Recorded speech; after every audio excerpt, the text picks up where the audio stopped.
Chapter 598. Futian continued to sit at the edge of the battle sage palace, looking at the distant island city. Futian continued to sit at the edge of the battle sage palace, looking at the distant island city. Yushang had exceptional talent in body refining. The first of the 7-star acupoints he had opened should be the flirting star acupoint. Strength filled his legs, causing them to have tremendous explosive power. His body had superhuman speed, and when coupled with movement techniques, he would be exceptionally quick. He closed his eyes and a roaring sound emitted from his body. His bloodstream struck wildly against his body like a dragon, and his spiritual chi transformed into a golden rock and struck his body. Emperor Yi Qing's body enhancement technique was different from the incomplete heavenly manual. It imitated the form of demonic beasts. If cultivated to the extreme, he could soar through the skies like a golden rock and shatter the earth like a divine ape. It cultivated speed, strength, and other attributes the more demonic beasts he imitated. However, the incomplete heavenly manual would push one's physical body to the limit. The two techniques could be cultivated in conjunction to enhance the other's effects. The blood roared within his body and crackling sounds could be heard from his bones. It was like a divine ape had appeared in his body and was trying to break out. Futian exercised the power to its limit, and a mysterious current flowed through his body. He punched out with his fist, and his movements appeared completely instinctive, like the law power had become one with his fist. Sunlight sprinkled down, as though he was bathed in the emperor's glow. His physical body was withstanding unbearable pain, as if it was going to be torn apart. However, it was like he did not feel the pain and continued to train his punches. On his body, a holy light shone. Bang! With a crisp sound, like his body had been pierced through, a horrifying light penetrated his body. Futian still acted like he did not feel it, and continued punching and forging his body. The banging noises continued and horrifying rays of light penetrated all parts of his body. With a huge roar, he could feel his body expanding, and the roar sounded throughout the heavens, as his body was filled with boundless power. Who? Futian exhaled, and his breath shot through the air like an arrow. His body seemed as if it was made of metal. The gloomy star acupoint of the 7-star acupoints had been opened. Even though he had only opened one acupoint of the incomplete heavenly manual, Futian could feel its strength. If he opened all 7 acupoints, he could indeed do what the Dozhan sage had said and use his physical body to withstand the attacks of other cultivators in the same level as him with no reaction. At that time, using only his body's strength and speed, he could easily crush cultivators on the same level as him. He did not continue to make use of the force and instead sat down to cultivate. Closing his eyes, his mind drifted to his life palace. At that moment, it was dazzling in his life palace. His natal spirit, the world tree, was swaying, its jade-green branches full of life and making rustling sounds. The sun and moon were high up in the sky. The golden rock was shining, the divine ape standing tall, the thunder dragon spiraling. Moreover, the scene in his life palace was scarier now, with the sun spirit's flames being extremely frantic and the moon spirit's cold rays. There was a frigid aura surrounding the area and the space filled with an icy current, originating from the Law Power Zone. In the Law Power Zone, he had used his life spirit to absorb numerous forces into his life palace. The previous time in the Daozong Palace, he had heard Sage Daozong mention in his lecture that different spirit zones could evolve through deeper understanding. Back then, when he learned spells in the cottage, he cultivated in the combination of spells of different elements to form new spells. The strength of those spells was much stronger, and if he could really do what Sage Daozong had mentioned and have a deeper understanding of the spirit zones, the spells created would definitely have horrifying power. The past few days, he not only used the Law Power Zones to forge his body, but he also deciphered the different elements and refined his spiritual energy. Although he believed in the strength of the body enhancement technique, he did not neglect his other abilities. Each ability had its specialty. With his inborn qualifications, he would naturally not give up. The sun's flames drooped down, turning into a furnace. The moon's rays spilled down, and the icy current did not evaporate but permeated the furnace drop by drop. The two forces intertwined, but were still distinct, as though they could not coexist. The wood element descended, causing the flames to burn fiercer, appearing eternal.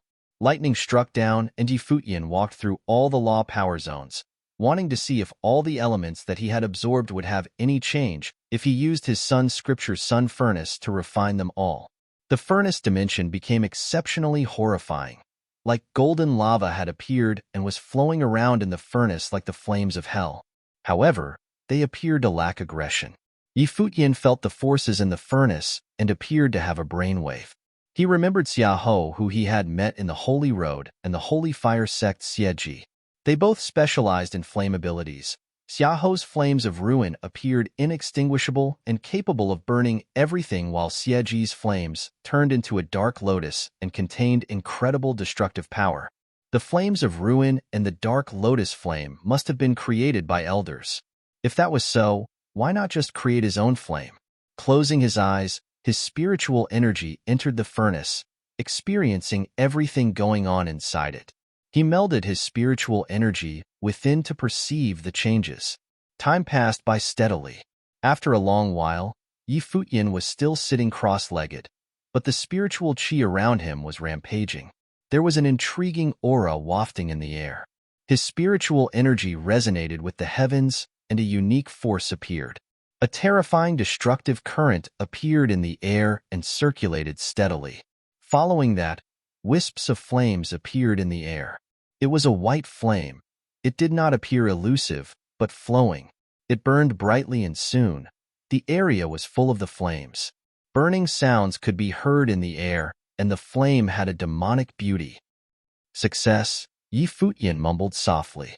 He opened his eyes and stopped controlling his spiritual energy.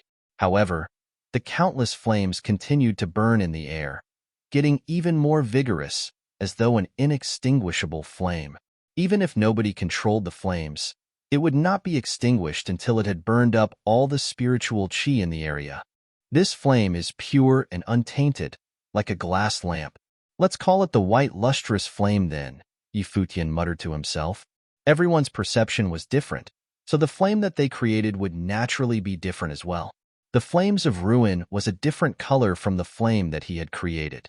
Although they both contained inextinguishable might, Futian was naturally not going to name his flame after it. Futian broke into a smile.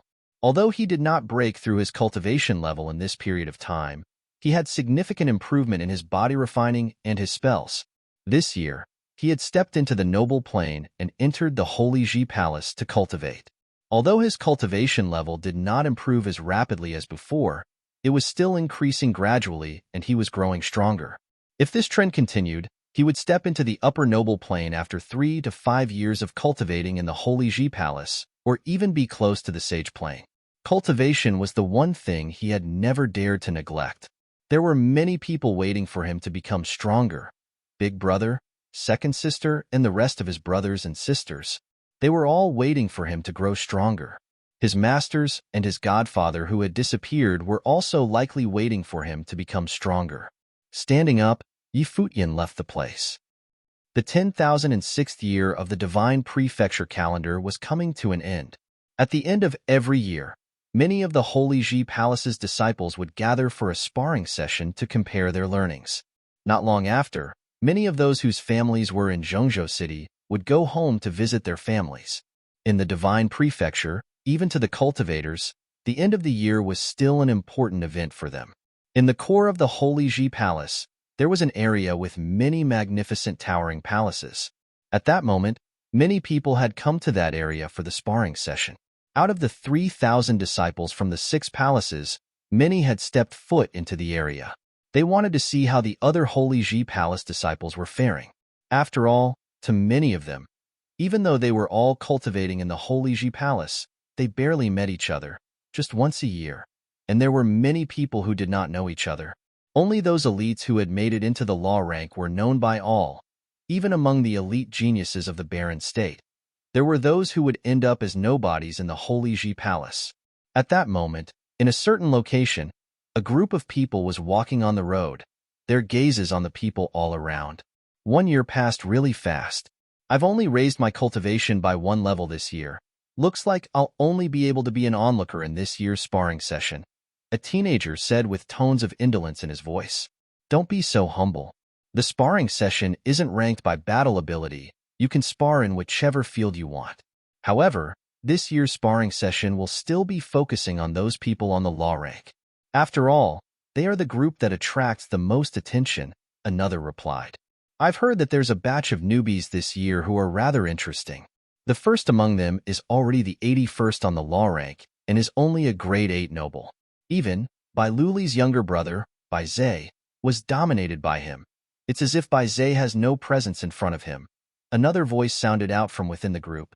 Even the young masters from the White Cloud City were dominated? This is interesting indeed. What a pity that his cultivation is on the lower side. He probably doesn't have any place in this year's sparring session. Someone voiced his opinion while lamenting. The group of people chatted while walking, and many people among the crowd watched as they came closer. The disciples from the Holy Sage Pavilion. Many people had glints in their eyes as they thought that. Moreover, the person leading them was Hua Fan, the first on the law rank. He had already obtained the right to enter the Sage Palace. After he had finished participating in this year's sparring session, he would enter the Sage Palace to cultivate. This year's sparring session was likely to be his last one in the Holy Ji Palace. Many people are discussing you, Hua Fan said to a teen standing beside him. That teen was the second young master of the White Cloud City, Bai Zhe. Bai Zhe's expression was grim. He had initially wanted to brilliantly obtain first in the Holy Ji Palace admission examinations. However, he was brutally defeated by Futian and humiliated in public. Even after he had entered the Sage Palace, he was still criticized by others. After stepping into the Holy Ji Palace, my cultivation level has reached the peak of a grade 7 noble. If he dares to come forth this sparring session, I will challenge him publicly to erase my humiliation, Bai Zhe said coldly. This year, he had had tremendous improvement. I heard that he defeated the Daozong Palace's Yunfeng a few months ago. Previously, Yunfeng was already a grade 6 noble who was on the law rank. You should be more cautious, another person beside him said. A glint appeared in Bai Zhe's eyes.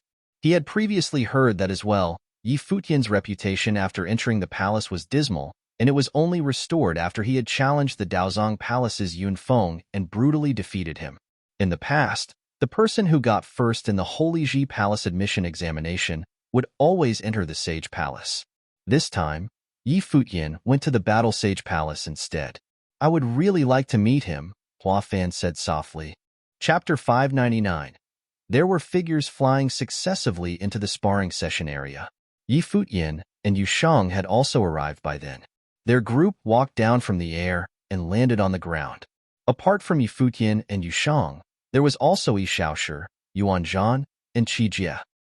There were figures flying successively into the sparring session area. Yi Futian and Yu Shang had also arrived by then. Their group walked down from the air and landed on the ground. Apart from Yi Futian and Yu Shang, there was also Yi Shaoshi, Yuan Zhan, and Qi Jie. Although the Battle Sage Palace had many disciples, most of them were out cultivating in other areas. Moreover, there were only 4 of Sage Dozhan's disciples who were in the noble plane. Apart from Yi Futian, Yu Shang, and Qi Jie, there was one other disciple named Do Kuan. Will Brother Do Kuan be participating in the sparring session? Yi Futian asked Qi Jie. Brother Do Kuan has always cultivated in the sky-reaching tower. He's the person in the 18th level. You should have seen that before. He should be here for this time's sparring session. It might even be his last, Qi Jie replied. Is Brother Do Kuan a descendant of a master? Yi Futian was curious and asked. Do Kuan was rather similar to Sage Dozhan. No, he's from a Do clan in the Barren State. It's a strong clan, Qi Jie replied. Are their life spirits all a Do word? Yi Futian asked curiously again. How do you know? Qi Jie looked at Yi Futian and asked. Even I haven't seen it. Yi Futian smiled and nodded, then looked towards Yu Shang and asked, do you remember an opponent called Do Kue that you fought during the entrance examination? I remember. Yu Shang nodded and continued, by borrowing his strength, I was able to break through my cultivation level. Brother Do Kuan and that Do Kue should be from the same clan. However, when the people from the Holy Ji Palace asked him whether he wanted to enter the palace to cultivate, Dokue actually rejected it and claimed that he was only there to experience the strength of the Barren State's geniuses. Otherwise, with his strength, even if he wasn't taken in as Master's disciple, he should have been able to enter the Battle Sage Palace, Yi Futian said. The palace is indeed quite boring. Yi Shaoshi muttered, I wonder where fourth and fifth brother have gone adventuring. Yi Shaoshi felt that his life was too pitiful. Back then, he had few opportunities to leave the mountain and the cottage, and he was now sent by second sister to watch over little brother. The life in the Holy Ji Palace was not one that he liked. However, the reason he did not like it was probably because he felt ashamed that he had been overtaken by his little brother. Now, Yi Futian was a direct disciple of Sage Dojan, while he was merely a disciple of the Battle Sage Palace. Sigh. He wondered if it would be a good idea to go out and train himself after this year. I'm also bored. Qi Jie nodded seriously. Seventh brother. The palace is a haven for cultivation. How could you be bored? Yi Futian smiled at Yi Shaoshi and said, if he cultivated diligently, his time would naturally be well spent. The problem was that the fatty was too lazy. At that moment, a figure flew across the air from a short distance away and descended from the sky like a goddess. It was Hua Jieyu. She landed next to Yi Futian and smiled sweetly. Yi Futian walked forward and held her hand. Behind him, Yi Shaoshi smacked his head and thought, of course you're not bored. What a bully. Jieyu, those people aren't harassing you anymore, right? Yi Futian asked. It's gotten much better after that time, but I've been cultivating all this while and haven't had time to care about them. Hua Jieyu smiled and replied, I've improved a lot, you know. Really? Yi Futian blinked and said, I've broken through to a grade 7 noble just a few days ago. Hua Jieyu smiled and told Yi Futian, with a little bit of smugness. Yi Futian did a double take and said, will I lose my standing if I am surpassed by my wife? Hua Jieyu glared at him cutely and said, you need to manage so many different aspects of your cultivation. I am a divine spiritual sorcerer and specialize in cultivating my spiritual energy. As long as I can achieve breakthroughs in my spiritual energy, it's enough. My potential in other elements will improve alongside my spiritual energy. As long as my spiritual energy is strong, I will be strong. Yup, you're definitely the Jieyu I know, Yi Futian smiled and said. Although she said it casually, she probably worked very hard on her cultivation in the Holy Ji Palace. That is but mere mortal beauty. Qi Jie recited a Buddhist scripture at the side. Yi Futian recalled the last time he spoke with him. That fellow did not care about external appearances or mortal beauty. Yeah, it seemed he really did not care. We're arriving soon, Qi Jie said. At that moment, there was a row of statues in front of them, sitting there. Each one of the statues had a mysterious will embedded in them, as though the statues were alive. What are those? Yi Futian asked curiously. Those are just decorations, Qi Jie replied, and they continued walking forward. Walking through a white gate made of stone, they reached a vast empty space where many others were already waiting. How grand! Yi Futian looked around and saw the 9 palaces spreading out in the formation of the 8 trigrams. There were many people standing at the positions of the palaces, and the palace in the center sunk into the ground, creating a battle arena that looked like a valley. Moreover, there was a colossal statue behind all of the 8 palaces, standing tall at tens of meters, like a god. Many people were looking at the 8 statues and could faintly feel a will emitting from the 8 statues, as though they had lives of their own. It was an extremely intriguing feeling. Yi Futian's group continued forward onto the Li position. On the left was the Kuan position and the right was the Sun position. The Kan position was directly in front of them. In the direction of the Kan position, there was a group of people looking toward Yi Futian. Across the air, Yi Futian could feel their frosty gazes. He saw Bai Zhe and Zhuge Xing, the duo who were cultivating Tin the Sage Palace. Apart from them, there were many other people looking at him. The one in the middle had an exceptional aura. With just one gaze, others could already feel how strong he was. Who's the person standing in the middle of the Sage Palace's group? Yi Futian asked Qi Jie softly. Hua Fan. Qi Jie looked forward and replied softly as well. The first on the law rank, Hua Fan. In another direction, many of the Daozong Palace disciples were in the Sun position. Among them were Lin Yuqing and Yun Feng. Yun Feng's gaze looked towards Yi Futian with malice. These few months, he had been in terrible condition and it had affected his cultivation, causing him to stagnate at his previous cultivation level. All this was thanks to Yi Futian. No trace of Yun Feng's previous arrogance could be seen on his face. His aura had changed after that battle. No longer was there any of his teenage arrogance. It had been replaced by a faint, grim feeling. Yun Feng, at that moment, Lin Yuqing addressed him. Yun Feng looked towards him and heard Lin Yuqing say, "You can choose your sparring partner at will during the sparring session. Since Yi Futian is here as well, challenge him again. Your attainment in art is extraordinary. Perhaps you can cause the statues to create images and give you some enlightenment. No matter what, you need to have him as your target and defeat him by any means possible." He could naturally see that after the battle, Yun Feng's cultivation had been affected and needed to be remedied. If that was so, he could only escape the trauma by defeating Yi Futian. Otherwise, he would lose confidence in himself and his will would waver, causing him to face huge difficulties in breaking through his cultivation level. Yun Feng was his little brother, and as disciples of Sage Daozong, he did not wish to see Yun Feng collapse under his setback. If he was defeated again, then it could be considered fighting fire with fire. At this point, his situation could not get worse anyways. Yun Feng nodded. But there was no trace of the confidence he had back then. This confidence was essential to every cultivator, or their might would be weaker than their opponent before the battle even started. Beside them, Xiang Zhiqin was also there, and she glared at Yi Futian ruthlessly.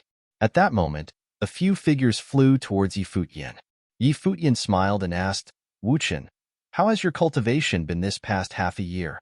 "The Sword Palace suits me very well," Yi Wuchen replied. "Is Qingyu doing well?" Yi Futian asked again.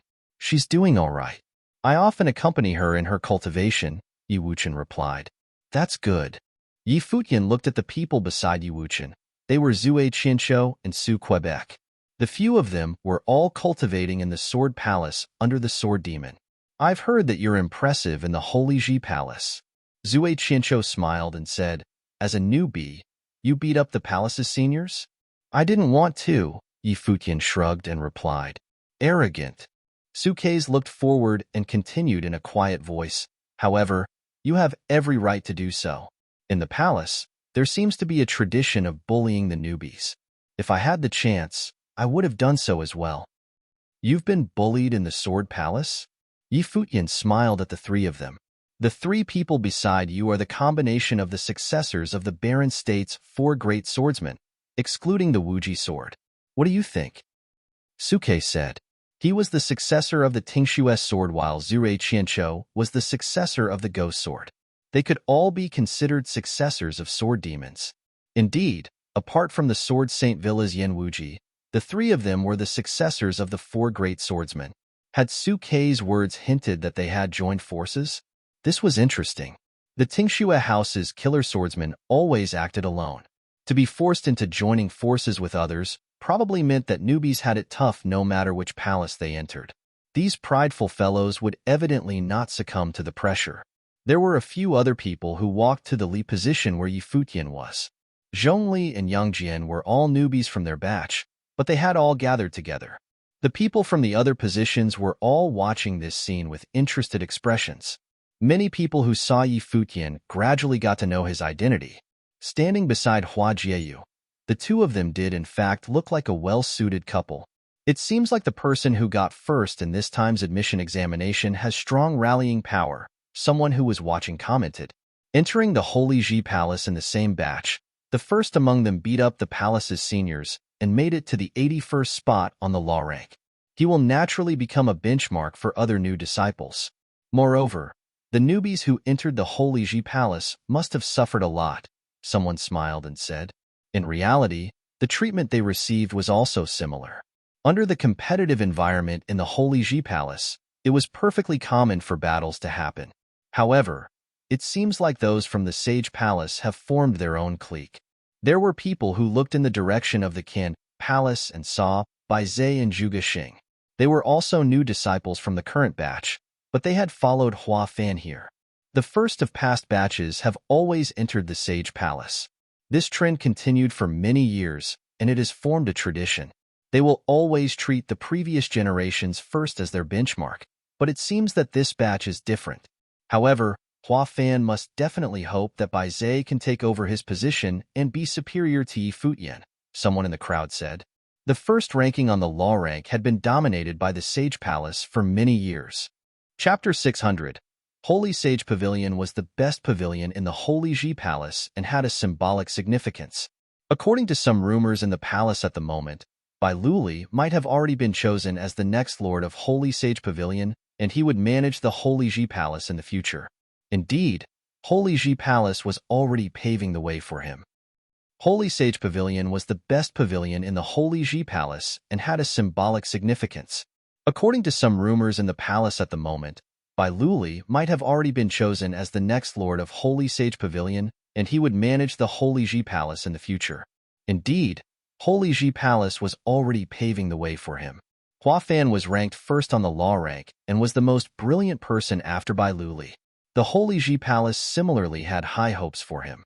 Shimin Hanjiang was ranked just below Hua Fan. Of course, in his batch, there were also a few others whose talents were no weaker than his. Going further down the rank, it would be Yi Futian's cohort. Although Yi Futian had emerged first in the entrance assessment of the palace, he had entered Battle Sage Palace, while Bai Zhe had entered Holy Sage Pavilion. Hua Fan would therefore clearly hope that Bai Zhe would top the law rank in the future. However, Yi Futian was already stronger than Bai Zhe in the assessment. Moreover, he had defeated Bai Zhe despite being one level lower. Bai Zhe would need to put in much effort to surpass him. No elders would be participating in the year-end sparring session in the Holy Ji Palace. All the disciples here were geniuses, and the elders would only occasionally guide them. Most of the time, they would be relying on their own hard work and ability to comprehend new things. The Holy Ji Palace had plenty of cultivation resources. If a disciple had any questions, he could also ask the seniors around. There was no need for the elders to supervise everything. This was meant for noble plain disciples. After they became sages, the Holy Ji Palace would release all restrictions and allow them to do whatever they wanted. Even in the vast barren state, sage plain cultivators would be considered as extremely powerful. They would have a high position in any place. The year-end sparring session was an opportunity for the disciples of the Holy Ji Palace to have friendly fights with and learn from each other. It was a tradition passed down the generations. Therefore, most disciples would participate to see the progress of the others. While the elders of the Holy Ji Palace would not be present, they would also be taking note of the outcome secretly. At the moment, disciples of the Holy Ji Palace were arriving one after another. The appearance of many people had attracted much attention. Clearly, all the disciples would be paying attention to those on the law rank. Suddenly, Hua Fan walked out from the can direction and stood in front of everyone else, looking at the rest. His long robes swung in the air, and he looked indescribably elegant. It's the end of the year again. Every year, the Holy Ji Palace holds the year-end sparring session to examine the progress everyone's made over the year. Furthermore, you'll be fighting against each other. The session is non-competitive and does not have a ranking. You only need to display your skills casually, and there are no rules.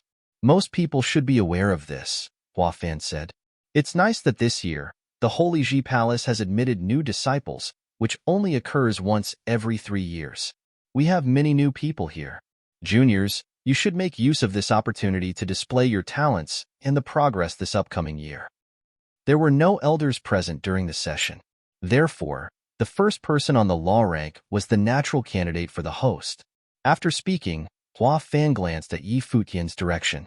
Yi Futian was the top performer among the newcomers, while Yu Shang, Su Ke, and Hua Jieyu were also gathered beside him. Apart from Bai Zhe and Zhu Gexing, the most powerful people among the newcomers were all around him. Hua Fan wanted to see how outstanding this newcomer, who had defeated Bai Zhe with a lower level and was ranked 81st on the law rank, really was. Apart from Hua Fan, many other people in various directions were also staring at Yi Futian, looking forward to his performance. People at any level could participate in the sparring session, and they would all have a chance to display themselves. Yi Futian's level was somewhat low, and he certainly would not be in the spotlight, but he could still display his skills. In the previous years, The top performers among the newcomers would all obtain a rank on the law rank after the sparring session. They might, in fact, even attain quite a good ranking. This year, Futian was already ranked 81st on the law rank before the sparring session. Therefore, many people wanted to see which position Futian could climb to after the sparring session. "Let's begin," Futian said. Everyone quietened down, but nobody walked out. Many people looked at Futian and his friends. Since they were giving the juniors the opportunity to perform first, most people would obviously be looking at Futian, the top performer.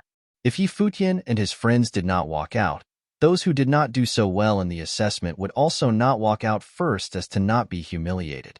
The whole place fell into an awkward silence. Then, someone smiled and said, "Why are the newcomers this time so humble? You don't have to worry that you'll lose face by performing badly. This has been the case in all the previous years. Nobody will mock you. Just try your best," someone said. Futian looked at everyone. He bowed slightly and smiling, he said, "The newcomers, including me, do not really know the rules, so will not go first. Seniors, please start the session, and you do not have to think for us all the time. I believe that when we are familiar with the rules, we'll certainly go up the stage and perform." Hearing Futian's words, many people had a strange expression on their face. Futian's words did not have any problems, but Futian had already asked the newcomers to go first. Was Futian trying to refute Futian by speaking like this? Indeed, this would very likely cause a misunderstanding. If Futian really thought this, then many people looked at Futian to see his reaction. However, his expression was just as usual, and he did not seem to have any emotions. "It's simple. Shimin, go and demonstrate," Futian said. Then, a young man in a blue robe walked out. A somewhat sharp kind of coldness was being emitted from him, and his temperament was extraordinary. He flew into the air and landed on the Zhonggong battle platform, after which he put his hand forward. Immediately, a freezing aura befell from the sky, and the entire place was covered with a layer of frost. Snow started falling down. In this snowy world, a silver sword suddenly appeared. The snow was cold, but the sword was colder. Two of the statues behind the 9 halls diagrams also lit up as though they had felt the power released from Shimin Hanjiang. They started resonating with his power. In an instant, brilliant radiance was released from the two statues, and a terrifying beam of light landed on Shimin Hanjiang's body. Then, a two-colored light circled around his body. The light from Shimin Hanjiang's sword was 7 zhang high, so was the freezing radiance around him. It caused the sword chi around him to become stronger and colder. Shimin Hanjiang is already in the upper noble plane. In a few years, he will probably be able to stand at the peak of the noble plane and try to break through into the sage plane. The radiance from both his sword and freezing aura is 7 zhang high, and it's because he is only releasing his aura. If he's at the climax of a fight, it might even go up to 8 zhang high. He is indeed the top performer of the assessment last cohort. Go onto the stage and release your aura. Display your abilities and ask someone to fight. Do you understand? Futian said to Futian. Withdrawing his aura, Shimin Hanjiang walked back to his original position. The radiance on the two statues also died down. A strange expression appeared on Futian's face. Just now, he could clearly feel that the two statues seemed to have turned alive. They actually formed some kind of resonance with the aura from Shimin Hanjiang, who was on the battle platform. The battle platform, 9 halls diagram, and 8 trigrams were indeed placed in special positions. It seemed like the statues and 9 halls diagrams were somehow connected and could sense each other. "I understand." Futian nodded. "Then let's start properly," Futian said again. However, after he said that, Futian still seemed as if he had not heard anything. Instead of reacting, he only stood quietly there. Futian did not have any other intentions. It was only that he did not want to go onto the stage and perform, at least not now. The sparring session was supposed to be a very casual event.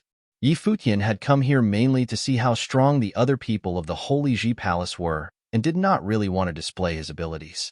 Therefore, although he knew that Futian and many others wanted to see him go onto the stage, he still made no moves. He simply did not want to. He did not have to go just because the others wanted him to. When he really wanted to perform, he would naturally walk out. Many people started smiling. The top performer this time was really somewhat interesting. It was no wonder many rumors claimed that he was shameless. Indeed, he would not act logically and did not care about others' feelings at all. Even Hua Fan could not change his decision. Hua Fan did not say anything directly, but he had already hinted something. However, Yi Futian still did not move. Clearly, nobody would think that Yi Futian did not know what was happening. All they could say was that Yi Futian really had a unique personality. Many people from Holy Sage Pavilion frowned and glanced coldly at Yi Futian. Hua Fan was the top in the law rank at the moment and had received a place in Sage Palace. Indeed, he was the best disciple here after Bai Luli. Even Shimin Hanjiang would listen to his orders. On the other hand, the top performer deliberately gave no face to Hua Fan. Suddenly, a person walked out from the can direction. It was Bai Zhe. Since Yi Futian did not walk out, he would do it. During the assessment battle, Bai Zhe was badly humiliated. Over several months, he had been putting in his best to cultivate. He knew that Yi Futian must also be becoming stronger, but he still believed in himself. At the very least, he had to try. His brother, Bai Luli, was a saint-to-be, the most talented person in the Barren State. Bai Zhe would not allow such a defeat to stay with him. Even if he was to lose again, he would still not give up. The people from White Cloud City had their own pride, and they would never think that they were lesser than anyone else. Bai Zhe walked onto the Zhonggong battle platform and glanced at the 8 statues in the air. Then, he released his eye of devastation. At once, the spiritual qi of various elements around him raged, and a horrifying artistic conception was born. It was as if all the spiritual qi was being controlled by him at the moment. The statues lit up one after another, and only one of them did not light up. A 7-colored radiance circled around him, and it was 4 zhang high. With his current level, it was already very amazing for him to achieve this. Many people seemed to be surprised. He was indeed the second lord of White Cloud City. Bai Zhe was not weak, but how about Yi Futian? Bai Zhe raised his head. Looking at Yi Futian, who was in the Li direction, he said, "I'm Bai Zhe from Holy Sage Pavilion. I would like to challenge Yi Futian from Battle Sage Palace." Since Bai Zhe called for a specific opponent, it was already a challenge. Everyone looked at Yi Futian. It was almost certain that this time, the top performer would not be able to avoid the battle. Yi Futian glanced emotionlessly at Bai Zhe. He totally disliked Bai Zhe, who had invited Hua Jieyu to join Holy Sage Pavilion right before him. "A loser has no right to challenge me," Yi Futian said. Right away, Bai Zhe's sharp look froze on the spot, and his face darkened rapidly. He wanted to wash his old shame off. However, Yi Futian's words were hitting him directly on his face. Chapter 601. Everyone in the sparring session was stunned. Air. Everyone in the sparring session was stunned. Air. In the crowd, Yun Feng's face was also particularly gloomy. If he also challenged Yi Futian later and received the same reply, he would be stuck in an awkward situation and lose all his face. At the moment, Bai Zhe was precisely in an extremely embarrassing spot. He was left on the Zhonggong battle platform just like this. However, he actually could not refute Yi Futian's words. Everyone knew that he had lost to Yi Futian in the assessment battle. It's different today. We have both entered the Holy Ji Palace. This is the sparring session, Bai Zhe said coldly. Yi Futian was deliberately humiliating him. Yi Futian glanced at Bai Zhe with much contempt. Obviously, he knew that this would cause Bai Zhe to feel awkward time, but he couldn't care less about his feelings. In the past, Bai Zhe had been acting superior. He had ignored Yi Futian's presence and disgraced Yi Futian openly. Bai Zhe was actually correct in some sense. Today was indeed different. In the past, Bai Zhe was the second young lord of White Cloud City, a famous genius. He was the most probable candidate for the top performer in the Holy Ji Palace assessment, while Yi Futian was known to none. On the other hand, both of them were Holy Ji Palace disciples at the moment. Bai Zhe wanted to regain his glory, but Yi Futian was too busy to play with him. Precisely because it's the sparring session, I'm not playing such a game with you. Otherwise, you will not receive a second chance after losing again, Yi Futian said emotionlessly. If one day, your ranking on the law rank is higher than or close to mine, maybe I will consider accepting your challenge. Today, you're far from being a worthy opponent for me. Futian's cold and toneless voice slammed onto Bai Zai's face like a violent slap. In particular, his last line caused Bai Zai's aura to erupt uncontrollably. As the second young lord of White Cloud City, Bai Zai had never been humiliated like this. Above all, he was being shamed before all the other disciples. Everyone present stared at Futian, looking interested. The top performer of the assessment was indeed way too arrogant, and everyone was looking forward to his performance. Yet, even when Bai Zai challenged Futian himself, Futian still rejected it straight away. During the sparring session, when someone asks you to have a fight, even if your level is much higher, you should still accept the battle and guide your opponent. This is the whole point of the sparring session, someone from the can direction suddenly said. It was a cultivator who had a sharp expression on his face. He looked in Futian's direction and continued coldly, "You have just entered the palace. You are too imperious." The person who just spoke was called to you. He was a descendant of an elder from Holy Sage Pavilion, and his talents were indeed extraordinary. He had a senior who was in the same generation as the Lord of White Cloud City, and they had cultivated in Holy Sage Pavilion together in the past. Futian was the top performer this year, and was ranked 81st on the law rank, but he was still just a grade 8 noble, a newcomer. He had rebutted Hua Fan's words just now, and also humiliated Bai Zai publicly at the moment. Arrogant, he did not look like a newcomer at all. "It depends on who I am talking to," Futian replied, smiling. Many people looked at Bai Zai with some sympathy. Bai Zai was really unlucky to have such an opponent. Futian had humiliated Bai Zai with every sentence. Bai Zai's face had already turned completely dark. Staring at the people around Futian, he said, "You're avoiding the fight, but nobody beside you has beaten me, right? Who wants to accept my challenge?" Hearing Bai Zai's words, Futian was somewhat surprised. Bai Zai was really digging his own grave. This being the case, he would allow the second young lord of White Cloud City to remember this day forever. "Yusheng, be quick and clean." Futian secretly transmitted his voice to Yusheng. During the assessment that time, Yusheng lost only because Su Ke was able to target his weakness. After entering the Holy Ji Palace, Futian had been noting Yusheng's improvement. He would be able to easily deal with Bai Zai. Yusheng nodded, after which he flashed and jumped into the air. Then, he landed on the Zhonggong battle platform below. Accompanied by a loud bang, the entire platform vibrated. From just his burly, violent body, everyone could feel how powerful he was. They knew that Yusheng had also managed to enter the top 10 in the assessment. Just like Futian, he had entered the Holy Ji Palace when he was only a grade 9 noble. He should not be underestimated. Looking at Yusheng's appearance, Bai Zai felt as if he was being targeted by a wild beast. Yusheng's huge eyes were extremely cold. He was present when Bai Zai invited Hua Jieyu personally. That time, he had left Bai Zai to Futian. Since he was the one fighting this time, he would, of course, not show any mercy. Bang! Dark golden radiance bloomed. A suit of demonic armor appeared on his body and a pair of demonic wings behind his back. A dark golden demonic halberd condensed in his hand, and an extremely violent martial will erupted. The might from his will immediately swept across the entire Zhonggong battle platform.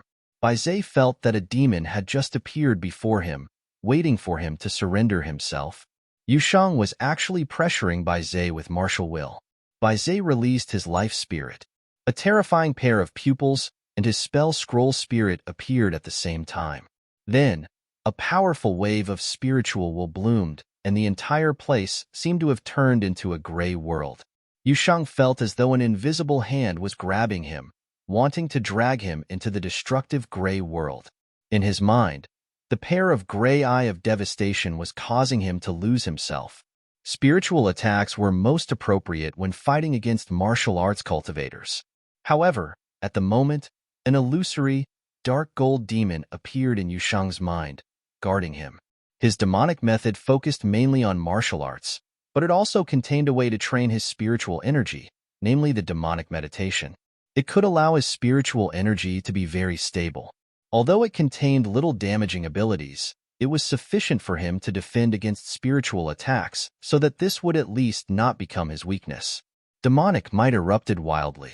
Yushang's body seemed to have turned into a black whirlpool, rapidly engulfing all the powers around him.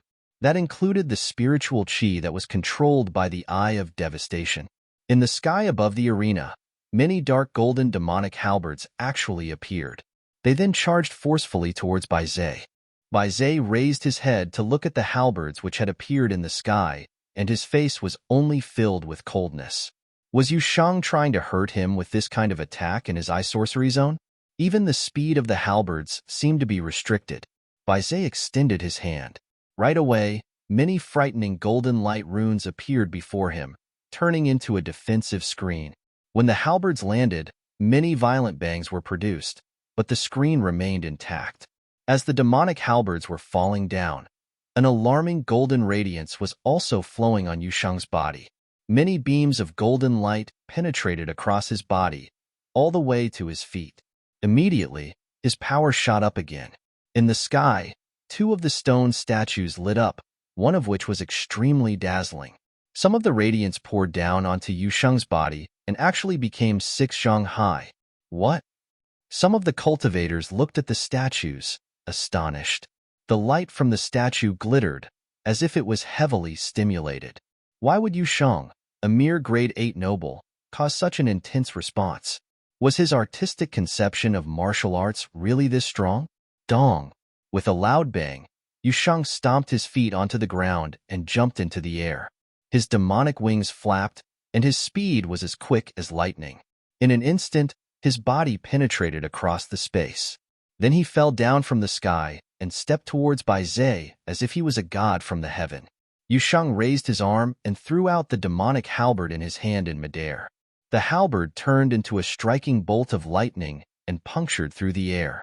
With a loud bang, the golden light screen below was crushed directly. Bai Zhe's face darkened. Yushang's way of fighting was too domineering.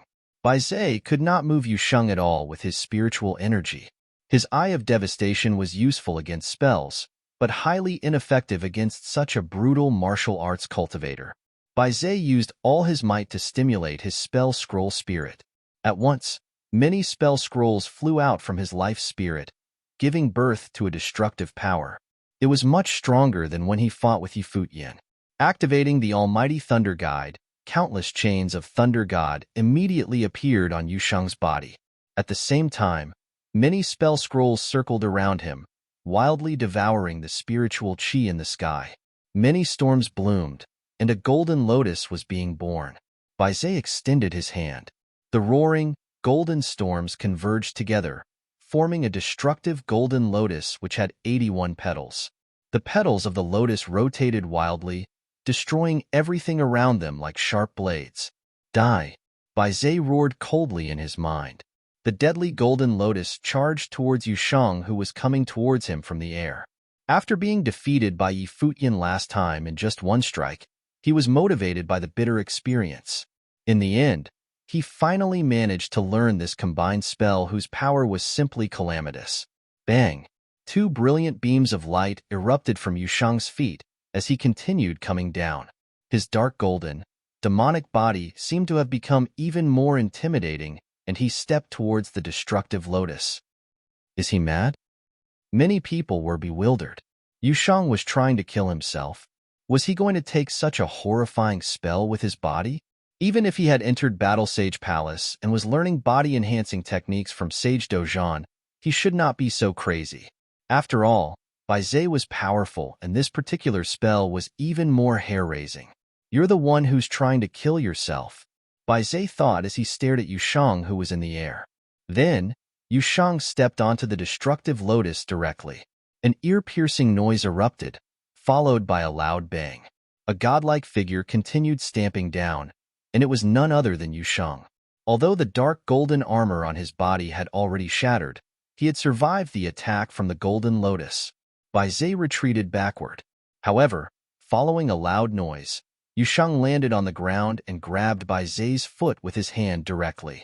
Bai Zhe's body had just left the ground when he froze at his spot. Immediately, his face turned pale. Feeling the power from Yushang's hand, he was actually somewhat fear-stricken. In the next instant, he felt his body fly into the air.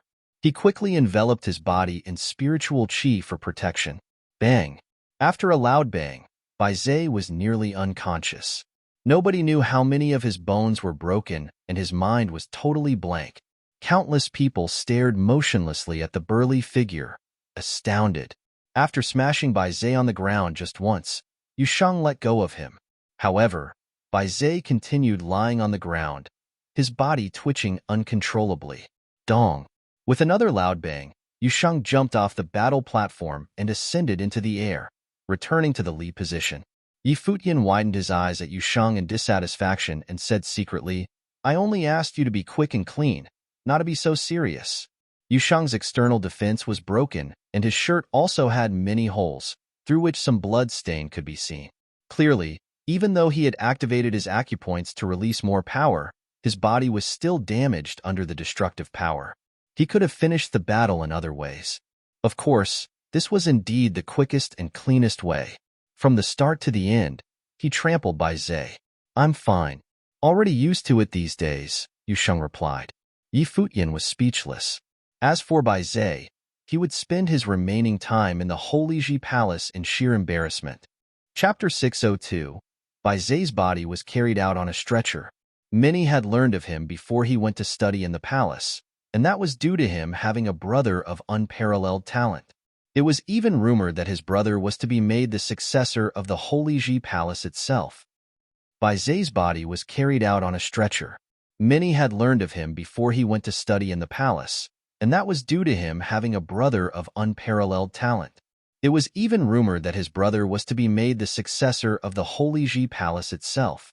Many thought that while Bai Zhe would not have been able to achieve what his brother was capable of, he would have at least become some important figure known by all. No one expected that he would have been beaten and humiliated by Futian during the battles to qualify them for entrance. Worse still, he ended up being walked over by Yusheng in his sparring session in his very first year entering the palace. Bai Zhe's reputation was practically in the gutter. Bai Zhe found it difficult to live with dignity inside the Holy Ji Palace. Those two battles were simply too intense, especially the sparring session. He was practically being slaughtered. If Yusheng's plane was higher than Bai Zhe's, that would have been seen simply as the natural course of things, as it was normal to be bullied by one of a higher level. There would have been nothing humiliating about his loss, if not for the fact that Yusheng was the one with a lower plane. That battle was simply too brutal for Bai Zhe in more ways than one. Many from the Holy Sage Pavilion felt rather uneasy at everything that took place. Even Hua Fan thought they had taken it too far, judging by how badly battered Bai Zhe ended up. Futian and Yusheng held nothing back in ridiculing Bai Zhe, which was more than enough to crush his pride and destroy his confidence. However one would have put it, Bai Zhe was still Bai Luli's biological brother. Futian and Yusheng simply did not give any face to Bai Luli or the Holy Sage Pavilion when they went about pounding Bai Zhe. But then again, Yusheng's strength was indisputable. He was thought to have been trained in Sage Dojan's art at body refinement, as he sported appallingly powerful constitution that, coupled with his own training in demonic arts, practically made him a devil. Many were astonished by what Yusheng was capable of. From the looks of things, the second most powerful among the newly added students was not Bai Zhe. It was Yusheng. It was the first time that a disciple of the Holy Sage Pavilion ended up completely overwhelmed by a disciple of the Battle Sage Palace. With Futian and Yusheng both studying in the Battle Sage Palace, the upper ranks of the law rank would probably end up being bagged by the Battle Sage Palace. It was a situation that could have been overturned by the Holy Sage Pavilion if someone from there turned out to be some tremendous genius. That one battle allowed Yusheng to demonstrate his prowess that was worthy of being ranked in the top 3 in the law rank in the future. Just how far are those two going to go with things? Suke mumbled, right beside Futian. It was him who had bested Yusheng before. However, Suke did not manage to end up overwhelming Yusheng. He won only because he was taking the attrition warfare approach with Yusheng. Had both of them actually clashed head-on, Suke might have actually been the one who ended up losing. But then again, Suke trained in the killing arts and cared little about how he won. It was even more obvious that Yusheng had gotten stronger, and considerably so. Bai Zhe clashed head-on with such a monster, and it was only natural that he ended up losing terribly. Suke stepped onto the platform in a flash, and a sword appeared in his hand. The sword aura around him whipped about in furious howl, as streaks of formless currents of the sword flowed between the heavens and the earth. Suke was a grade 6 noble, and it was a given that he had become even more formidable. Lights from 2 statues were seen showering down onto him. Suke from the Sword Palace. Is there any one of the seniors here who wished to spar with me? Suke asked. A grade 5 noble went onto the stage and said, I've always wanted to see how powerful the killing arts of the sword of the Tingxue house are. It seems like I've gotten my wish. The figure taking the challenge leaped into the air, but Suke vanished from where he stood before his opponent made it to the ground. The faces of many looked funny. Strike without proper announcement? Eh? Suke had launched his attack before the figure was even able to stand up properly. Suke's opponent lashed out with a palm attack, bringing the force of the mountains to bear on Suke in the front, while being on guard against any attacks coming from the back. Streaks of killing sword aura went to attack him from the back, and all carried intense murderous intent. He responded by lashing out with his palms on both sides of his body. Cracking noises were heard instead. The overwhelming huge palm attack striking at the front ended up being cut right in the middle. A sword went swooping by at tremendous speeds, as if it was something that came from the heavens, heading for the throat of its target. The attack carried intense cold, sending chills to everyone's bones. The battle ended before the one who answered the challenge was even able to make it to the ground. I'm sorry if I have offended you. That was the sword technique of Tingxue House. No patterns, no rules, just seizing any opportunities there were to be seized. Suke sheathed his sword and backed away. Everyone was rendered speechless. It was the one who answered the challenge who claimed to want to know what the sword techniques of Tingxue House were like, and as such, he could not have blamed Suke for striking so suddenly. Everything happened so quickly that he was unable to process anything. However, other than the element of surprise, it was still true that Suke was powerful, as he ranked 5th in the battles for entry into the Holy Ji Palace. It was only natural for him to become one ranked in the upper ranks of the law rank in the future.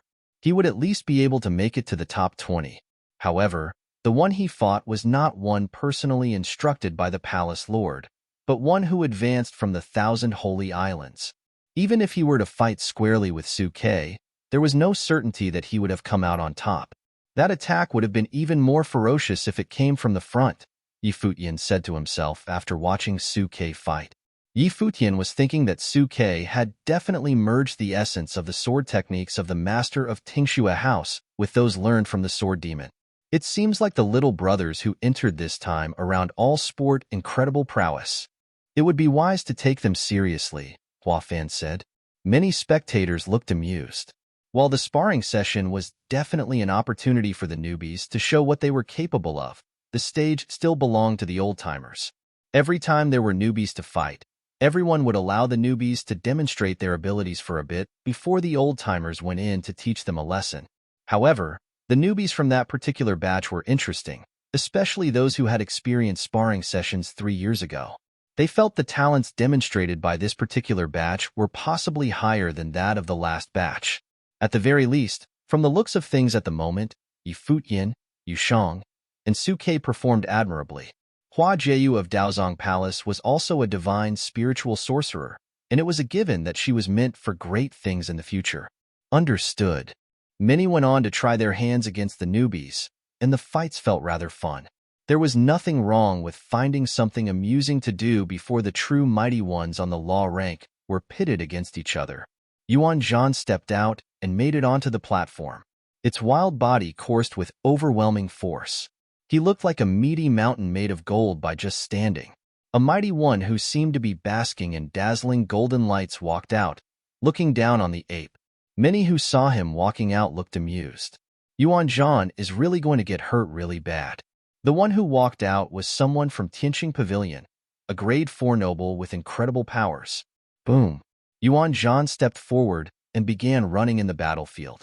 His opponent, however, simply stood in the air, basking in showers of light. Rows of golden halberds appeared behind him, and lightning crackled about as if the end of the world was near. The golden halberds fell from the sky with a loud crackle of thunder, out to kill everything below. Ning Huang's god-slaying halberd. Yi Futian watched the battle closely. The figure from Tianqing Pavilion was probably a student of Elder Ning. Yuan Zhan conjured a golden staff and struck with the 9 heavenly attacks. However, his opponent was simply too powerful. One halberd after another fell, accompanied by bolts of lightning, as if they were some form of divine punishment dealt on their target. A devastating thunder halberd fell from the sky soon after. The staff in Yuan Zhan's hand was utterly destroyed, and he ended up falling hard onto the ground with a roar. The golden halberds kept raining from the sky, landing around his body. Bullying at its finest, Yi Shaoshi said coldly at the scene. That is something everyone here has been through, Qijie added. But bullying newbies of my place, the Battle Sage Palace, eh? Other newbies walked up one by one, and every one of them ended up overpowered. Furthermore, they went about bullying newbies of other pavilions or palaces. Yi Wuqian was also targeted by people of Tianqing Pavilion and was brutally bashed. Yi Shaoshi, Zhongli, and all others were no exceptions. When Hua Jieyu stepped forth, it was Xiang Zhiqin, a disciple of Daozong Palace, who went to face her. Xiang Zhiqin was the princess of the Xiang Kingdom. It was a given that she was powerful, and she went on to overwhelm Hua Jieyu. Our little sister here possesses exceptional talents indeed, being able to reach grade 7 noble in less than a year. Furthermore, she's a divine spiritual sorcerer. I would advise you to quiet yourself and train hard. Lien Yuqing of Daozong Palace stood at a corner watching Hua Jieyu on the platform and commented. Hua Jieyu smiled and said, "Thank you for guidance, seniors." She went to take her place beside Yi Futian as soon as she finished. Lien Yuqing looked in Futian's direction and said, "You are now the only one who has yet to step onto the Zhonggong battle platform among all the new students this year. It's better to not miss the chance to learn from this opportunity." Learn? Yi Futian smirked. No newbies after Su Ke managed to win, and their opponents were those who seemed to target each one of them specifically.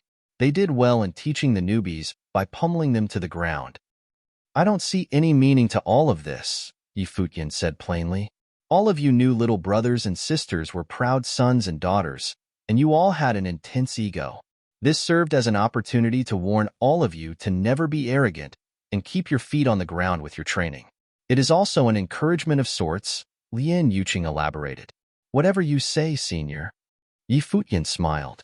"I just think that as new students, the sparring sessions should have been one where we juniors get to watch our seniors fight, so as to remind ourselves to be diligent in our training. There is simply no meaning for us juniors to fight our seniors. If that is indeed so useful, why don't you seniors go pick fights with the sages and encourage yourselves? Is it not a part of your training to find out what you lack in battle and find out parts of yourself to improve?" Lien Yuqing looked at Yi Futian. "I don't see the need to do so." Yi Futian said, "If there is anything lacking with us juniors, that would be level and plains. There is hardly anything else. You are indeed the champion. So arrogant." Many smirked at his comments. While such ways of encouragement did have its demerits, it had become the tradition of the place. As new students, they were expected to simply take it without question. However, Yi Futian seemed adamant on challenging the rules. "That way you put it, is it to say that other than differences in planes, there is nothing that sets you apart from your seniors?" Lien Yuqing added, "Even those who ranked high on the law rank dared not say that they were free from weaknesses and reigned supreme over others. The sparring sessions have always served as a platform to find out one's own weaknesses by fighting others. This is to improve."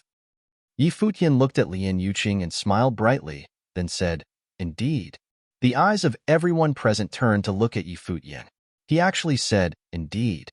I have never seen a newbie so insolent. Even Bai Luli did not behave in such an arrogant manner when he first entered the Holy Ji Palace. Seems like the number one this time is indeed different from everyone else." Yi Futian, in turn, returned the gazes beamed at him, without any care about what they thought.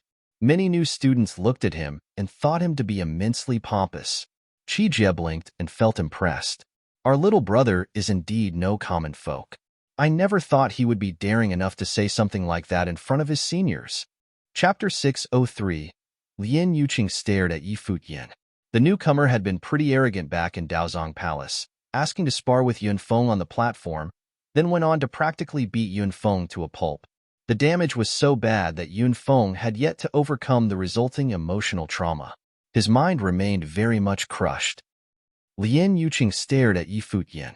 The newcomer had been pretty arrogant back in Daozong Palace, asking to spar with Yunfeng on the platform, then went on to practically beat Yunfeng to a pulp. The damage was so bad that Yunfeng had yet to overcome the resulting emotional trauma. His mind remained very much crushed. Yi Futian came to rank 81st since that last battle. Yunfeng, on the other hand, was eliminated from the law rank. He had been in a deep depression since, and his training stagnated. As Yunfeng Sr., Lien Yuqing was very dissatisfied with Yi Futian. While Lien Yuqing acknowledged Yi Futian's talents and thought him to be one who would reach top 3 in law rank in the future, the new student was nonetheless little more than a junior who had just entered the Holy Ji Palace. The newbie, however, was incredibly rude and tremendously insolent. Lien Yuqing resented people with such personalities. The arrogant newbie even went so far as to say that he did not see any difference between the new students and their seniors, other than the difference in planes. Cultivation as a whole and the increase in planes came with the increase in one's awareness and comprehension. As a grade 1 noble, Lien Yuqing knew that very, very well. There were bound to be great differences of various sorts between those of lower planes and those of higher planes. The difference was far more vast than what Yi Futian had stated. If one with such arrogance and exceptional talent were to become powerful, it was a certain thing that they would have turned out to be nasty people who went about doing as they fancied.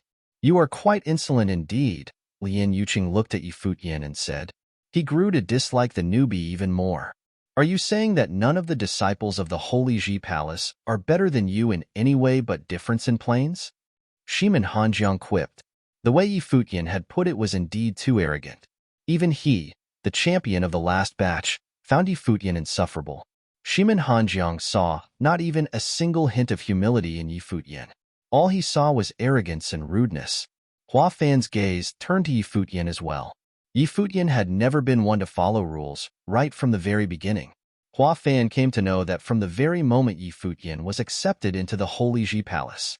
He had not been paying much attention to the newbie at first, and had only heard things about Yi Futian. The disciples of various palaces and pavilions took an increasing interest in the champion of this very batch of newbies. There were many rumors circulating about Yi Futian in the Holy Ji Palace. He was called pretentious, vile, horny, and shameless. It seemed that he had even behaved insolently around Yun Shuisheng in front of everyone. His reputation was quite literally in the gutter. It was not until he stepped into Daozong Palace, made peace with Yun Shuisheng, went on the battle platform and beat Yunfeng that his reputation began to take a turn for the better.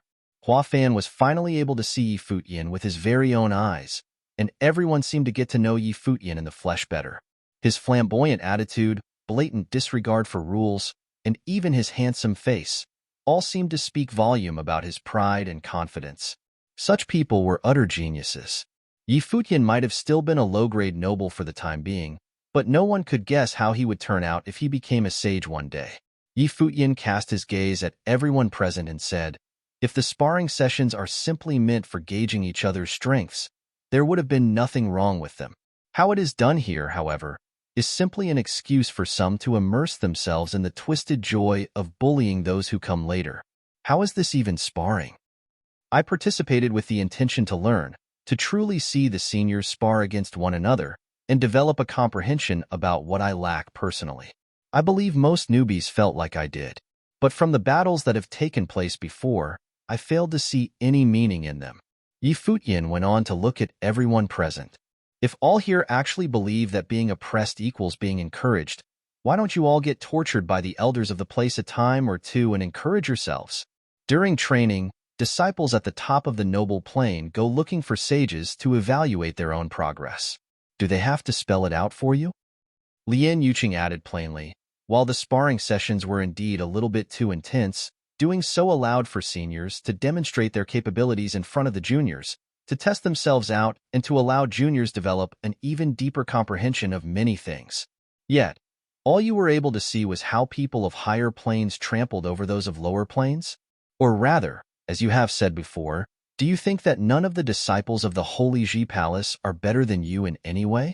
That it's just a mere difference in planes? A tinge of anger was heard within Lien Yuqing's words, and his usual composure was cracking. No matter how many times you ask, my answer remains the same. It is so indeed. Yi Futian looked at Lien Yuqing. Cultivation is something done in phases. One will develop some measure of comprehension when one reaches a certain plane. Cultivators themselves need to have absolute confidence in themselves, or they will fail to reach for greater heights. It isn't just me I'm talking about. I mean every single one of the new students who has been defeated today. I don't think any one of them is inferior to any one of you seniors. It is just a difference in planes, that is all.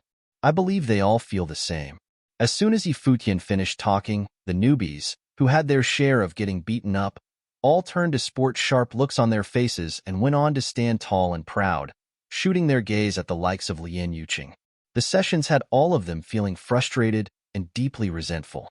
Yi Futian had simply spoken what was on their mind on their behalf. Lien Yuqing smirked at Yi Futian's words and said, "What you have just said is another matter altogether. You are indeed good with words. Is this your excuse of not stepping into the platform?" Yi Futian had claimed to speak for everyone, and it was only natural that his words were taken as truths. Here is where you are mistaken again. Yi Futian looked at Lien Yuqing. You said it yourself. If such sessions were meant to have the newbies be aware of their own shortcomings, I indeed believe that there is no need for me to battle. Many looked rather amused at the words he just uttered. Is he admitting that he was being arrogant before? So you mean to? Lien Yuqing looked at Yi Futian. What I meant was that I was not interested in battling before. Now, it is the opposite. Yi Futian spared a glance at Lien Yuqing before flashing and leaping onto the Zhonggong battle platform beneath. All eyes were on him at that very moment. Yi Futian bowed at everyone present and went to look up at everyone, saying, "Since this is my chance to verify what was being said about the sparring sessions, I'd like to do it my way to prove what I have just said, and to let all seniors here see what I had in mind with such sessions. Is there any senior here willing to give me time to prove my words?" Many turned to look at Hua Fan, and he, in turn, turned to look at Yi Futian and said, "Very well." Hua Fan wanted to see for himself how Yi Futian would go about proving anything. Yi Futian nodded. He looked at everyone again and spoke, "My plane is low, as I'm but a grade 8 noble. If any of the seniors were to come spar with me, there would be no doubt that I would end up losing. Since this is a sparring session and the seniors think there is more to it than just being of a higher plane compared to the newbies, I'd like seniors who have fought the juniors before to come spar with me." He cast his glance at the ones from Tianqing Pavilion as soon as he was done talking and added, "Are you the one who fought against Yuanzhan earlier, senior? I would like to know, in what ways are you better than me, other than being of a higher plane?"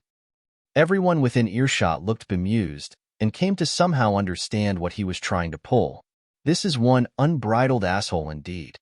He went pointing out individuals and asked how they were better than he was. How is anyone supposed to answer such a question? If the ones asked were unable to answer his question, it would have simply verified what he said before, that other than the difference in plane, they were no better than the juniors they had just bullied. Yi Shaoshi looked at the scene, dumbfounded, before looking rather amused. He knew that little brother of his well, after all. That little shit isn't trying to prove anything about the sparring sessions. He was simply trying to find a logical excuse to exact his revenge. Yi Shaoshi felt very astonished, thinking that his little brother was indeed the little brother he knew, one who stood tall and proud exacting his revenge. He had not, however, expected so many to have fallen into his little brother's trap. That disciple of Tianqing Pavilion glared at Yi Futian with cold eyes, then said with an equally cold tone, "I specialize in martial arts attacks, blending my will into the situation of things. We can't fight here due to our differences in planes. How are you going to prove anything?" "Of course I can," Yi Futian said and leaped into the air. His speed was frightening as he gathered terrifying aura about him. Overwhelming martial arts will burst from his body. The martial arts statue shone the most brightly among all the 8 statues, which appeared within an instant. The force gathered became increasingly powerful. Yi Futian lashed out with his hand and conjured a staff in his hand. He stepped forward and dealt a strike with the staff. The air was shaken, yet there was no stopping the growth of his aura. The force gathering about him became more terrifying. The shining statue's light grew increasingly bright and blinding. Futian made consecutive attacks with his staff, and every strike felt like a thunderstorm, fearsome and unyielding. When he dealt his fifth attack, shadows of the staff were seen everywhere on the platform. The tremendous force went about pounding away at the air as the shining statue glowed with blinding light. He did not lash out with the sixth attack, but stood in the air after dealing 5 blows. Many felt themselves trembling after seeing how he moved. While he was only a mere grade 8 noble, that force that he had just demonstrated in front of everywhere was extremely terrifying. He was, after all, the champion. Yunfeng's face went pale. He knew that even if he were to ask for a rematch, there was simply no way he would be able to beat Futian. Futian turned to look at that Tianqing Pavilion disciple and said, "I now ask for your guidance." He excused himself after he was done saying that. Futian's techniques with the staff, his bearing, power of the body, and martial arts will all seem to have blended perfectly. That Tianqing Pavilion disciple looked incredibly troubled. While his plane was indeed far higher than Futian's, and there was no doubt that his power would have been able to overwhelm what was demonstrated by Futian, none of the spectators were blind. As soon as he made his move, everyone could tell who was better in terms of mastery of the art. Futian seemed to be telling everyone with his actions that that was the sparring sessions that he had in mind. "Senior?" Futian said. The person he addressed was now looking immensely troubled, as there was no way he could finish this without making a fool of himself. "I admit defeat," that disciple of Tianqing Pavilion said, causing an uproar from everyone present. It was to say that other than being of higher plane, he had admitted that the art that he was best at proved inferior compared to Futian. His actions, in turn, verified what Futian said before. "What about you, senior?" Futian looked at the one who had bested Wuchen before, also a disciple of Tianqing Pavilion. That person looked troubled as well, as he specialized in martial arts, just like the one Futian challenged. "So, even you seem to think that you only have the advantage in terms of the difference in planes," Futian quipped with a smirk at the other party's utter silence. He went on to look at Xiang Zhiqin. "How about you?" Xiang Zhiqin had beaten Hua Jieyu before. Resonance of wills, blending into spells. "How will you prove your superiority?" Xiang Zhiqin glared at Futian with cold eyes. Futian stood silently. Fearsome spiritual qi circulated about him in an instant. Many were able to feel intensely dangerous martial arts will power, and then streaks of white flames danced in the air. The flames grew increasingly intense around him, and many were able to feel the eerie fires from above the Zhonggong battle platform, fires which felt incredibly cold. The fires felt as if they were capable of sucking the marrow from one's bones, and packed tremendously devastating damage potential. 3 statues glowed brightly when the fires appeared, which meant that the fires packed powers of 3 different elements.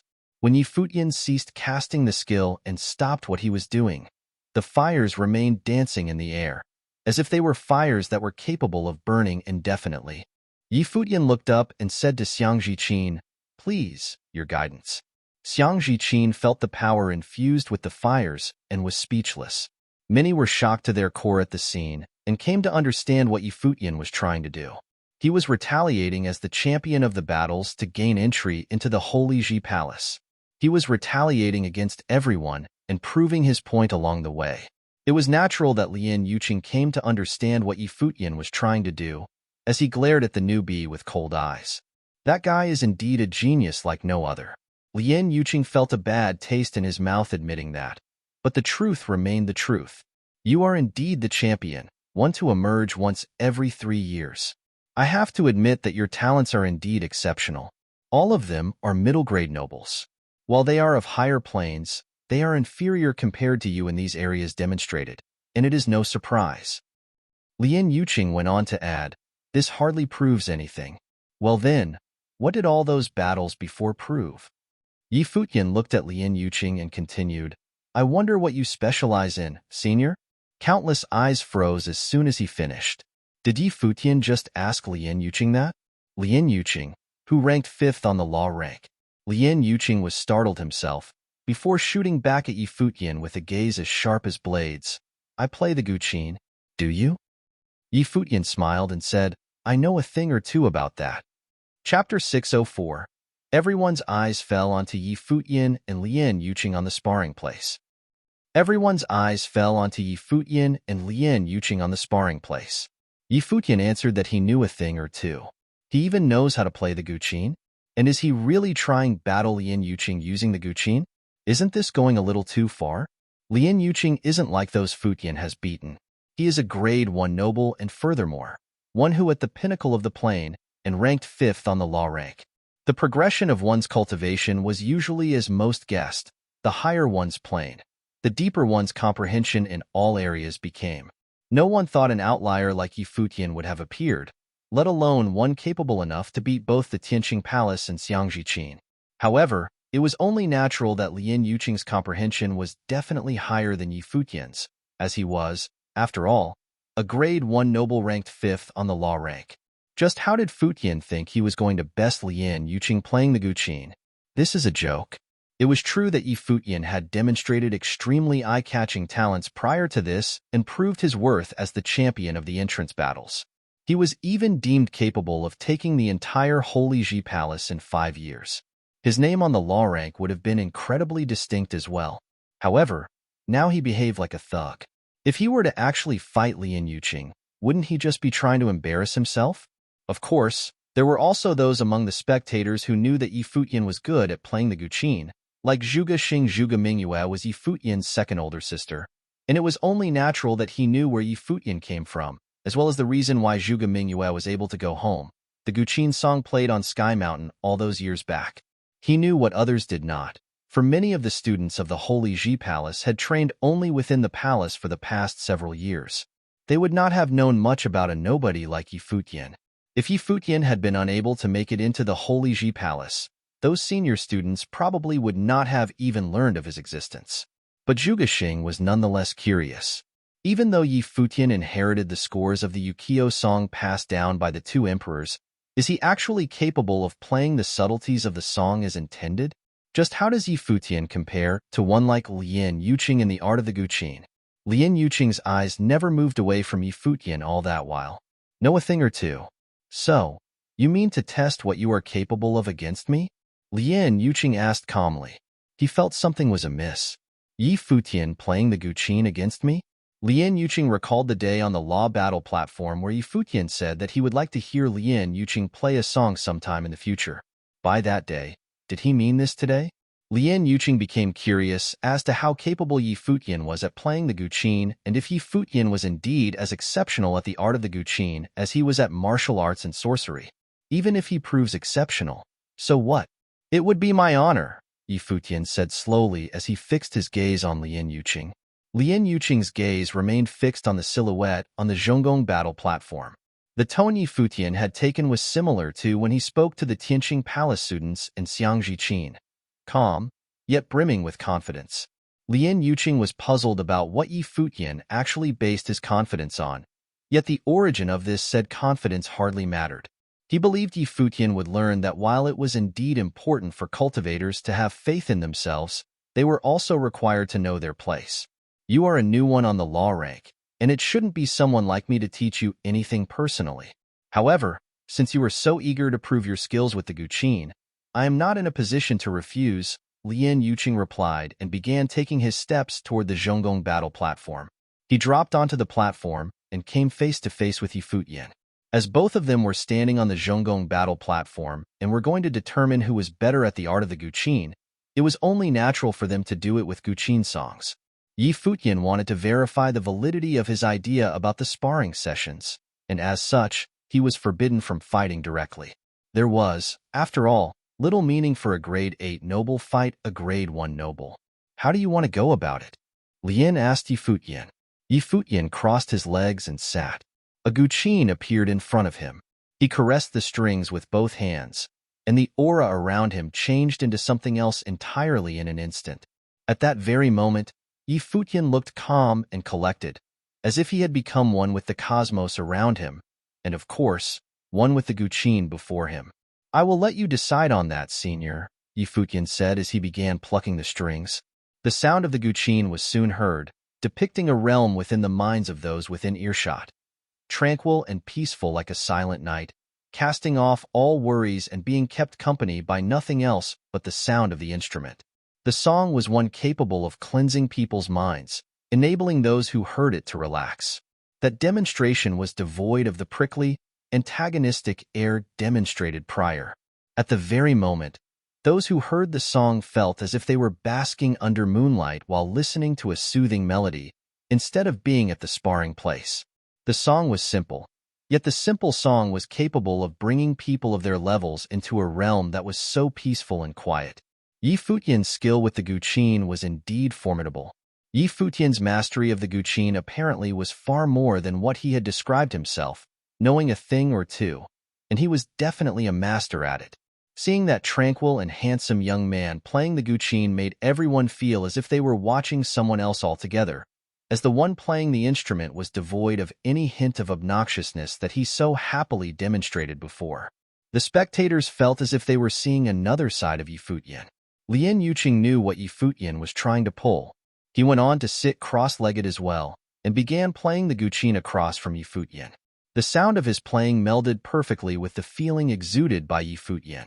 Sounds of both sides melded harmoniously with one another. Spectacular, many said to themselves. Lien Yuqing demonstrated his exceptional mastery at the art by blending in with Yi Futian's playing. While it was easy to learn to play the guqin itself, it was very difficult to draw pictures in people's minds with it. Blending one's thoughts playing the guqin with that exuded from the guqin songs of others proved even more difficult. They seemed to clash and spar, using their own ways.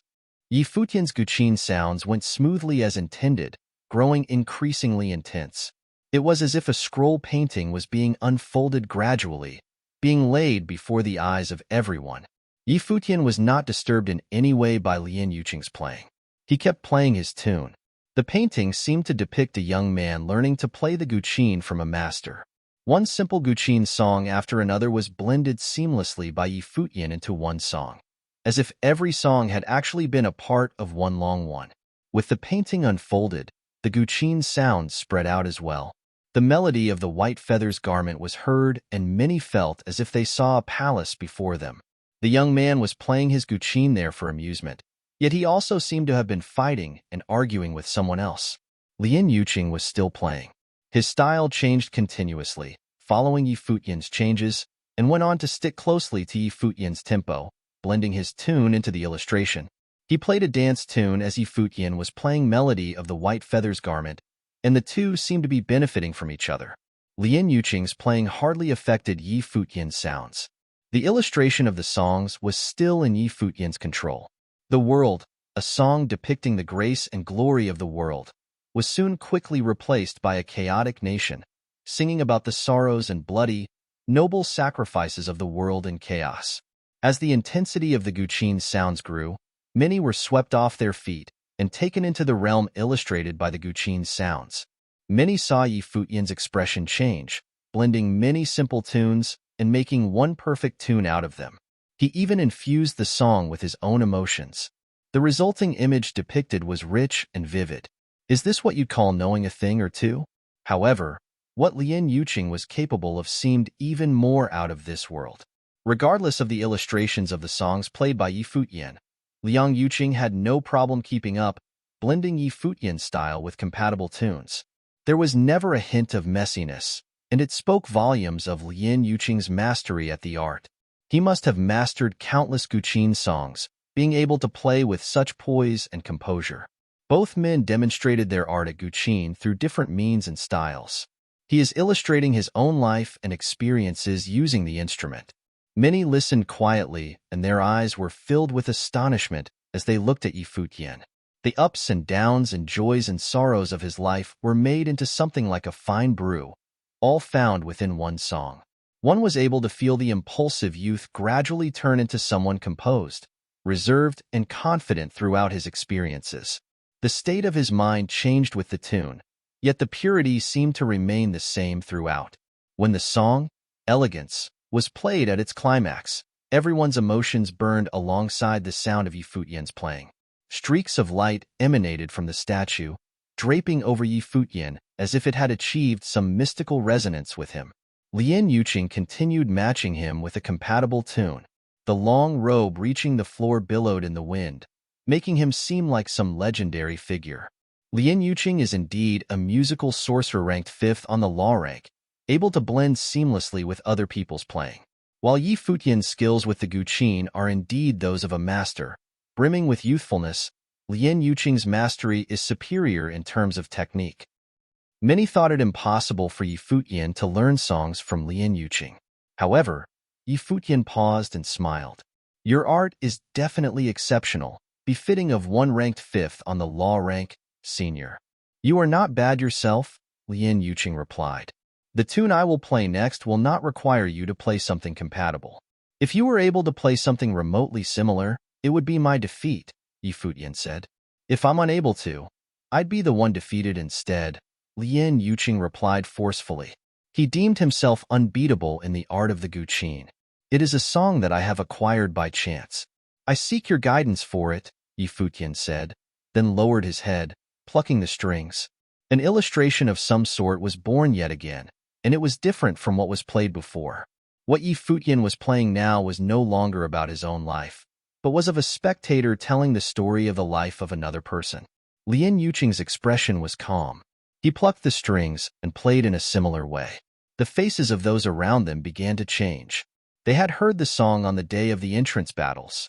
The one who played back then was Bai Luli. Furthermore, there were also some from the Holy Sage Pavilion who had heard the tune before, like Hua Fan. Yi Futian is able to play something like this? Many within earshot were swept into the intense illustration as the sound of the guqin reverberated in the air. Even the statues around them began to emanate beams of light, like they were being touched by the guqin's sound as well. Lien Yuqing began to look troubled. The tune seemed to be an exceptional kind. As time went by, he felt that it was rather difficult to keep up with. It was as if the tune was trying to knock him over. Those adept at the guqin knew to appreciate the songs played. Yi Futian's song directly interfered with Lien Yuqing's mind. It was as if that song had no equivalent. At the very least, Lien Yuqing did not feel the songs he knew were qualified enough to match it. His fingers plucked on the strings furiously. The speed of the tune he played slowed, then was sustained by only his exceptional mastery at the art. When the painting illustrated by the tune was unfolded, it was a mighty, brimming piece. The state depicted by the sound was that of a whole world, the heart of kings and emperors. All 8 statues were influenced by the tune, emanating dazzling beams of light and pulses, showering onto Yi Futian. Spiritual qi danced around in the air, and the spiritual qi in the Zhonggong battle platform pulsed to the tempo of the guqin sounds. Lien Yuqing looked incredibly troubled by then. However, he did not stop. The tunes he played changed from one to another, and exceptional sounds kept emanating from his instrument. But then again, even his exceptional mastery proved inadequate to cover the one played by Yi Futian. His tune became encroached one time after another, for the tune of kings and emperors would not tolerate being defiled by other sounds. Stronger illustrations were born. Wind danced on the Zhonggong battle platform, and the 8 statues emanated dazzling light that circled around Yi Futian. The beams grew increasingly tall. Countless eyes were set on the silhouette of Yi Futian playing. With intense emotions welling up inside them, the spectators watched him play. Their minds seemed to have been entirely carried away by the illustrations drawn by the song, as if telling an incredibly epic legend. It told of the divine prefecture, its history and culture, the chaotic world, and the yearning for one to bring order. The illustration became increasingly powerful and vivid as the tune went on. All 8 statues glowed with bright, tall beams of light. Air of terror seemed to have been swept in from nowhere. The clouds changed and endless worldly spiritual qi rained down from above. Yi Futian remained seated cross-legged, losing himself in all of it. Many even began to look at him with dazed eyes of admiration. Twang! A crisp sound was heard. Lien Yuqing's playing was completely swept away, halting abruptly. The string of Lien Yuqing's instrument had broken. The guqin was smeared with the blood spewed from his mouth. Chapter 605. Lien Yuqing lost. Lien Yuqing lost. A grade 1 noble ranked 5th on law rank and possessed unparalleled skill in the art of the guqin. Yet he lost to another playing the instrument. He lost to Yi Futian, a grade 8 noble. If the competition had been one where the musical spells were used for fights, it would have been pointless as the victor would have been apparent. However, that competition was based on Yi Futian's ideas about sparring, where one's mastery of the art of the guqin was considered. Lin Yuqing had immense pride, especially when it came to the art of the guqin. It was unthinkable for him to attack Yi Futian. As such, he went testing Yi Futian's skills as a fellow musician of the instrument, matching the illustrations brought forth by Yi Futian through his own extraordinary mastery at the art. Lin Yuqing performed admirably, befitting of one who was ranked 5th on the law rank. Yet, the last song proved too much for him to handle. Despite giving his all, he failed to match the state illustrated by that last song. He ended up thoroughly burnt out, suffering intense mental trauma and physical injuries while the string on his guqin broke. Many understood what that outcome meant. Lin Yuqing lost to Yi Futian at a guqin competition. Having only arrived at the Holy Ji Palace less than a year ago, the champion of the entrance battles emerged as a newbie to question the rules of the sparring sessions, presenting his ideas of proper sparring to the veterans and old-timers. He claimed that he was not inferior to his seniors in any way but playing. He fulfilled what he had claimed, beating his seniors in both martial arts and sorcery. Now, even Lin Yuqing, the one who ranked 5th on the law rank, lost to him. It was a prestige for Futian like no other. Looking at the silhouette who was still playing his instrument, many looked dazed. Rumors about Yi Futian had been all over the place since the day he entered the Holy Ji Palace. Rumors which were all unsavory, claiming him to be vile, weak, and cowardly. So what now? He remained calm and composed even when facing the one who ranked 5th on the law rank. Yun Shuisheng looked at Yi Futian with a tinge of interest in her cold eyes. She felt unable to read the young man before her. Xiang Zhiqin's face went pale altogether. What happened before seemed like a joke. It was a sarcastic twist of fate like no other. Even the number 1 noble in the Daozong Palace lost, which meant that she had no place disparaging Yi Futian or doubting the one Hua Jieyu deemed worthy. She came to realize right there and then why Hua Jieyu reacted so intensely that day. Hua Jieyu knew him through and through while Xiang Zhiqin knew nothing. Yun Feng looked at Yi Futian. He felt the light of Yi Futian was unbearably blinding. It made him feel worthless and despaired. Zhu Gexing had his eyes on Yi Futian as well. The impact Yi Futian brought forth then was even more intense than the one seen in the battles prior to their entry to the Holy Ji Palace. The one Yi Futian faced was not a newbie, but Lin Yuqing, who ranked 5th on the law rank. All those who were in the same batch as Yi Futian felt some kind of heat welling up in their chests. What Yi Futian had pulled just now was indeed a tale to be told in legends. That one song made him into the only truly unique being in the place meant for sparring. Hua Jieyu smiled, looking at Yi Futian with her clear eyes. What a good-looking guy indeed. That was the Yi Futian that she knew and loved. Yu Sheng looked composed, and he was the only one capable of looking so composed. He ceased being surprised no matter what Yi Futian ended up achieving. He deemed such achievements to be Yi Futian's destiny, a glorious being admired and revered by tens of thousands.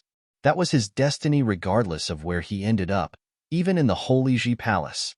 Tremendously terrifying spiritual qi moved as a horrifying current was sensed from afar, encasing the entire Zhonggong battle platform. Yi Futian continued to play his instrument as if he had totally lost himself in the illustration brought by the song he played. It was no longer a match between him and Lin Yuqing. He played because he felt a resonating power coming from somewhere else. It was not just Yi Futian. Everyone in the sparring place felt the same kind of power.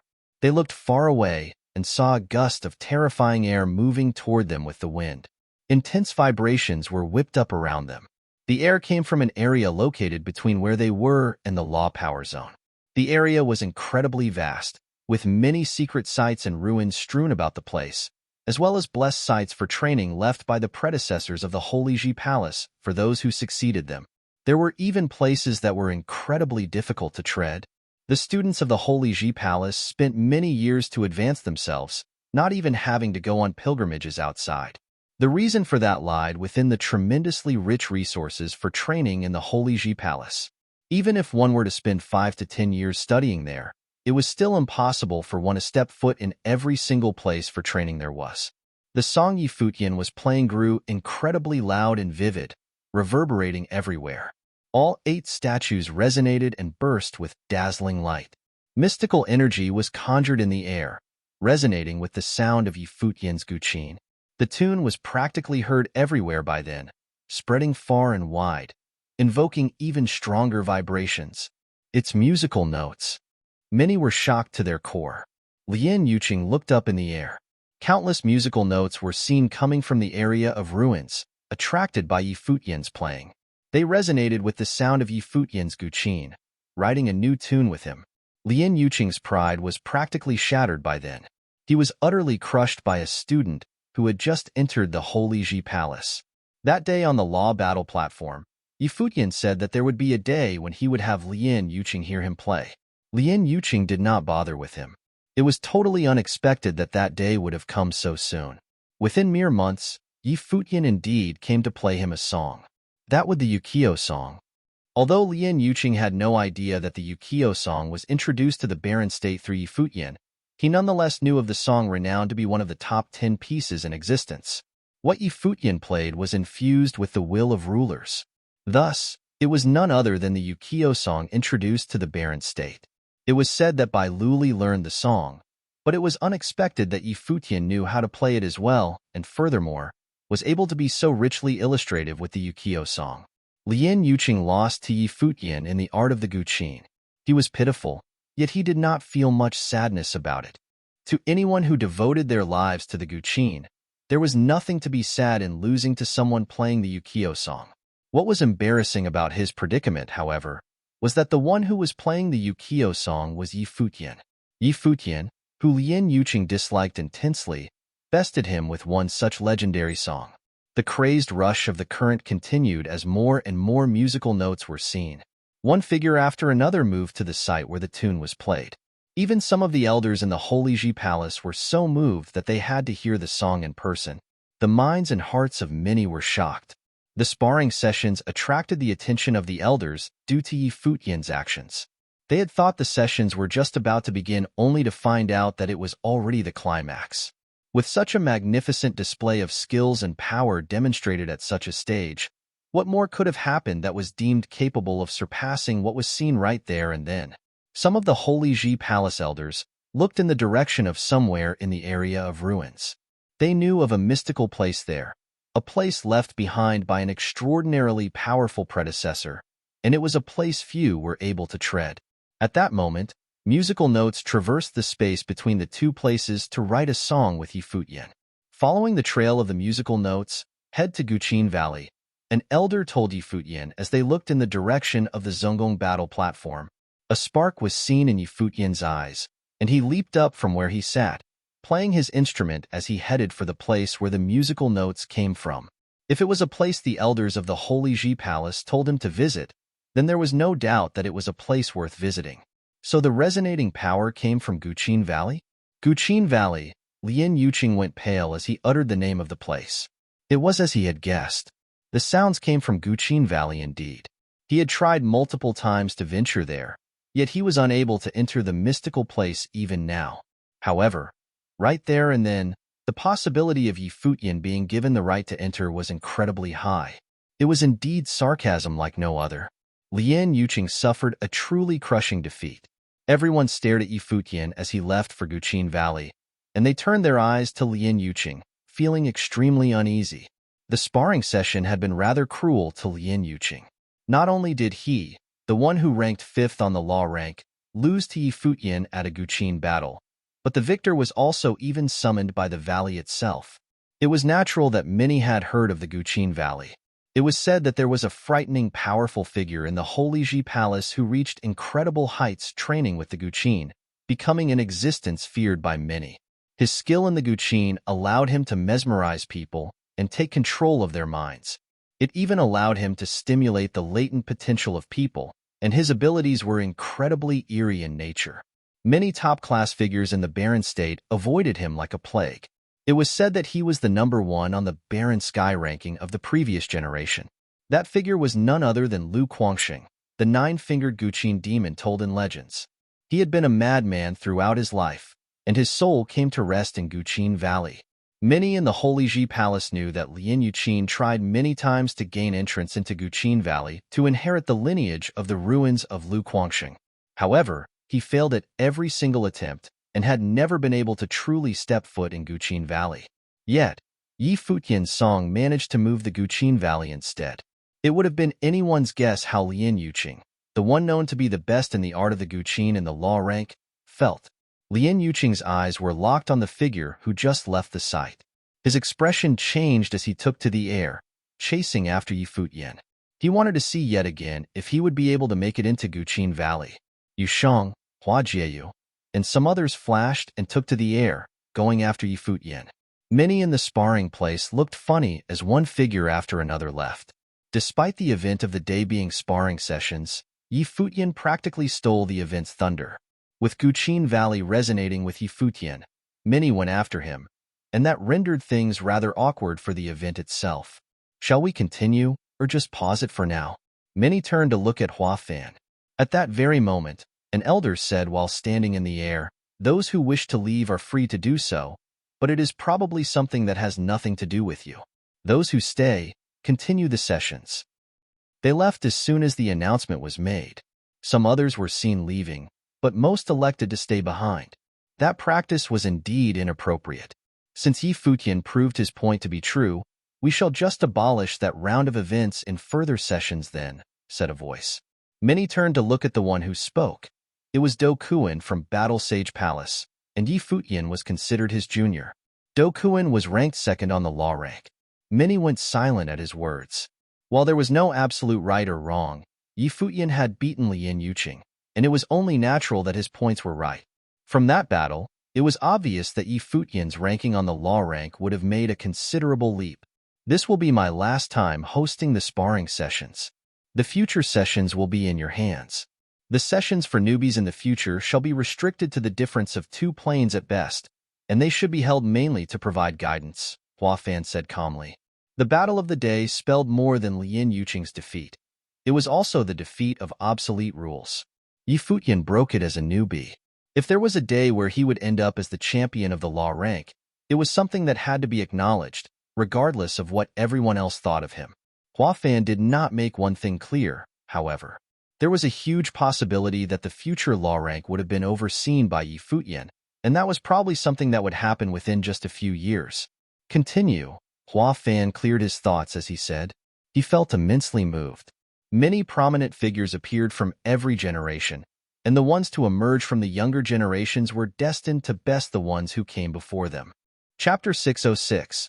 The Guqin Valley was one of the many relics within the Shangdao Palace, and a famous one at that. Lu Guangxing's illustrious reputation was one of the reasons.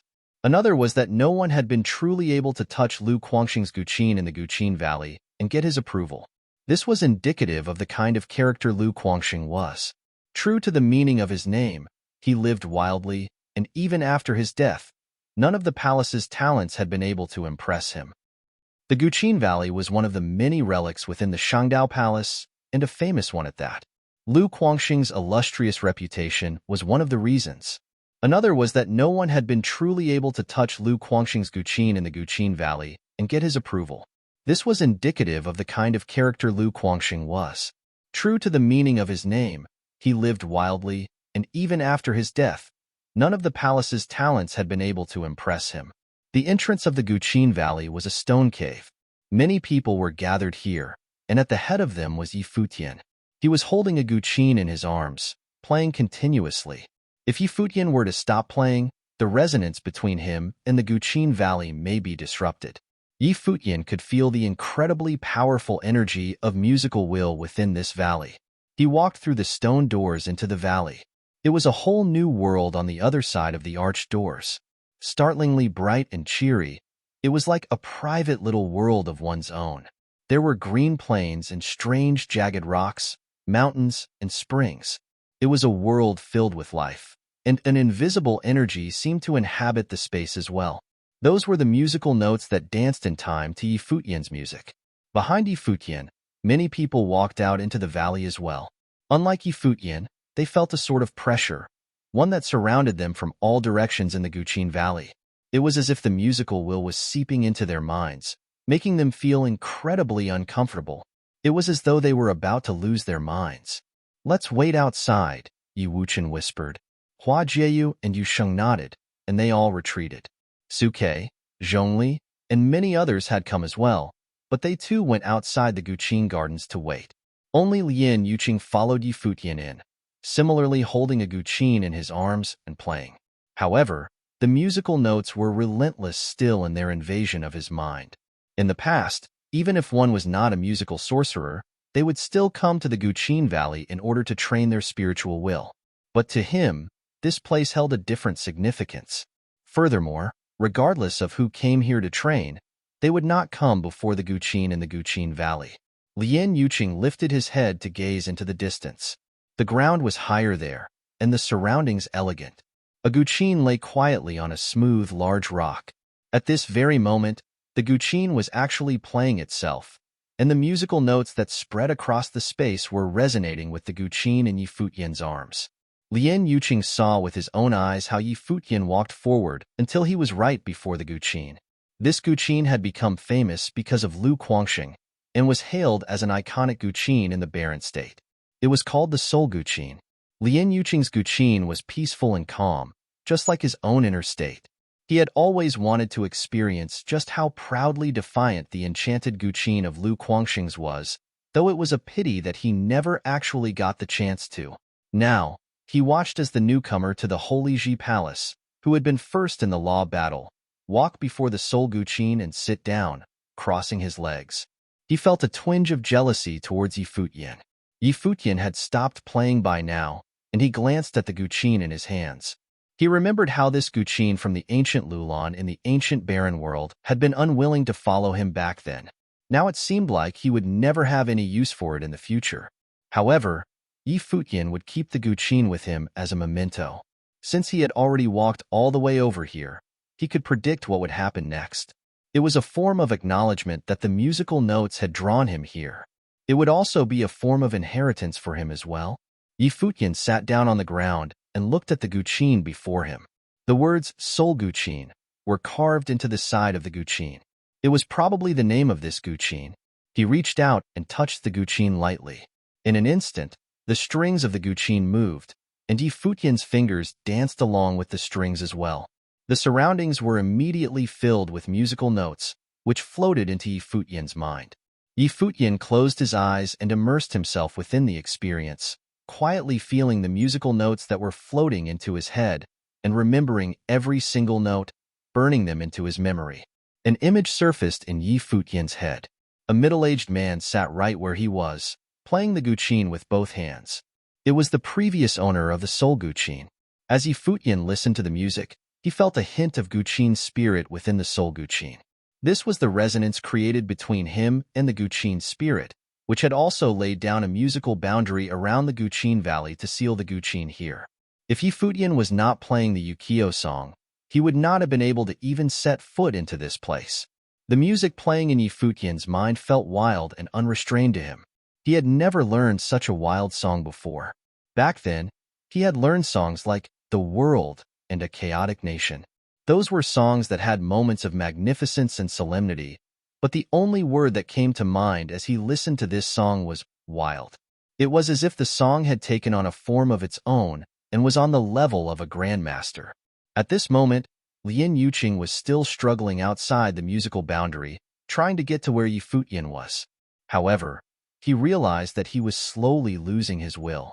If he were really to force his way through the boundary, he may very well lose his mind. Finally, Lien Yuqing stopped inside as he looked towards Yi Futian. He then turned to leave. He would remember everything that had happened today as a point of motivation for himself. Once he got back, he was going to train his state of mind as well as his abilities in the Guqin path. Yi Futian stayed in the Guqin Valley for many days. Yu Sheng, Hua Jieyu, and the rest waited outside for him throughout. By this time, the sparring sessions had come to an end. The real sparring had started after Yi Futian left, with powerful individuals clashing against each other.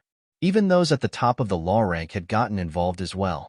But the fight that Yi Futian had walked out of remained the most shocking battle of this series of sparring sessions. On the last day of the 10,006th year of the Divine Prefecture calendar, many of the Holy Ji Palace's disciples left to visit home. Those who didn't leave kept busy with their training. The new law rank was now carved onto the stone wall in the law battle platform area. Once the sparring sessions ended every year, there would be great changes to the law rank. However, this year, the biggest change in the law rank was attributed only to one person. Many people were gathered before the law rank. Zhu Gexing, Xiang Zhiqin, Yun Feng, and the others were all there, staring at the new rankings. Shockingly, Yi Futian's name was at the top. He was 10th in the law rank. Despite only being a grade 8 noble, he had made it to 10th place. This was practically a miracle in the Holy Ji Palace. Of course, no one dared to question this ranking. Yi Futian had already displayed the potential of someone who would rank first in the law rank from his performance in battle. Furthermore, his skills in sorcery and martial arts were all outstanding, and he had defeated Lien Yuqing in battle using the Guqin path. If it wasn't for the fact that Yi Futian was still at a lower plane and was not as physically strong, he may have ranked even higher. Other than Yi Futian, Yu Shang had entered the law rank as well, though he was further down the list. But it seemed like the two names who would eventually be on top had already appeared within the law rank. People made it a point to remember Yi Futian's name. Where the relics were, there were many people training everywhere as well. Some occasionally had their eye on the Guqin Valley as well. Hua Jieyu was waiting outside the stone doors of the Guqin Valley. Today was the last day of the year, but Yi Futian was still training inside, refusing to come out. Just then, a handsome figure walked out from the valley. All smiles, he gazed towards the countless people waiting outside the Guqin Valley for him. A smile appeared on Hua Jieyu's face. Walking up to him, she first threw him a sharp glance before asking gently, "How's your training?"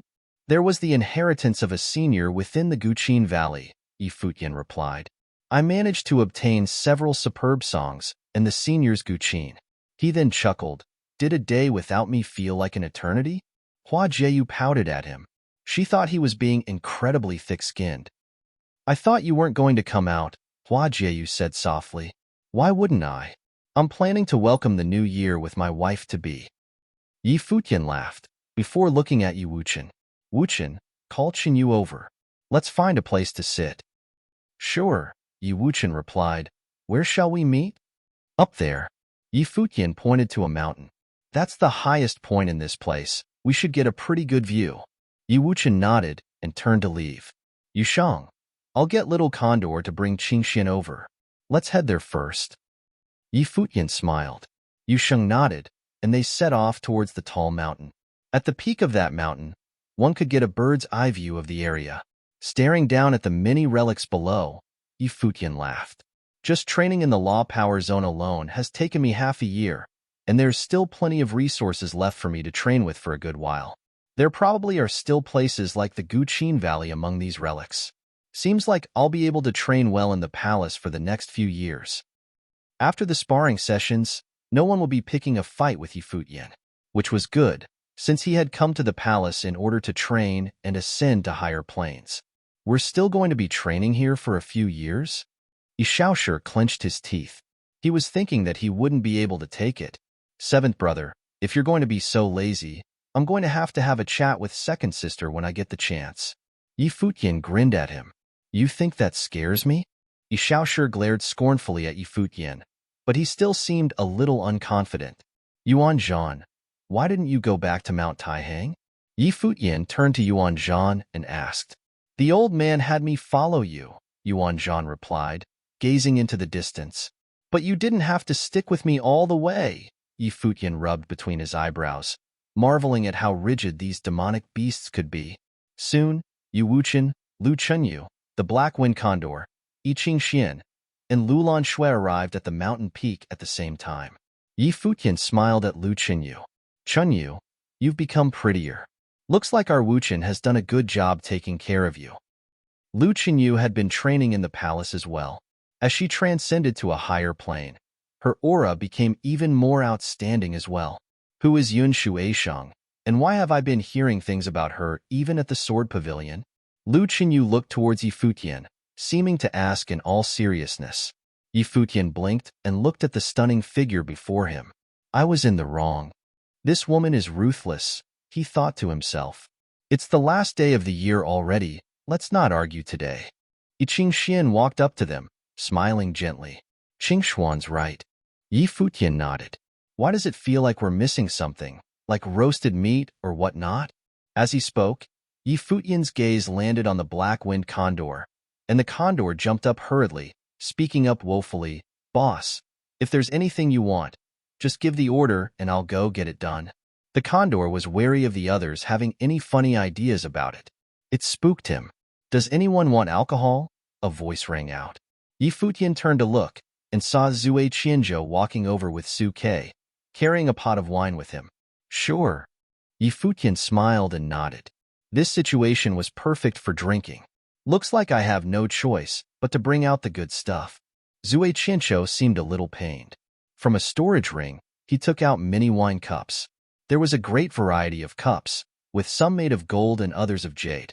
Futian was dumbfounded at how exquisite Zue Qianzhou's taste was. Everyone sat together, and Zue Qianzhou poured them all a cup of wine, chuckling, despite being alive for so long. I haven't actually had the chance to welcome the new year with people who aren't my master. To fate, which brought us all together. Su Ke chuckled, thinking to himself that life really was interesting. He had thought himself a person who did not get along with the rest, but after arriving at the Holy Ji Palace, he had discovered people he didn't mind, like Zue Qianzhou and Wuchen. Futian and Yushang seemed like interesting people too. Perhaps this really was the workings of fate at play. To fate. Futian laughed, and everyone raised their cups and drank. The sparring sessions a few days ago were really satisfying. Su Ke grinned. How long do you all think it will take for us to take over the law rank of the Holy Ji Palace? Most of those who would predictably be at the forefront of the rankings were here at this gathering. Probably 3 years, Zue Qianzhou replied. 3 years. Futian looked towards the Holy Ji Palace. I've never thought about conquering the law rank. Zue Qianzhou and Su Ke were taken aback for a moment and glanced over at Futian. Then they both chuckled. Indeed, they had forgotten that not everyone had their sights set on the law rank. The rankings meant little to Futian. Then what about the Barren Sky ranking in the Barren State? Su Ke looked towards Futian. Futian was still staring off into the distance. He thought about the Barren Sky ranking in the Barren State. A smile then appeared on his face, but he did not reply. In years to come, when Su Ke recalled this memory again, he would finally understand the meaning behind Futian's smile. Chapter 607. It was now the 10,009th year of the Divine Prefecture calendar. 3 years had passed, and now something big was happening within the vast Barren State again. The assessment for admissions to the Holy Ji Palace, which was held once every 3 years, would be happening soon. The younger generation of the Barren State had set foot onto the 9 divine roads and was preparing to conquer the roads and enter the Holy Ji Palace. It was now the 10,009th year of the Divine Prefecture calendar.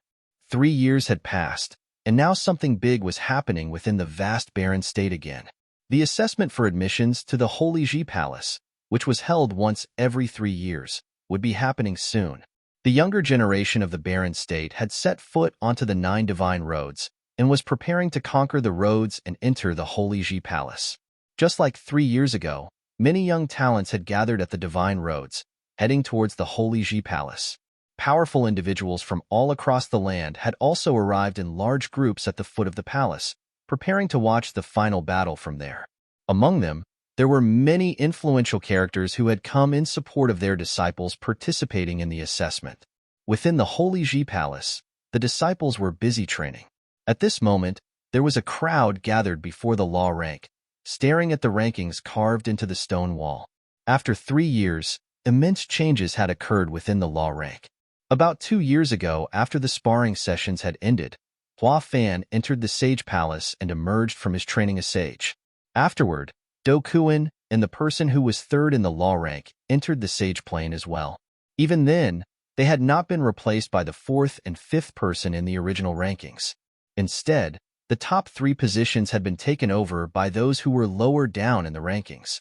The batch of disciples from 6 years ago had already advanced to be at the peak of the noble plane. This put them ahead of many disciples in the batch from 9 years ago who had not entered the sage plane yet. It was a large leap to get to the sage plane, which made it difficult for people to break through into the plane. As such, it was common that disciples from 2 different generations would clash with each other in the law rank at this particular plane. Such occurrences had happened throughout the years. Even within the disciples that had entered 3 years ago, there were many whose names had already appeared within the law rank. Furthermore, there were many whose positions were especially eye-catching. The person who was 10th in the law rank was especially prominent. His rank was not especially high, but he had steadily held that position for 2 years in a row. About 2 years ago, Futian had made a name for himself through a battle during the sparring sessions and become 10th in the law rank as a grade 8 noble. Afterward, he had maintained that rank without any changes happening. He did not increase in rank, but neither was he replaced by anyone. It was as if his position was fixed. Those who ranked lower than him skipped 10th place when they rose in ranking. Those who dropped in rank also fell beneath Futian as well. Once, there had been a person in 11th place who rose in ranking to take over the 9th place. The person originally in 9th place should have become 10th instead. But that did not happen. Futian remained in his rank, and the person dropped directly to number 11 in the rank instead. It was strange. However, those in the Holy Ji Palace were not fazed at all by this occurrence. Over the past 2 years, Futian had not participated in any more battles. He had even been absent from the sparring sessions for the past 2 years. Under these circumstances, even if one wanted to have Futian's ranking in the law rank shifted forward, it was unclear where he should be placed. As a result, a strange occurrence happened within the law rank where Futian remained in the exact same ranking for about 2 years. "What plane is that guy at now?" someone asked quietly, looking at Futian's name on the ranking. Those next to him knew exactly who he was talking about. In truth, there were many who were curious about Futian. Someone else answered from the side, "I thought he would have participated in the sparring sessions a few months back. In the end, he still wasn't interested." What a character. But even without participating in the sparring sessions or any other battle, his name is still getting more prominent within the palace. They continued, "He's someone who broke through many relics continuously, and he even helped many of those entering the Holy Ji Palace in their training. It's no wonder he's well known. He has an extraordinary capability in understanding things. We've already seen that back at the sparring sessions over 2 years ago. Today, whether it's sorcery, martial arts, or the Guqin path, he probably has outstanding achievements in all of them. Even those talents from the batch 3 years ago were willing to head to the Battle Sage Palace in order to ask him for training advice." Many people chattered before the law rank about how Futian had become a legendary character among the Holy Ji Palace disciples. Despite his unconventional ways, he was still outstandingly capable. They predicted that if Futian were to actually participate once, there would even be the possibility that he could leap straight into the top 3 from being 10th in the law rank. It had been 2 years already. With his current abilities and his potential to become first in the law rank, it was absolutely possible that he would be able to enter the top 3. Over at the sky-reaching tower area, shouts were heard, and there was a ruckus both within and outside the tower. Entering the 18th level? This guy's crazy good. Some people were exclaiming in jealousy. "Who entered the 18th level?" someone asked outside. "Who else could it be?" "It's Yusheng, of course," someone replied. Walking out of the tower, many people headed for the sky-reaching tower in a blink, and they saw the hulking figure on the 18th floor of the tower. Many felt a twinge of jealousy in their hearts. Yusheng was probably only a grade 4 noble. Even if that was one of the peak states in the noble plane, there was still a ways to go before he would be considered a superior noble. However, one usually had to be a grade 1 noble in order to enter the 18th level of the sky-reaching tower. Even if one was physically powerful, they probably still had to be at least a grade 2 noble in order to enter successfully. Yusheng was only a grade 4 noble. What kind of body did he have in order to be able to enter the 18th floor? He was a monster. The batch from 3 years ago already had Futian with his strange ways and Yusheng, who was an absolute monster. Many people wondered if these two would be the ones to fight over the top position in the law rank in the future, and if so, who would prevail. However, They also understood that these two fellows didn't seem to have any interest in the law rank at all. If not, they wouldn't have ignored all the opportunities to battle. They were only concerned with training and improving their own abilities quietly. They hadn't even participated in the sparring sessions. They wondered what those at the Holy Sage Pavilion would think if two disciples from the Battle Sage Palace were to become number 1 and 2 in the law rank in future.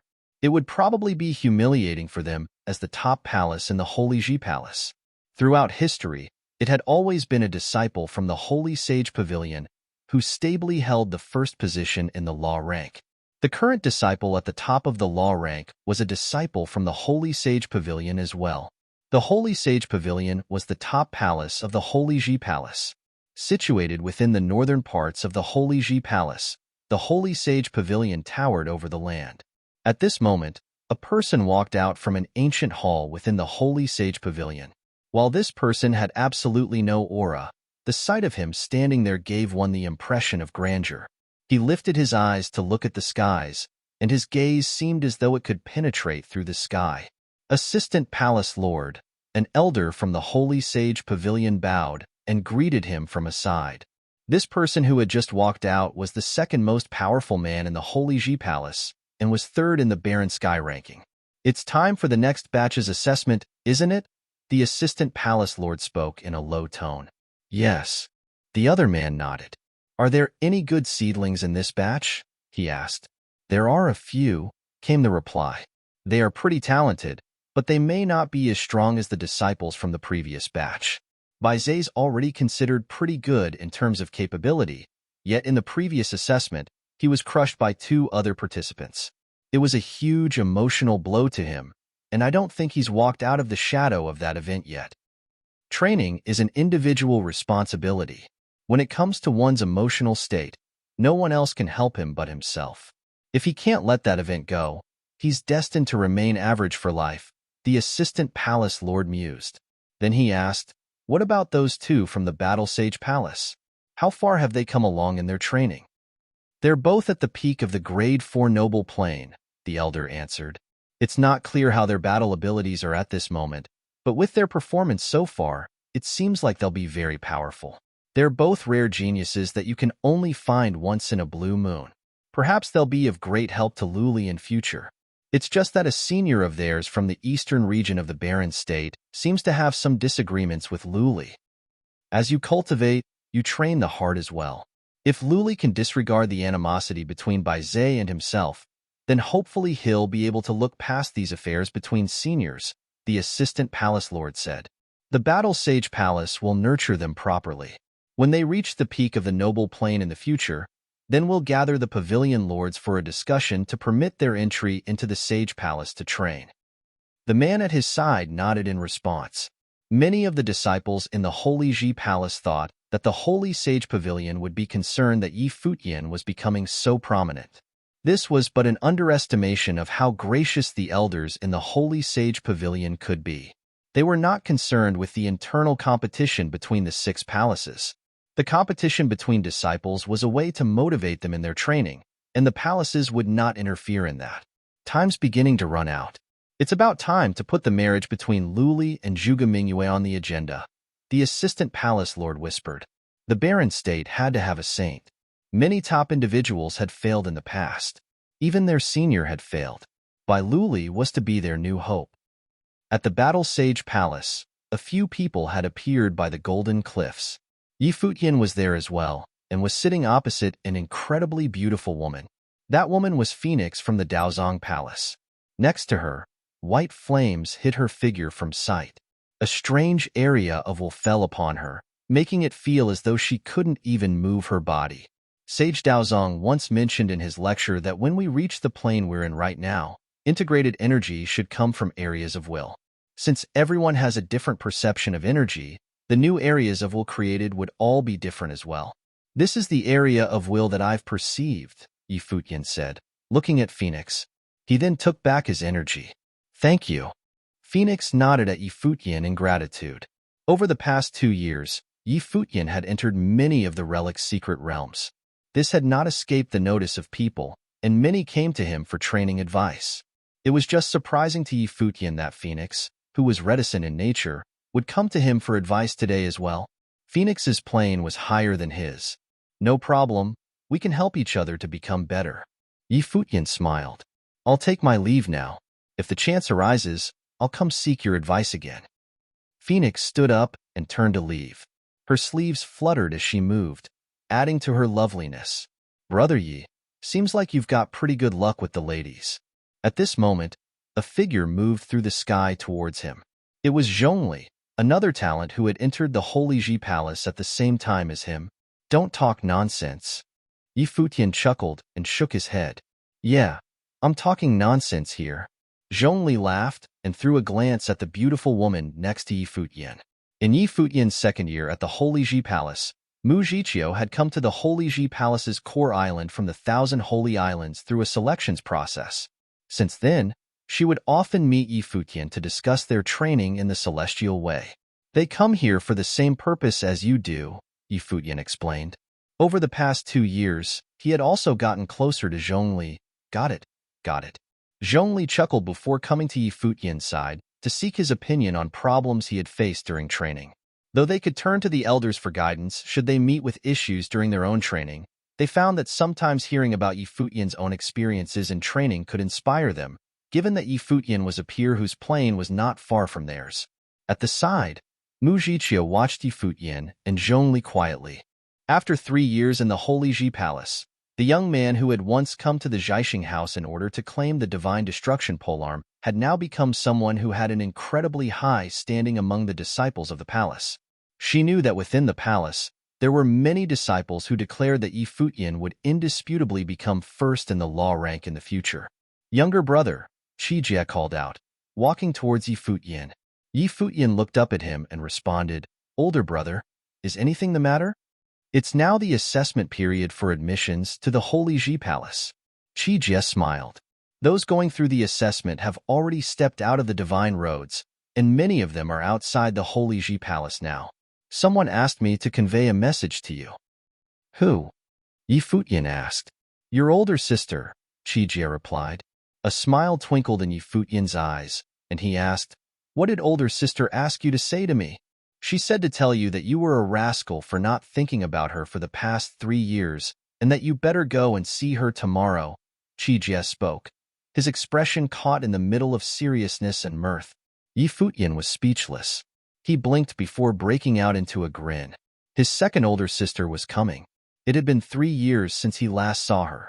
Having spent 3 years in the Holy Ji Palace, he was excited to find out how everyone else had been while he was away. Chapter 608. The next morning, strong cultivators gathered outside the Holy Ji Palace like clouds. Big figures from all over the barren state came over. Strong cultivators of the pavilions lined the sides of the stairs too. The next morning, strong cultivators gathered outside the Holy Ji Palace like clouds. Big figures from all over the barren state came over. Strong cultivators of the pavilions lined the sides of the stairs too. At the foot of the Holy Ji Palace, there were even more people. Today was the day of the final battle. The talents of the 9 holy roads would fight below the Holy Ji Palace and fight to the end. Who would be the most brilliant figure this year? Countless people were discussing it.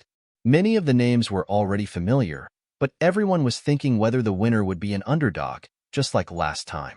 Futian had swept all his opponents as an underdog last time. He'd embarrassed Bai Zhe, second young lord of the White Cloud City, and defeated Huang Jioge in the final battle.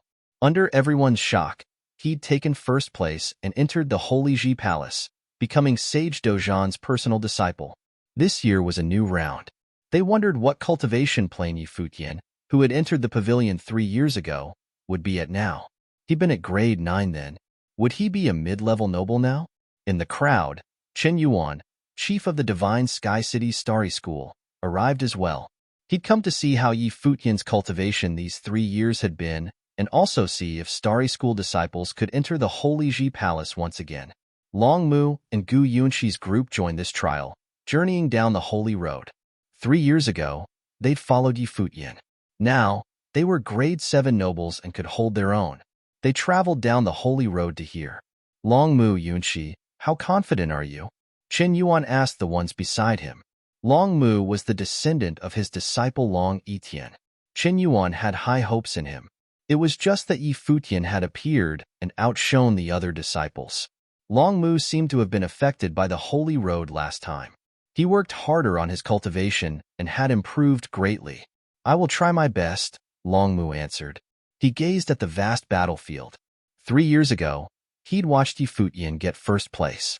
He knew he couldn't do it, but he'd worked hard to see Yi Futian's back. Grandpa Qin, why don't you ask about me? A bright voice asked. Qin Yuan looked over and saw a pretty girl beside Long Mu. Affection filled his eyes. You want to join the fun with your cultivation plane? Mother, Grandpa Qin is being mean, the girl complained to the woman beside her. Is Grandpa Qin wrong? Madame Long said, smiling. The 18-year-old girl was Long Linger. She'd grown up and was beautiful while still being filled with youth. You all bully me. Brother Futian is the best for me. Long Linger thought of Yi Futian and smiled brightly. Mother, do you think Brother Futian can recognize me? Maybe not. Madame Long found it funny. How is that possible? Long Linger made a face at Madame Long. I don't believe it. I might have gotten prettier, but I'm still easy to recognize. Ah, yes. Madame Long shook her head and smiled helplessly. This girl was a lot to deal with. But she was very relieved that this girl could exit the Holy Road peacefully. Long Linger was also in the Upper Arcana Plane, but Long Mu had experienced how dangerous the Holy Road was. Last time, Yi Futian had been there, but this time, Long Mu and Gu Yunxi had taken good care of Long Linger. Thankfully, nothing had happened. Otherwise, she would regret letting this girl go on the Holy Road. Zhuge Mingyue had already arrived on the steps. She was standing in the same spot as before. This year, the Zhuge family still had people in the trial that was still extraordinarily talented. Of course, that wasn't why she was here. She'd come to the Holy Ji Palace to get some air and see Yi Futian and Hua Jieyu. After all, they'd already cultivated in the pavilion for 3 years. Senior sister, what plane do you think Junior is in now? Beitang Xinger asked Zhuge Mingyue. We can ask them after he comes. Zhuge Mingyue smiled. Second senior sister. A voice called from afar. Zhuge Mingyue looked up towards the Holy Ji Palace and saw a group flying over. It was Yi Futian's group. Yi Futian and Hua Jieyu came hand in hand. Yi Shaoshi, Yu Shang, and Lulan Shui were behind them. Yi Futian soon arrived and Hua Jieyu smiled as she called, Senior sister. Seems like you're living well in the pavilion. Zhuge Mingyue smiled at them. Yi Futian and Hua Jieyu looked great and happy. I'm okay. I just miss second senior sister a lot, Yi Futian said emotionally. Stop acting. Do you still remember me when Jieyu's here? Zhuge Mingyue gave a half smile. It's been 3 years, and you never came to see me. Senior sister, I was busy cultivating so I can protect you sooner, Yi Futian said with a timid smile. Then what cultivation plane are you now? Can you protect me now? Zhuge Mingyue asked. Pinnacle of the grade, 4 noble plane. It won't be long before I reach the upper-level noble plane, Yi Futian said. Not bad, Zhuge Mingyue said, smiling. Then she looked at Hua Jieyu. What about Jieyu? Senior sister, I'm on the same plane as him, she said. Shaoshi, why are you hiding? You don't know me anymore? Zhuge Mingyue asked Yi Shaoshi who was in the back. What plane are you on? Senior sister, I was waiting for Junior to finish reporting. I'm grade 3, Yi Shaoshi said. Junior is catching up. How are you cultivating in the pavilion? Zhuge Mingyue grinned at him. It's the problem of talent, you know? I work really hard in the pavilion. If you don't believe me, you can ask Junior. Yi Shaoshi glanced at Yi Futian and fluttered his lashes. Yes, 7th senior brother works really hard, Yi Futian said, nodding. Yi Shaoshi let out a relieved breath. Zhuge Mingyue looked at them with a half smile, making the fatty's heart pound in fear. His senior sister's gaze seemed to suspect that he'd been slacking off. Senior sister, is there news about 3rd senior brother? Yi Futian asked. Dead. Zhuge Mingyue's smile disappeared. Yi Futian blinked and saw Beitang Xinger shake his head. Yi Futian felt awkward and resentful. Had 3rd senior brother really disappeared for 3 or 4 years? Or if he hadn't contacted 2nd senior sister ever since he left the Eastern Barren Territory, how many years had it been? How could Zhuge Mingyue not be resentful then? Third senior brother must be cultivating crazily, so he can go to the Zhuge family with honor. Maybe it's really dangerous outside, Yi Futian said weakly while studying Zhuge Mingyue's expression timidly. As expected, Zhuge Mingyue's expression softened a bit, but she said softly, don't mind him. Cultivate well, and don't be like Shui Yi and Luo Fan. What happened to fourth and fifth senior brother? Yi Futian asked. Don't mention them, Zhuge Mingyue said. Yi Futian became much more confused. What had happened to them? Futian, a voice said below them. Yi Futian looked down and saw Chen Yuan's group. Senior sister, I'll go see Chief Chen now. Jieyu can stay with you, Yi Futian said. Zhuge Mingyue nodded, and Yi Futian walked out. Lulan Shui also followed. She saw an extremely familiar figure behind Chen Yuan. Chief Chen, madam, Yi Futian called while walking over. Yunshi, you're also here for the trial? Yes. Gu Yunshi nodded and smiled brilliantly at Yi Futian. Long time no see. Long time no see, Yi Futian said. Then he looked to the pretty figure on the side. He studied her and asked, Who is this? You can't recognize me? Long Linger fluttered her lashes. Her clear eyes seemed a bit nervous. Passive. Yi Futian knocked against Long Linger's head. Little girl, you've grown up and gotten prettier. Ah, you tricked me. Long Linger jumped up and rushed into Yi Futian's arms. Brother Futian, did you miss me? Hey, you're an adult now. Aren't you embarrassed? Yi Futian stared speechlessly at Long Linger. The girl was 18 years old now. She was a slim and graceful girl. Linger, you still make trouble even after growing up, Madame Long said, glaring at Long Linger. This is my brother. It's okay, Long Linger said, upset. Right, Brother Futian? Seems right. Yi Futian shook his head with a dry smile. Long Linger had been a little demoness when she was little. Now, she was even scarier. Futian, someone came to the Starry School asking for you. So I brought her with. Chen Yuan looked to the figure behind him. She was another beautiful woman with an extraordinary temperament. Lulan Shui had already walked before her. This woman was the Empress of Lulan. Empress, Yi Futian called. Walking up, Yi Futian, come with me. I have something to say, the Empress said before turning to leave. Yi Futian followed with Lulan Shui behind him. The Empress led them away from the crowd. Then she turned and stared coldly at Yi Futian. Empress, why are you looking at me like that? Yi Futian asked. How is my daughter not good enough for you? Empress, what do you mean? Yi Futian asked. You have a girlfriend, but when I sent Lulan Shui to Book Mountain, I'd already said that you can even take her in as a mistress. Now, she's been by your side for so many years. How come she's still only on the side? Have you really ordered her around like a maid? Why are you humiliating her like this? The Empress asked coldly. She was the Empress of Lulan, and Lulan Shui had the high status of a princess.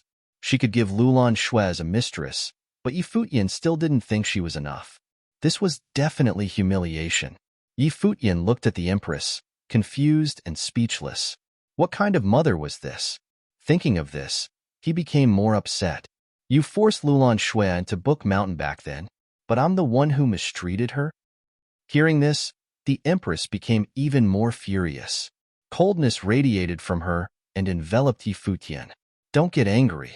If we really want to fight, you're not my match anymore, Yi Futian said coldly. Everyone had a temper. You, the Empress roared. A cold storm arrived instantly. A frightening cold spear shot towards Yi Futian. Yi Futian stood there quietly, allowing the icy spear to pierce him without moving. Now, his physical body was very strong. Even if the Empress was a grade 2 noble, he wasn't afraid. However, ancient Lulan's nobles were much weaker than the Holy Ji Palace's nobles, even if she was the Empress.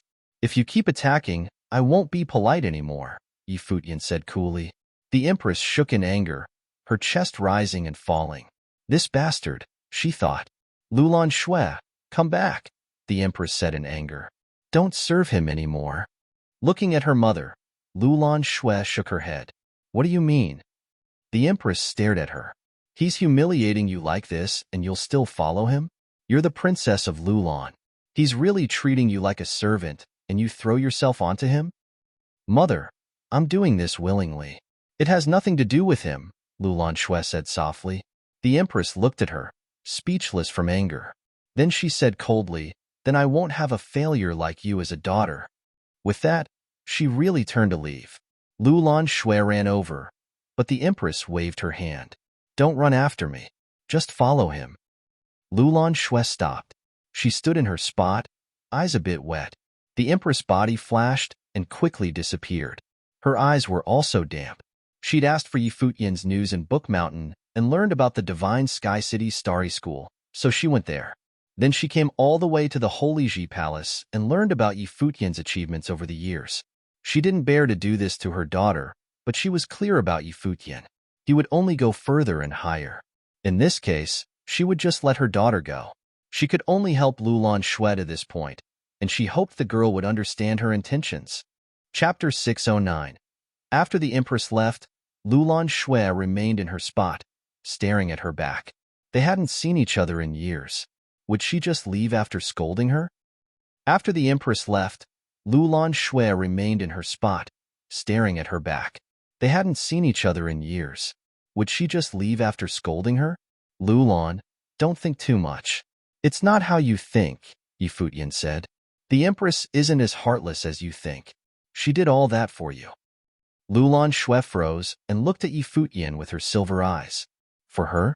I've truly been ordering you around these years, and I've gotten used to it. I'm sorry. If you want to leave someday, you don't have to worry about me. Yi Futian sighed and turned to leave. He knew how calculating the Empress was. He could obviously see through her intentions. The Empress had already planned to make him feel guilty about Lulan Shui, so he would treat her well. She wanted Lulan Shui to keep journeying with Yi Futian. This way, she could see a bigger world. Her current cultivation plane was catching up to the Empress. The Empress obviously knew about this. Thus, she decided to let go completely and let Lulan Shui fly with him. But she was worried Lulan Shui would be treated badly, so she yelled at Yi Futian. Looking at Yi Futian's back, Lulan Shui quickly realized this. Then she looked to her mother's back and sighed inwardly. Had she disappointed her mother? Yi Futian returned to the foot of the Holy Ji Palace. As strong cultivators from the 9 holy roads arrived gradually, Yi Futian arrived beside Zhuge Mingyue on the stairs. Futian Jieyu, you'll watch the trial battle with me today, Zhuge Mingyue whispered. She looked forward. The battle would last a few days. Today was only the opening. Yi Futian's pupils constricted. His second senior sister rarely called his name. Something seemed off with her today. Second senior sister, is something wrong? Yi Futian asked. Zhuge Mingyue turned towards him. What are you thinking? How can anything be wrong? Really? Yi Futian didn't believe her. Zhuge Mingyue glared at him. Yi Futian's eyes moved away and then back. Second senior sister, if anything's wrong, you can tell Jieyu and me. We can help share your troubles. Zhuge Mingyue reached out to pat Yi Futian's head. Smiling gently, she said, Kid, just work hard on cultivating and reach the sage plains soon. Yes, I will. Yi Futian nodded. These 3 years, I never left the pavilion. I've been cultivating every second of the day. 3 years ago, I was down there. 3 years later, I'm watching the trial with senior sister. I believe that it'll only be a few years before the Barren Sky ranking has my name. Not for the fame, but to prove some things. Zhuge Mingyue smiled at Yi Futian. She knew what he was talking about. Bai Luli had become 10th on the Barren Sky ranking soon after entering the Sage Plain. Gu Donglu had challenged him once and lost. Bai Luli also had a complicated relationship with Zhuge Mingyue. Yi Futian wanted to prove some things to the world. Of course I trust you. Zhuge Mingyue's smile was warm. You're 25 years old now, right? I still remember how you were only 18 when you came to the cottage. You were so cute. Yi Futian was speechless. Cute? So Zhuge Mingyue had thought he was cute when they first met? Yes, I'm 25. Senior sister, I didn't awaken my life spirit and start cultivating until I was 15, Yi Futian said while looking in the distance. It's been 10 years. These 10 years, I went from the beginning stage to now. I'm only a grade 4 noble now, but if I'm serious, I can be at the top of the Holy Ji Palace's rank. If I enter the top-level noble plane, no nobles here dare to say they'll defeat me. His voice was extremely confident. Zhuge Mingyue looked at the handsome side profile, and her eyes shone brighter. She knew that Yi Futian wasn't bragging. He just wanted to tell her. Seems like Junior has grown up, Zhuge Mingyue murmured. The 3 years passed in a blink, and she could feel that Yi Futian had grown up. The 18-year-old who'd entered the cottage was now mature. A poem says, "If only life can remain how it was at the first meeting. But it's nice to see you grow up bit by bit." Zhuge Mingyue patted Yi Futian's head. Feeling Zhuge Mingyue's gentle hands and affectionate eyes, Yi Futian was speechless. She said he'd grown up, but she was still treating him like a kid. Where was his image? Senior sister. Who's the most popular for the battle this year? Yi Futian's gaze moved to the examination grounds. There were countless people now. Most of them would be eliminated. Zhongzhou City's large forces all have talented figures in every generation. It's the same this time. Amongst them, the Shimin clan and the Thunder Courtyard both have one very talented figure. People have high expectations. Other than that, the Yinjiu that you defeated last time has a sister. She's even more talented than Yinjiu, and she's here. The Zhuge family and White Cloud City also have powerful figures. Zhuge Mingyue smiled and continued, but no matter how talented they are, they can't surpass the last round. Of course, Yi Futian said, smiling. Look at who was in the last round. Zhuge Mingyue smiled at Yi Futian with pride. She left after the first day. Yi Futian and Hua Jieyu stayed beside her the whole time, and Yi Futian felt keen that something was wrong. He said many things to her. Some of them seemed arrogant, but Zhuge Mingyue must have understood his intentions. Yi Futian continued watching the other battles because Long Linger was there, along with Long Mu and Gu Yunxi. Long Mu had truly improved greatly these past 3 years, perhaps motivated by Yi Futian. Long Linger was only 18 years old, but she'd already shown her shocking talent as a dragon master. She was even more talented than Long Mu. The battles this year were still spectacular. There weren't any underdogs like Yi Futian and Yu Shang who reached the end, but many talents were still very shocking. Shimin Gu of the Shimin clan was first while Yin Qingyan of the Sword Saint Mansion was second. She was Yinjia's sister. Her swordsmanship was precise and graceful. She'd added her own thoughts to the 9 swords of the Celestials. Third was a pride from the Thunder Courtyard. Last time, neither the Shimin clan nor the Thunder Courtyard had been able to enter the top 10. This time was a boost to their ego. Shimin Gu entered the Holy Sage Pavilion and Yin Qingwu entered the Sword Pavilion. 3 years ago, the Sword Demon hadn't wanted Yin Jiao, but he was impressed by Yin Qingwu. When the strong cultivator on the steps announced the end of the battle, the vast space fell into an uproar. Some were happy while others were upset. Yi Futian walked down to Qian Yuan's group. He looked at Long Linger and saw her grinning. "Brother Futian, how was I?" "Yes, the Daozong Pavilion made an exception for you. Seems like little Linger has grown up." Yi Futian patted Long Linger's head. At 18 years old, she was only in the upper Arcana plane, but Sage Daozong had personally made an exception to accept her. Clearly, her talent had been very impressive. Sage Daozong also knew Long Yitian. Coming from the divine sky city of the Eastern Barren State, Long Yitian had been on the Barren Sky ranking. He'd been incredible and shone for a while before passing like a shooting star. He saw yet another dragon master in Long Linger. Of course, Long Linger was a bit proud. Chen Yuan and Madame Long were also happy. They'd thought Long Linger wouldn't achieve anything and never thought the Daozong Pavilion would make an exception for her. It was a great surprise. "Long Mu, you did well," Yi Futian said to Long Mu. He'd entered an island on the 1,000 Holy Islands. This counted as entering the Holy Ji Palace too. "I'll catch up to you." Long Mu looked at Yi Futian. The disdain still existed, but it had become his motivation to keep improving. He was especially affected when he saw Yi Futian get first place 3 years ago and had cultivated crazily. "Then you better work hard," Yi Futian said, chuckling. He'd moved on from the past conflicts. Madame Long smiled at these juniors. Her smile was just as beautiful as when she was young. She was obviously happy seeing the juniors like this. Long Mu had finally grown up.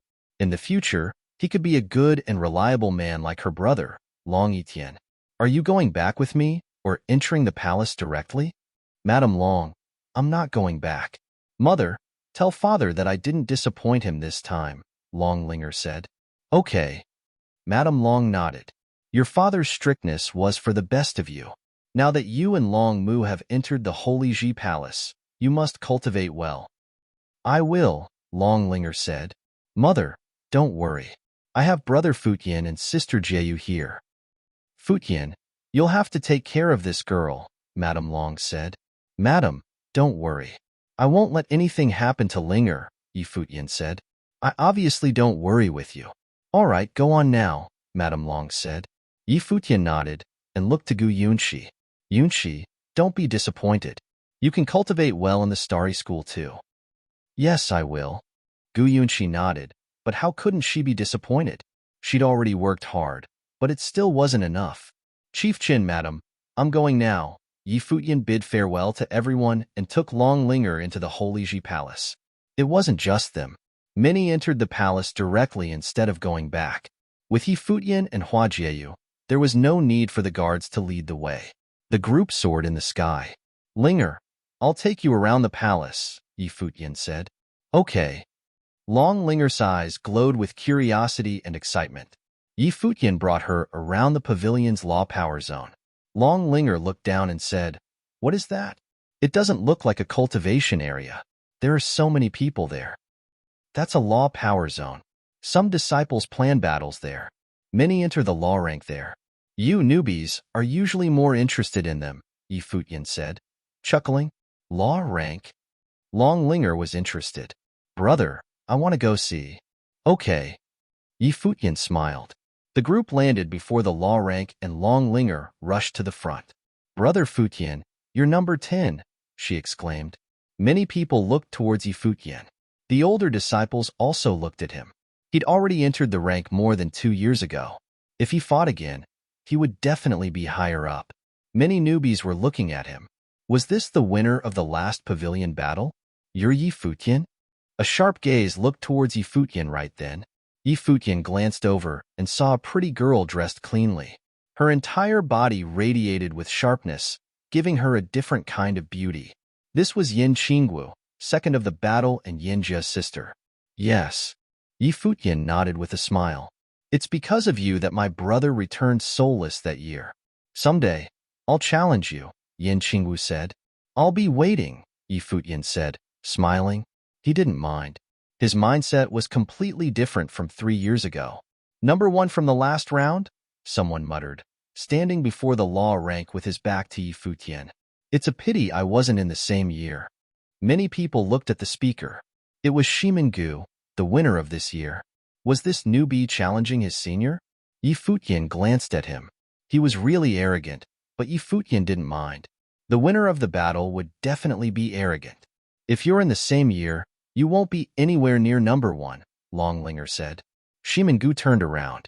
He looked at Yi Futian and then gazed at Long Linger. Chuckling, he said, You're Long Linger, right? Yes. Long Linger looked at Shimingu, not liking his eyes.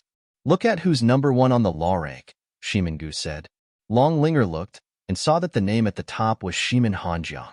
Shimingu continued, My brother entered the Holy Ji Palace 6 years ago, and he was first in his pavilion battle. I entered this year, and I'm first in my battle. He chuckled before walking away.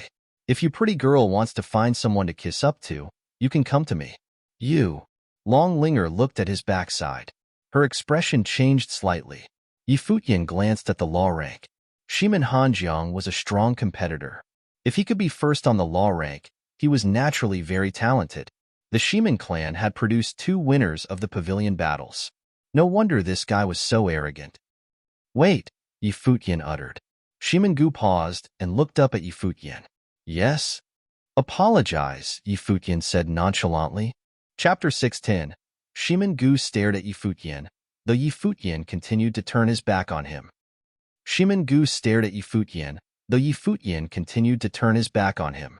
2 people who had been first in the admission examinations of their respective admissions batch actually got into a conflict on their first encounter, and the reason was the newbie provoking the senior. The crowd all had befuddled expressions. It was common for the seniors in the Holy Ji Palace to bully the newbies, but it was uncommon for the reverse to happen. However, Shimingu was the first in the admission examination, and his brother, Shimin Hanjiang, was also the first on the law rank. As such, he had nothing to worry about, and he arrogantly provoked the previous batch's first ranking in the admission examination, Futian. Of course, Shimingu might not understand Futian, but the people from the Holy Ji Palace understood him very well. This was an indomitable person who dared to face all the disciples in the sparring session in his first year as a Holy Ji Palace's disciple. Moreover, he defeated Lian Yuqing as a grade 8 noble, causing the 5th on the law rank to keep a low profile while cultivating in the future. In the next 2 years, Futian had not clashed with anyone, so his ranking on the law rank was still 10th. Now, there was someone who was provoking him. Moreover, that person was Shimin Hanjiang's younger brother. This made many people thrilled. It seemed like something exciting was about to happen. The prideful fellow had not fought anyone in 2 years. How could he possibly allow Shimingu to belittle him? What if I don't apologize? Shimingu looked at Futian and said. He was not worried and was even a little exhilarated. Although Futian's cultivation level might be higher than his and Futian was definitely stronger than him, he felt that it was a good idea to fight him and experience the strength of the previous batches first. As for the other repercussions, he did not consider them. After all, although Futian was 10th on the law rank, Shimingu's brother was at the top of the law rank. Futian turned and looked at Shimingu, smiling and saying, "If you're unwilling, I don't mind teaching you some respect." Shimingu looked at Long Linger, who was standing beside Futian, then smiled and replied, "Is that so? But I don't see anything wrong with what I said." As he finished, the entire area froze up and became exceptionally quiet. Many people's gazes landed on Futian. He was not someone with a good temper. "No problem," Futian smiled and replied. He then raised his hand and stretched it out in Shimingu's direction. In an instant, an exceptionally violent aura descended upon him. It was the strength of combined wills. The heavens rumbled and a spiritual chi storm started brewing, sand flying around Shimingu's body. Shimingu immediately released his spiritual will, but in the next moment, he felt a horrifying will descending upon him. His body hardened, and he was unable to move. Shimingu's expression became panicky, and he attempted to break free from the spiritual will. However hard he tried, he was unable to do so. It was as though the area around him had completely frozen and his body was completely suppressed. Futian stepped towards Shimingu gradually. Although his speed was slow, the crowd behind him was all startled. After more than 2 years, Futian had finally fought someone again. But what was this overwhelming spiritual will? It was like a horrifying force had been created by combining spiritual wills. Shimingu was in trouble. The Holy Ji Palace doesn't have strict rules, so the seniors often bully the new disciples. When I entered the palace, I kept a low profile because I knew that I was unable to defeat them, so I hate it when the seniors bully the newbies. Today, I am going to do the thing that I hated. Futian looked at Shimingu and said calmly, "That is because some people really deserve it." As his voice landed, he swung his palm outward and the wind started billowing and turned into a palm print. With a giant smack, it landed on Shimingu's face and sent his body flying, a distinct palm print on his face. Silence. The first in the admission examination, Shimingu, had been slapped by Futian on his first day in the Holy Ji Palace.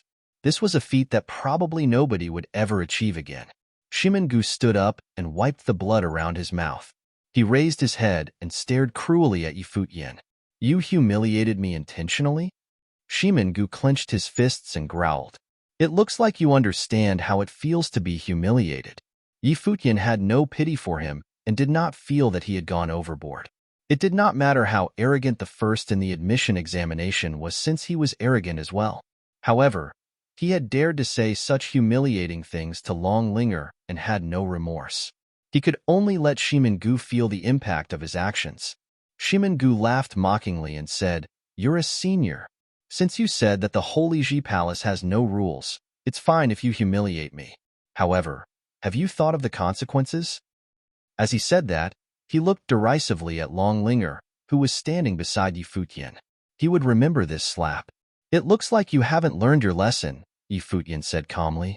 Then, his arm stretched forward and a giant palm appeared in the air, grabbing Shimingu by the neck. Shimengu wanted to dodge, but his body could not resist. The giant palm lifted Shimengu's body across the air and slammed him into the ground. With an ear-splitting crash, Shimengu's body was violently smashed into the ground, and his body shuddered vehemently. "Yi Futian, you dare bully me like this? My brother will not let you off," Shimengu said ruthlessly. However, as he finished, the earth started to shake. A figure ran wildly from the distance, and many people raised their heads to look at the person. They saw a burly figure land beside Shimengu and grab him by his shirt. Shimengu lowered his head and saw a pair of emotionless eyes with beastly rage in them. The expression in those eyes was as though they were looking at a dead person. Shimengu felt his body go cold. What kind of eyes were those? However, this was the Holy Ji Palace. Who would dare treat him like this? When they saw the figure appear, many people grieved for Shimengu. He had just entered the palace and had not understood Yi Futian before provoking him. What a tragedy! In the next moment, Shimengu felt his body being flung, and with a giant crash, his organs felt as though they had shattered as he was crushed vigorously into the ground. Moreover, the other party did not stop and smashed him into the ground repeatedly. Many people could not bear to continue watching. Shimengu was probably the most tragic first in the admission examination in the history of the Holy Ji Palace. He had barely been in the palace for a couple of hours, and he had already been brutally defeated. Blood streamed from Shimengu's mouth, and his brain stopped functioning. On his first day in the Holy Ji Palace, his views had been flipped upside down. How could this be? He was the first in the admission examination, the most outstanding among this batch's disciples. His brother was the first on the law rank. How could the other party humiliate him with no reservations? He did not understand. "You Shang," Yi Futian shouted. If that fellow continued, he might really disable Shimengu. Yu Shang heard his voice and stopped, then threw Shimengu on the ground and walked over to Yi Futian. He did not mention Shimengu but said, "Teacher wants us to go over." "Okay." Yi Futian nodded and then said to Hua Jieyu, "Jieyu, you bring Linger to the Daozong Palace. I won't be sending her." "Okay." Hua Jieyu smiled and nodded. Yi Futian walked over to Shimengu's side and said softly, "You can go and tell your brother about today's incident. If he wants to look for me, that's fine. I'm just going to remind you, if you dare to insult Linger again like you did today, I will make sure that you are unable to stay in the palace." After saying that, he looked towards Long Linger and said, "Linger, your cultivation is the weakest in the palace. If anyone bullies you, come look for me." Long Linger nodded her head solemnly. Big Brother Futian was more handsome than before. Big Brother Yusheng as well? She had not noticed that he was this handsome in the past. She would have another idol from now on. Yi Futian left with Yusheng, and Hua Jieyu also flew off with Long Linger. The surrounding crowd looked at the figure lying on the ground. After 2 years, they had finally seen Yi Futian and Yusheng in action again. How overbearing. That tone. It was as if. Many people reeled in shock. Did Yi Futian's words mean that he did not fear Shimen Hanjiang? Now, Shimengu was probably doubting his entire life. Tough luck. He had provoked Yi Futian. In the crowd, Yin Qingwu watched the incident with an equally stunned expression. Was this how things were in the palace? Was that the Yi Futian who defeated her brother back then? What a deep impression he left. In the Battle Sage Palace, Yi Futian and Yu Shang made their way to the Battle Sage Hall. "Master," the two of them shouted as they saw Sage Dozhan. 3 years, not bad. Sage Dozhan looked at the two of them and smiled. He then asked, "Yu Shang has already made it to the 18th level of the sky-reaching tower. Which level can you reach now, Yi Futian?" "The 17th level," Yi Futian replied. "How many acupoints can you open from the incomplete Heavenly Manual's 7-star acupoints?" Sage Dozhan continued asking. "The same as Yu Shang. For acupoints," Yi Futian replied. "That's more than me." Sage Dozhan smiled and looked at his 2 disciples. He then said, "Teaching disciples is not my specialty. Although I've taken you 2 in as disciples, the truth is that all your cultivation is your own effort. Now, I will teach you 2 a body-enhancing technique for battle. It is extremely strong, so make sure to learn it properly. Yi Futian, I've heard that you specialize in all elements. However, Yu Shang, You will have a chance to enter the Saint plane with body refining. Don't waste your potential. Yu Sheng nodded.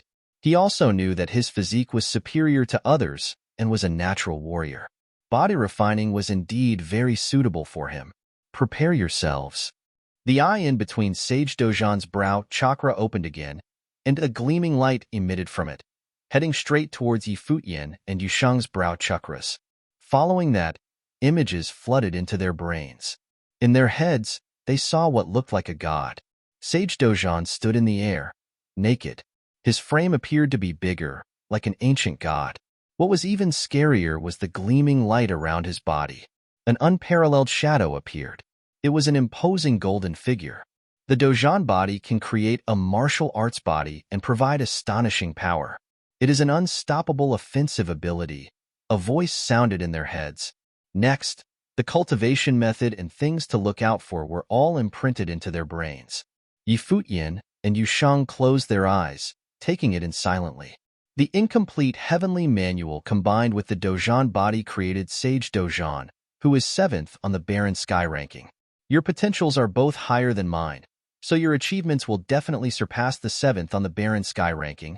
Sage Dojan looked at the two of them and said softly. He had high hopes for both of them. Chapter 611.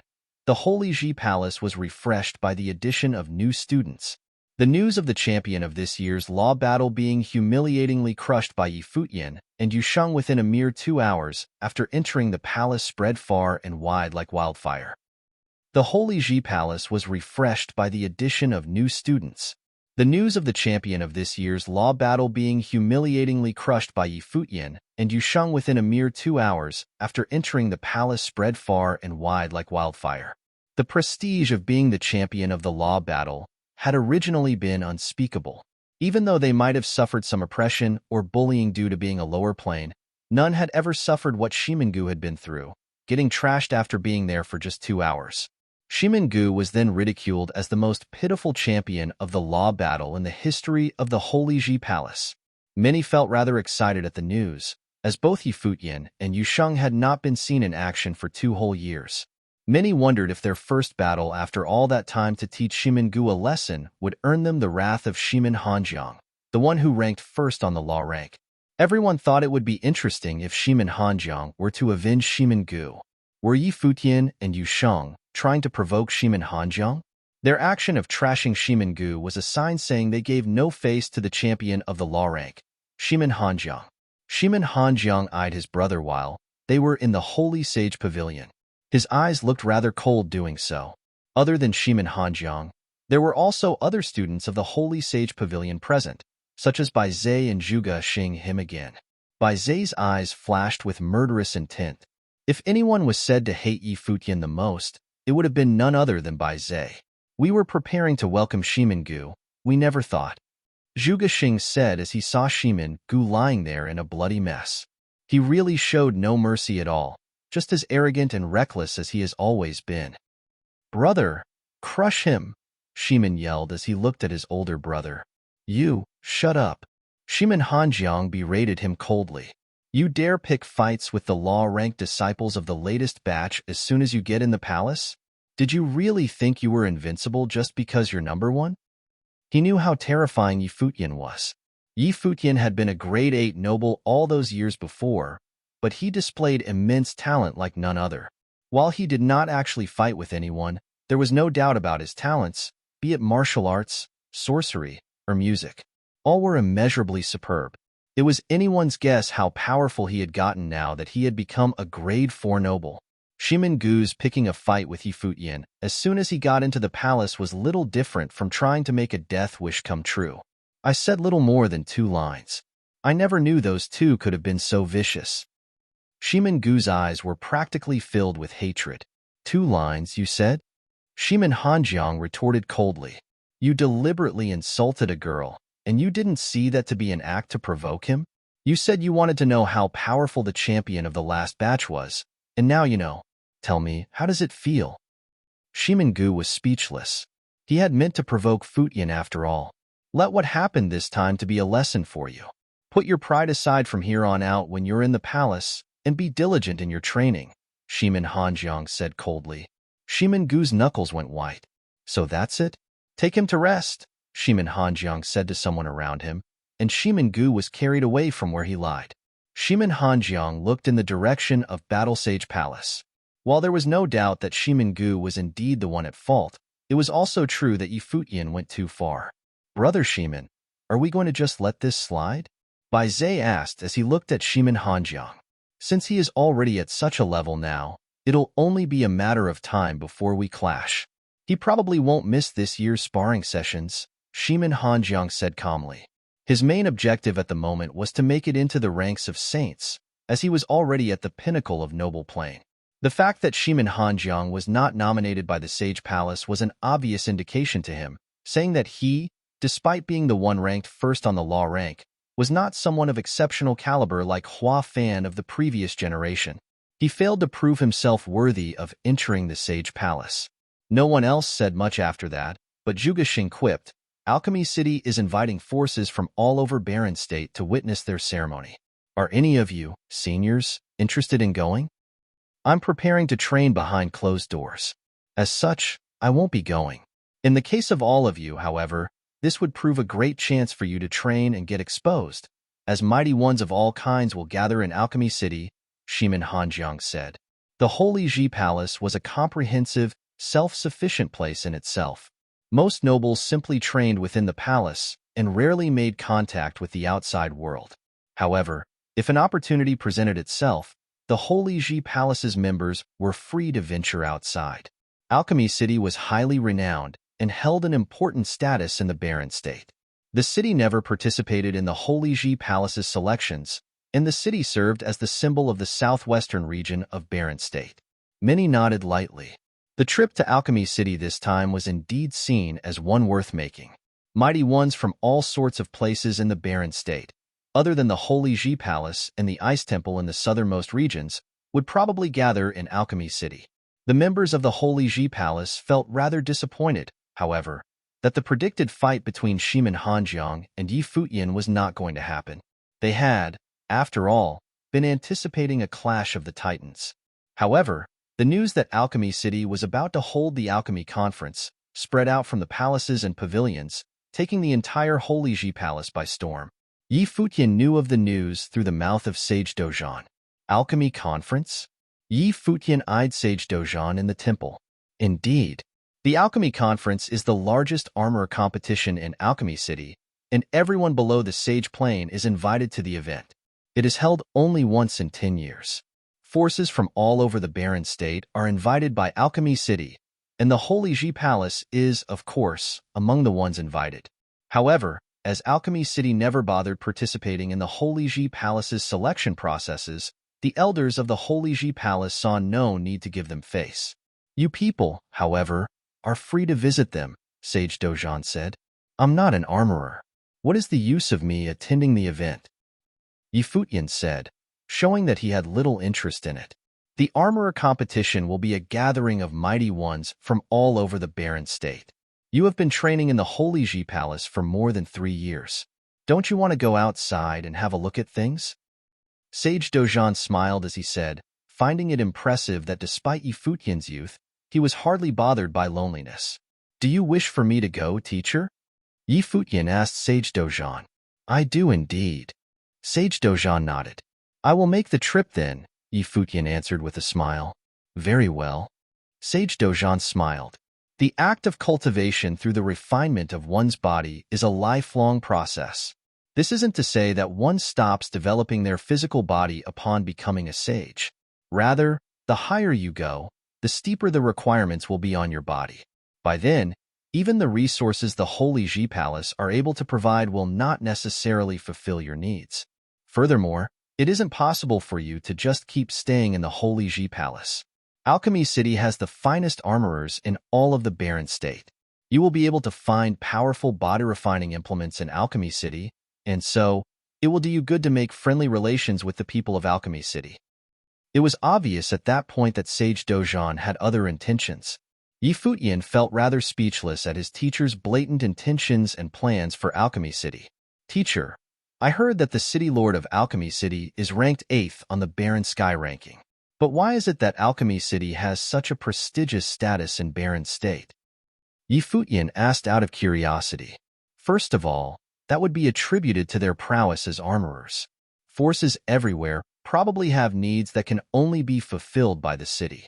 Second, it would probably due to the city itself housing many super ritual implements. While the city lord of that place might only be ranked 8th on Barren Sky ranking, the additional kick provided by ritual implements might have just made them someone few dare touch. Needless to say, no one dares invade the city's territory. Alchemy City is where it is today due to all of those reasons, Sage Dojan elaborated. I can find holy ritual implements there? Futian's eyes sparkled with an unusual sheen. There had been saints throughout the barren state, and the 3 great schools were of the lineage of a saint. The Holy Ji Palace's Sage Palace was probably no exception. You will indeed. Sage Dojan nodded. Futian came to understand why Alchemy City's status was so prestigious. Besides, as Alchemy City has invited the Holy Ji Palace to participate in the event, all 6 palaces and pavilions have informed their students about it. Many of our students will probably head there, Sage Dojan added. All right. Futian nodded. I'll ask around and see if anyone wants to make the trip with me. Yes, you should, Sage Dojan said. The news of the armorer competition from Alchemy City spread far and wide in the Holy Ji Palace. Many came asking about Futian, and the news of Futian's participation of the event soon reached everyone's ears. Many mighty ones gathered at the Battle Sage Palace that day. Futian, Shang, Wuchen, Shaoshi, Yuanzhan, Su Ke, and Zirei Qianqiu were all present. The silhouette of 3 girls made their way through the air, and everyone's eyes sparkled. All 3 were top-class beauties, and they were none other than the 3 beauties from Daozong Palace: Hua Jieyu, Yun Shuisheng, and Phoenix. With the exception of Xiang Jiqin, 3 out of the 4 were present. So, it seems like Sister Yun and Phoenix will be going to Alchemy City as well, Hua Jieyu said with a smile to Futian. As fellow students of Sage Daozong, it was natural that all 3 of them had become familiar with each other over the past 3 years. Welcome, Futian said with a smile. While he and Yun Shuisheng had a rocky start, their feud was long over. Yun Shuisheng was still unable to break into Sage Plane even after working at it for 2 years, and it was only natural that she had wanted to go outside for a bit. Wait up, brother Yi. A few more figures were seen coming through the air. It was Zhong Li and the others, fellow students who entered the Holy Ji Palace with Futian. All of them had been helped by Futian one way or another in their training over the past 2 years, and they all gathered at Battle Sage Palace. Are you going, Zhongli? Futian asked. Yes, indeed. My place is near Alchemy City, and I'm rather familiar with the area, Zhongli answered with a smile. Zhongli came from the Zhong clan of the Separation Road, which was near Alchemy City. Let's head out together then, Futian answered with a smile. Futian was among the ones of the lower rank in their current party. He was the one with the lowest plane when he entered as a grade 9 noble. 3 years had passed, and he became a grade 4 noble, but the others were training as well. There were grade 3 nobles among them, and the stronger ones had even become grade 2 nobles.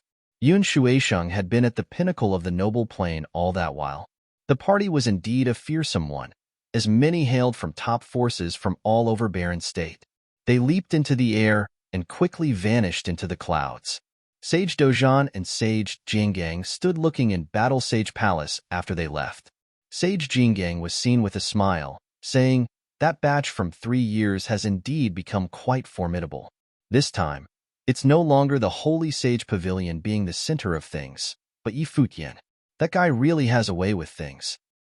Futian was the one with the lowest plane among his party. However, the current way things went spoke volume of his natural prowess and talent, as well as his charisma. Shiman Hanjiang is far from capable of such feats. He lacks the decisive advantage which allows him to make those of the same batch submit to him. Hua Fan, however, accomplished something like that. Futian will probably succeed Hua Fan. Maybe he will someday become like Bai Luli, a symbol of one whole generation in the Holy Ji Palace, Sage Dojan elaborated with a smile. Chapter 612. The western region of the barren state looked vast and endless. The place was filled with many magnificent cities, and there were 2 that were the most renowned among all, Alchemy City and White Cloud City. While other major cities were also very, very influential, None were able to match those two. The western region of the barren state looked vast and endless. The place was filled with many magnificent cities, and there were two that were the most renowned among all, Alchemy City and White Cloud City. While other major cities were also very, very influential, none were able to match those two. White Cloud City reigned supreme in the northwestern region, while Alchemy City was situated in the southwestern corner. Alchemy City's influence encompassed all surrounding areas. Many top forces forged amicable relations with Alchemy City. Alchemy City was also immensely grand and luxurious. It was as if the entire city was made out of ritual implements. The designs of the buildings there differed greatly from those of other regions. In Alchemy City, many buildings served as ritual implements themselves. Intensely thick spiritual chi was found within Alchemy City, and the concentration of metal and fire elements were especially strong. Countless mighty ones gathered at that incredibly old and renowned city. Many more kept arriving in the city by air. With the armorers' competition held once in 10 years about to commence, it was a grand event comparable to the Holy Ji Palace's recruitment. Top forces throughout the barren state gathered there, and the ones from southwestern regions were particularly eager to participate. The finest armorers from all over barren state also gathered at the city to show their mettle. It should be known that the prize of every armorer competition ever held had been incredibly terrifying. Many were even given the chance to become the direct disciples of the city lord of Alchemy City, and the one individual who reigned supreme was even given an opportunity to marry a princess of the city lord office. As such, many flocked to participate in the event. However, the ones ranked in the top 3 in every armorer competition ever held mostly consisted of the top forces of Alchemy City, and there had even been ones emerging from the city lord office. While the number of people who specialized in making armaments was comparatively low in the barren state, but the sheer size of the barren state meant that there was still a considerable number of them gathering at Alchemy City. The armorer competition was seen to be, without a doubt, the most prestigious event for armorers in barren state. There was simply no other event comparable. A line of mighty ones appeared in the airspace of Alchemy City. They were members of Nantion House. While Nantion House was quite a distance away from Alchemy City, the trip was seen to be a must. The godly spear of Nantion of the Nantion House was renowned throughout the barren state, and the very spear among the godly spears held by the lord of Nantion House was crafted by none other than the armorers of Alchemy City. As such, it was only natural that members of Nantion House participate in the event. Many of the top-class ritual implements throughout the barren state, like the godly spear of Nantion, originated from Alchemy City. As such, many top forces respected Alchemy City. Members of Mortal World arrived as well in their air warships. The sovereign family of Zhongzhou arrived to participate in the Alchemy Conference event. Needless to say, the Sacred Fire Sect, the Zhong clan, and others who originated from the southwestern regions all arrived early in Alchemy City. Many mighty ones also came for another reason: to see if there were useful divine arms and ritual implements to be traded in Alchemy City. There was no doubt that the ritual implements from Alchemy City were the best in the barren state. 2 more figures were seen flying into the city in the air. Both of those figures were at the pinnacle of the noble plane. One looked dashing and handsome, and the other exuded a rather pompous aura. "Fourth brother, are you really planning to participate in the competition?" one of them asked. "Not me, us," the other answered. "But we can't make stuff?" The one who started the conversation shrugged. "But you are good with fire, aren't you? There is little difference between cooking and making things. I have read a lot of books and tried to catch up. I will know what to do," the one called fourth brother answered. "Are you messing with me? How can that work, fourth brother? We have come so far, and there is nothing else I can do. We'll have to participate whether we like it or not. But you're the one pulling all this, not me. Fourth brother, you can't just rope me into this. Luo fan, if you weren't the one egging me on, I wouldn't have made such a huge mistake. Are you really trying to sit around and do nothing?" These two were of the Eastern Barren Territory Cottage, the 4th disciple, Shuiyi, and the 5th disciple, Luo fan. "Shuiyi, how can you say that?" Luo fan glared at Shuiyi. "Well then, why don't we just go beg second sister then?" "To hell with that." Shuiyi glared at Luo fan. "I don't have the gall to do that, and besides, What good would that do? If you're not going to participate, I'll smack you down right here, right now. Fourth brother, you're too much, Luo Fan said rather dejectedly. How can you bully someone like that? We are brothers, no? We share the credit and blame, and we sink or swim together. Shui tapped Luo Fan at the shoulder as a consoling gesture. Luo Fan turned and looked at Shui dejectedly, saying, But you sure didn't have me around where there was credit to be had. Credit? Hell no, Shui cursed at Luo Fan. Luo Fan sighed and lamented at his fate. Yi Futian's party had arrived at Alchemy City, flying in Alchemy City's airspace, tall and proud. Zhongli, does all of Alchemy City fall under the influence of the City Lord office? Yi Futian asked. He knew little about Alchemy City and was able to see so far that it was a city of magnificent prestige and influence. No, other than the City Lord office, there is another powerful force with substantial influence in this most renowned place in the southwestern region. The Emperor family, Zhongli elaborated. They call themselves that? Yi Futian looked rather funny as he asked.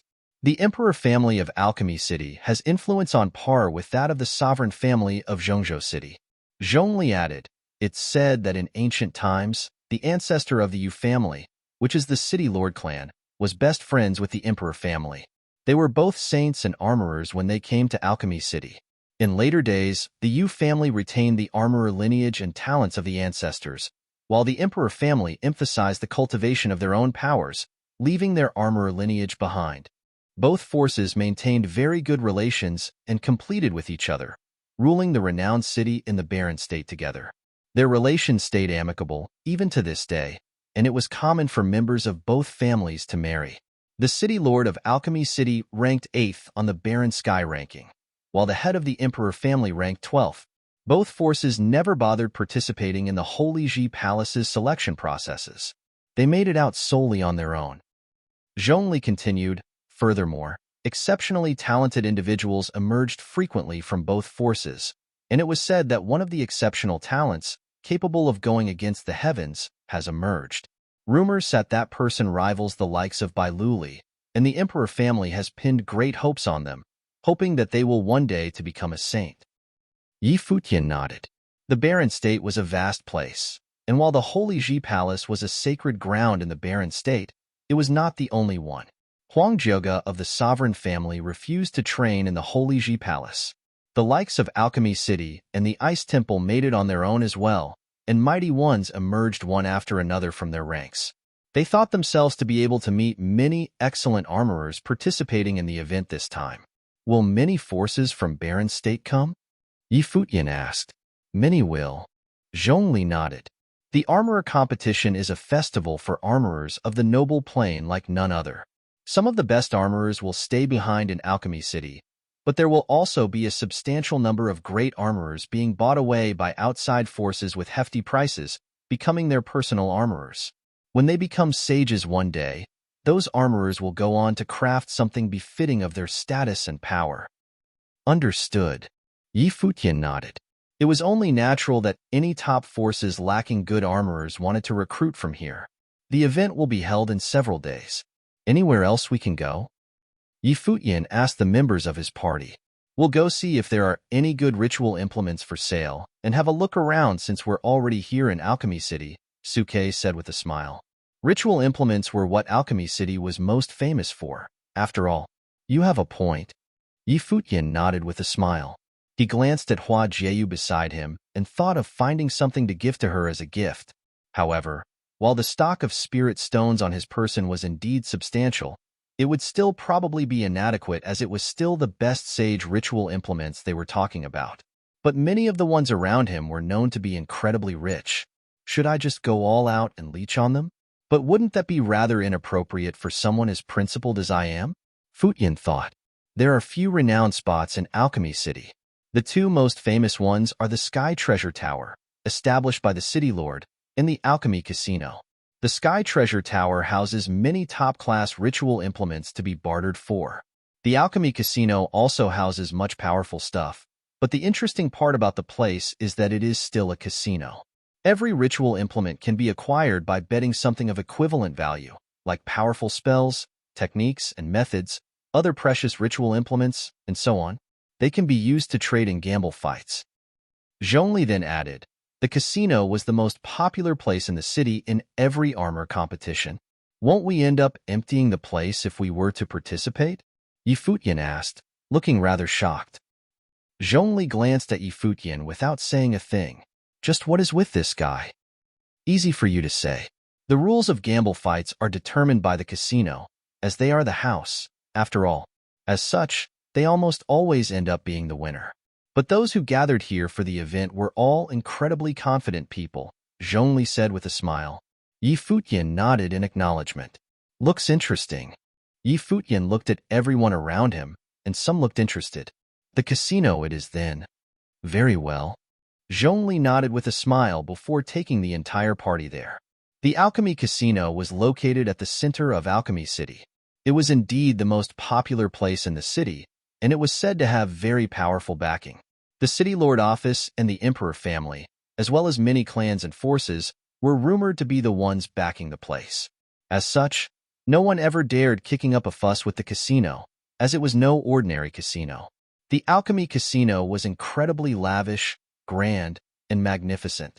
One step into the place, and one was able to tell it exuded the bearing of a royal palace, flocked to by countless people. They kept moving forward and saw many flock to their left side. There were 3 ritual implements placed on a piece of rockery seemingly made of jade. A short sword, armor, and a long whip. All 3 exuded aura of sage ranks. All ritual implements found in the Alchemy Casino are sage ones? Futian asked with a rather shocked expression. Indeed. Zhongli nodded. Noble ritual implements have no appeal to truly mighty ones, and anything of equal value is nothing the casino would bother forking out. As such, everything found here are sage ritual implements. Futian felt rather interested.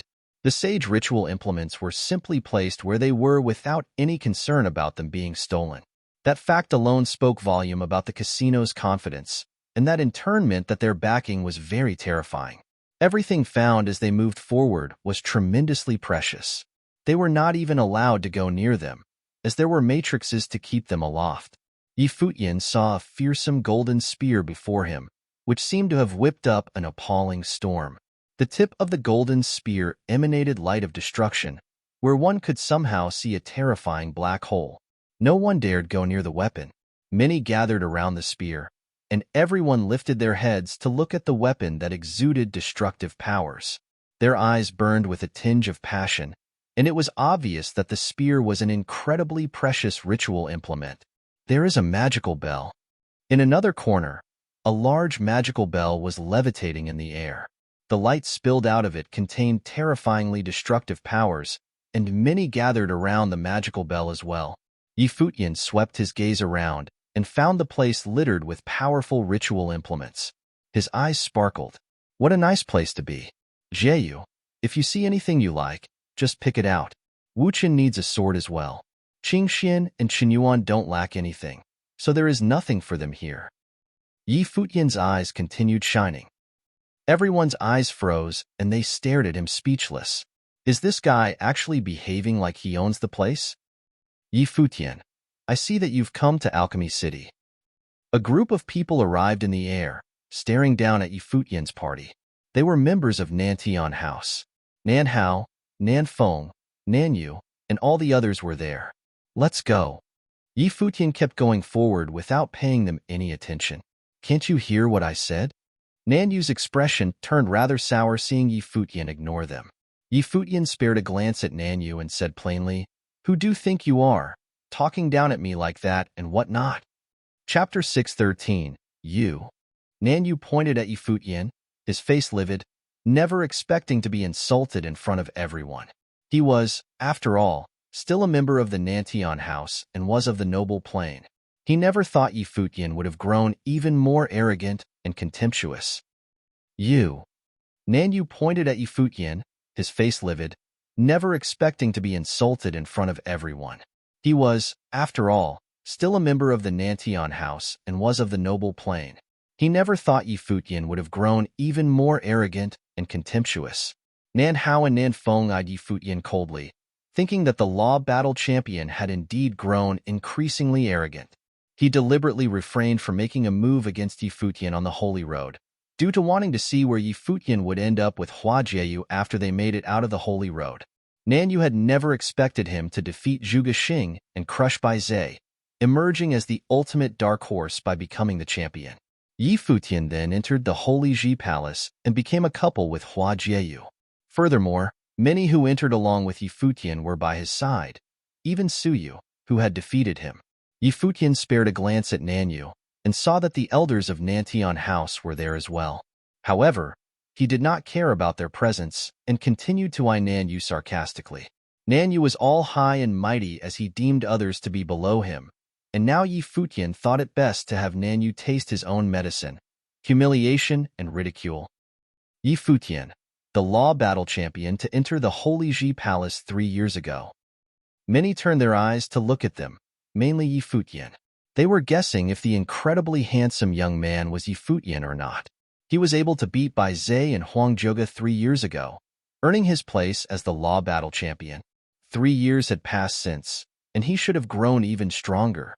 Many mighty ones who were browsing ritual implements far away came near them, and Yi Futian expectedly found many familiar faces among those people. There were Bing Yi and Chu Shang from the mortal world, Yin Jiao and his entourage of Sword Saint Villa, and even Xie Ji from the Sacred Fire sect. All of them had participated in the battle to enter the Holy Ji Palace, and many came to the Alchemy Casino that day. The air turned rather peculiar in an instant with their presence. Bing Yi, Xie Ji, and Yin Jiao, after all, lost to Yi Futian once. The students of the Holy Ji Palace are here. Many more came and laid eyes on Yi Futian's party. The eyes of the spectators all burned with brimming brilliance, speaking of their extraordinary bearing. The Holy Ji Palace was considered sacred ground in the Barren State. While many top forces did not participate in the examination battles of the palace, the students of the Holy Ji Palace proved to be quite an attraction no matter where they went. Yi Futian scanned the crowd and smirked before taking his steps forward again. Everyone around walked with them. The only reason the students of the Holy Ji Palace are here is definitely because of the ritual implements and to get the prizes in the Alchemy Casino. These students need to do battle. With that said, will we all be getting to see the Holy Ji Palace students fight? Many wondered. Yi Futian kept walking around for a bit before stopping somewhere. Yi Wuchen had his eyes on a short sword floating in the air before him. The weapon felt like a shadow, shimmering in and out of existence and emitting dazzling light. It was a ritual implement capable of containing a life spirit. Yi Wuchen's life spirit was none other than a small silver sword, and it was only natural for him to halt there. I want that sword. How do I go about with the gamble fights? Yi Futian pointed at the sword and said. A group of people came by. They were all in golden attire, and the leader was an elder of immeasurable strength. His eyes turned to look in another corner, seeing a swordsman from the Sword Saint Villa standing right there, exuding terrifying will of sharpness all over. The Sword Saint Villa intended to take the sword as well. If you want to go on with the gamble fight, one of you needs to do battle with the one from the Sword Saint Villa. So, who is up for this? The elder explained with a smile. A battle between the Holy Ji Palace and the Sword Saint Villa would surely bring a crowd. Yi Futian looked at the other party and came to suddenly realize what Zhongli said. The rules of the gamble fights were set by the casino, and it was impossible for the house to lose. For instance, the battle between them and the Sword Saint Villa. Both sides needed to pledge something of equal value to the sword, which would then be measured by the house. What they both would offer would have to be something the casino would like more, which meant the value of whatever was offered needed to exceed the value of the sword. As such, if they were to reach an agreement with the Sword Saint Villa, the casino would still emerge as the winner, regardless of who won the battle. Furthermore, the battle between the Holy Ji Palace students and the students of the Sword Saint Villa would surely attract attention. Yi Futian cast his gaze at Yin Jiao and smirked. You want to try again? Yin Jiao eyed Yi Futian with eyes as sharp as a sword. While Yin Jiao had improved a lot over the past 3 years, there was no way Yi Futian would have been sitting around doing nothing. Yin Jiao was not sure of his chances of winning. Both disciples of the Tingxue swordsman and the Wuji swordsman were unable to fight previously. How about The elder opened his mouth with a smile as he eyed on Su Ke and Yanjio. Yi Futian glanced at the elder. A cunning old fox indeed. If those two disciples of the great swordsman were to fight here, it would surely cause quite a fuss. I'm fine with anything. Su Ke shrugged. Yanjio eyed Su Quebec.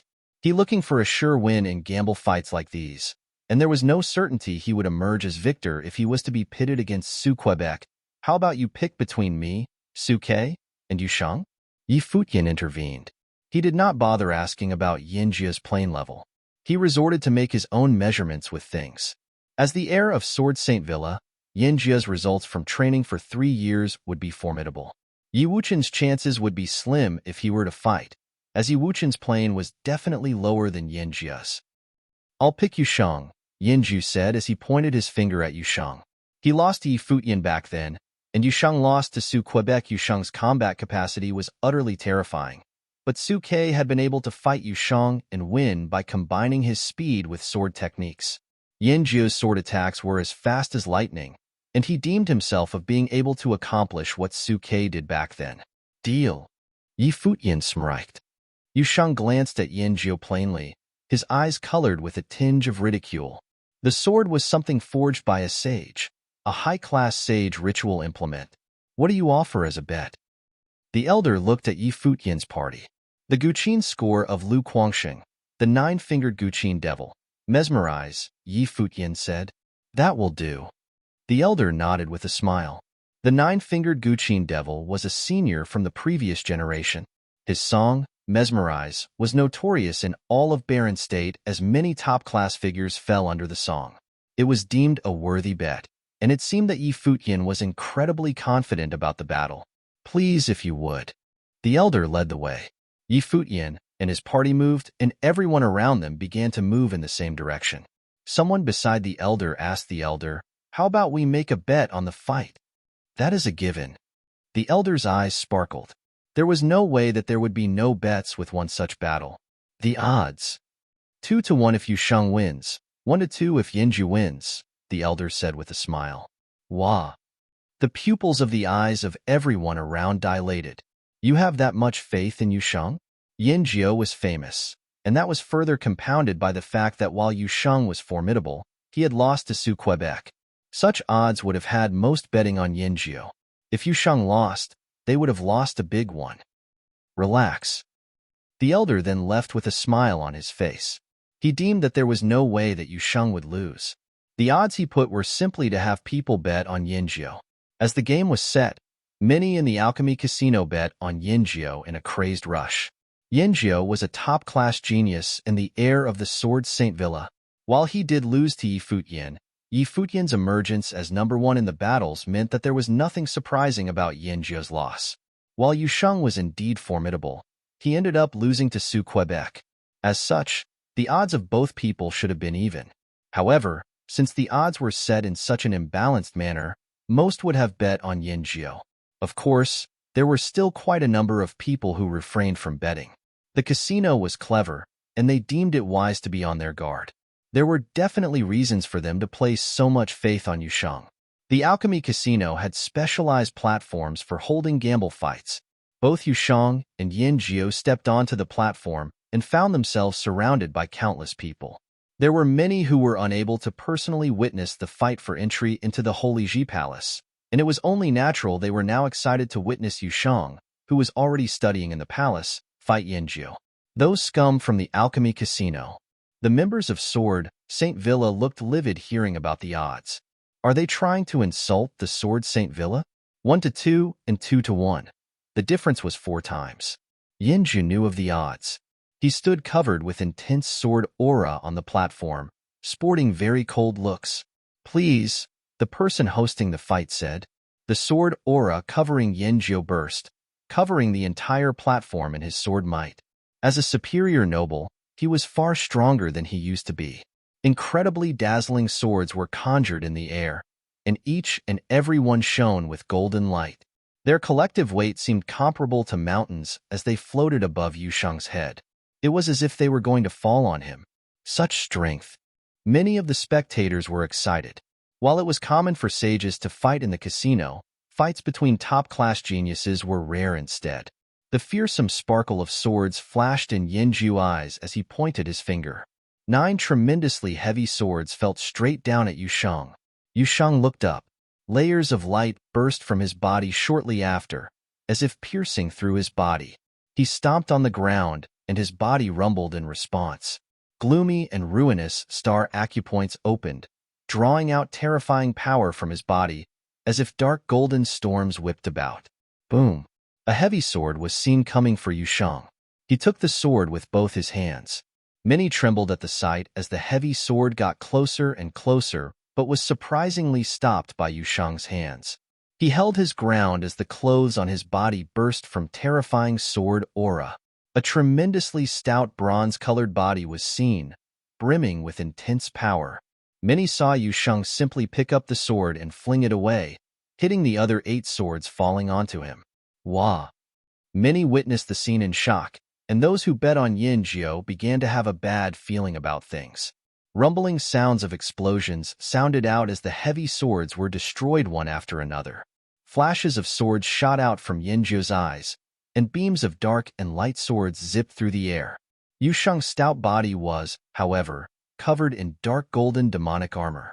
The swords tore through his armor, yet his physical body was like armor as well, as it went on to withstand the onslaught from the swords without budging.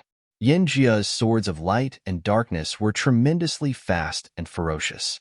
While their damage potential was not as strong as the heavy swords, their sharpness was such that they were still capable of cutting down foes with one slash. However, they failed to pierce through Yusheng's defenses and physical body. Yinjiu's eyes continued to glare at Yusheng. He did not expect Yusheng to have grown so much over the past 3 years. Chapter 6:14. Yinjiu's expression turned serious as he accelerated the flow of sword will around him. His body became like a sword as his sword spirit appeared behind him in a blinding flash. His 9 swords swirled around in the air as countless sword aura rushed and turned them into 9 dazzling swords. Yinjiu's expression turned serious as he accelerated the flow of sword will around him. His body became like a sword as his sword spirit appeared behind him in a blinding flash. His 9 swords swirled around in the air as countless sword aura rushed and turned them into 9 dazzling swords. The swords hummed as Yinjiu took to the air and pointed his finger forward. 9 extremely blinding flashes of swords zipped through the air in an instant, heading for Yusheng. The sword aura flowed like a great river, completely covering the space between them. Yusheng stomped his feet on the ground. The light around his body shone in an even more dazzling manner as he reached out for one of the giant swords. The sword headed for him with the full intention of piercing through him. However, it ended up stopping in its tracks, caught between Yusheng's hands. The tremendously sharp sword aura tore through everything around him and hummed loudly as if it was trying to tear his hands apart. Yusheng's hands seemed to have conjured another pair of giant palms. The dark golden-colored palms pinned the sword in its place. Both hands seemed to have gone through the entire body of the sword as they did so. That is some sheer brute force like none other. The hearts of many were stunned. That is the body refinement techniques of Sage Dojan. The art opened up the 7-star acupoints. The ruinous star, flirting star, gloomy star, and the other acupoints enable power to permeate 7 major points of the body, including both of the user's arms and legs, allowing the use of sheer power like no other. Some powerful sages looked at the battle thinking to themselves that despite being sages, this was a battle to be noted in all seriousness. Terrifying sword aura tore through everything in its path as it headed for Yusheng, and then attempted to pierce through him with incredible force. However, the sword aura still failed to cut through Yusheng's physical body. Back then, Suke had been able to make Yusheng submit by using sword techniques in conjunction with intricate body movements. Yinjiu had wanted to imitate what Suke did, but then discovered that Yusheng's body had developed to become much more sturdy and powerful than it had been back then. Voom! A fearsome light was seen. It was the light conjured by Yinjiu's sword, which Yusheng threw back at him with his bare hands. It was indeed a show of brute force like no other. The platform shook in response. Yusheng made his way to Yinjiu by stepping onto the swords. Sword flashes like none other flowed about Yinjiu's body. A giant sword that seemed to be out to destroy the space between them and crush the earth appeared in a dazzling flash, cutting the sword that was thrown back in a single, clean stroke. Yan Jio's body seemed to have become part of that cleaving sword itself as he swung at Yushang, who was heading for him. It was the embodiment of sword and swordsman, cutting everything in its way. Boom! Yushang's body seemed to be covered by the shadow of a devil devouring all spiritual qi around him. His body burst into dazzling brilliance as he lifted his arms and reached out for the giant sword coming his way. Many in the audience stood up at the scene, stunned by Yushang's strength. The very next moment, Yushang's hands trapped the sword swung at him. The giant sword cut through the air with a force capable of splitting the earth, yet it was stopped dead in its tracks by Yushang's hands. It was as if the devil was holding up a godly weapon. It was a stunning scene like none other. Cut him! Yin Ju yelled in fury. Sword aura gushed about as the giant sword attempted to finish its job, yet Yushang seemed entirely unperturbed. His hands slid along the sword as he moved forward, and in one single step, he descended upon Yanjiu like a bolt of lightning. Yanjiu looked utterly dejected as he threw away his sword and turned into a sword flash, backing away. However, Yushang's movements seemed to be faster than a lightning bolt. He descended upon Yanjiu in mere moments before he lifted his fist up high and brought it down on the swordsman. Bam! The dark golden fist tore through the space to reach its target, and the attack landed hard on Yanjiu, sending him flying. Yanjiu slammed down on the platform, spitting blood from his mouth as he yelped. Yushang landed on the ground with a spectacular boom, looking as if a devil had descended upon the platform. He lifted his head to look at the elder and asked, "Where is the sword?" "Fetch the weapon," the elder said. A figure was seen holding the sword in both arms, walking onto the platform and handing it to Yushang. Yushang took the sword and walked down from the platform, returning to Futian and handing the weapon to Wuchen. "Good work." Wuchen took the weapon without any hesitation. "You are indeed giving away ritual implements." Zhongli, who was standing nearby, was rendered speechless. It was no wonder why Futian had been so confident. What Yanju did was no different from handing them their prize indeed.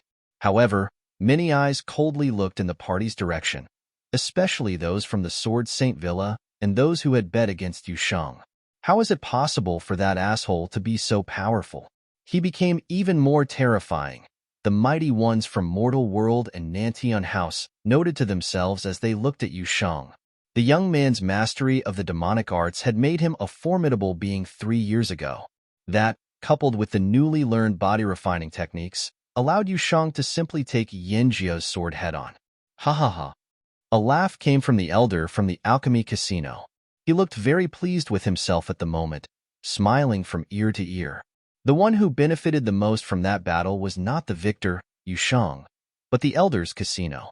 While the sword that was traded away was a high-class sage ritual implement, the price the Sword Saint Villa paid was just as valuable. The gamble that he set up with the spectators earlier also made him quite a lot of money. That was spectacular. A battle truly befitting of the status of the students of Sage Dojan and Wuji Swordsman. While Mr. Yin lost the match, the strength that was demonstrated definitely held up well to the reputation of the Sword Saint Villa, the elder said in an attempt to make the outcome seem less embarrassing for the Sword Saint Villa. The alchemy conference is about to begin and many mighty ones will come, even cultivators from the Holy Ji Palace. Shouldn't the casino show a token of appreciation or something? Someone from the crowd quipped. The elder smiled and replied, "There are still many top-class sage ritual implements in the casino. Would you all like to have a look?" "Well, bring them out already." The eyes of many sparkled. "Just wait for a moment. I will make the trip myself." The elder flashed and left the place, returning after a while. Several other elders followed him, all of whom had an incredibly fearsome aura. One walked onto the platform and waved, conjuring a ritual implement in the air above the gamble fight platform. It was a scepter of coldness. When the ritual implement was unveiled, a terrifying will of coldness swept through the air, covering the entire platform in a cold, white frost. The currents of cold continued to emanate from the scepter, making their way into everyone's bodies. Futian's body was seen covered with a layer of frost, and he was able to feel the coldness seeping into his mind. The Hail Scepter, a ritual implement capable of assaulting one's mind and obstructing the casting of spells. It is also an item with very potent control abilities. The elder introduced the weapon, and the eyes of many burned with excitement. The ritual implement showcased on the platform was then put away, before another walked onto the platform and unveiled another ritual implement. It was an article of clothing as thin as the wing of cicada.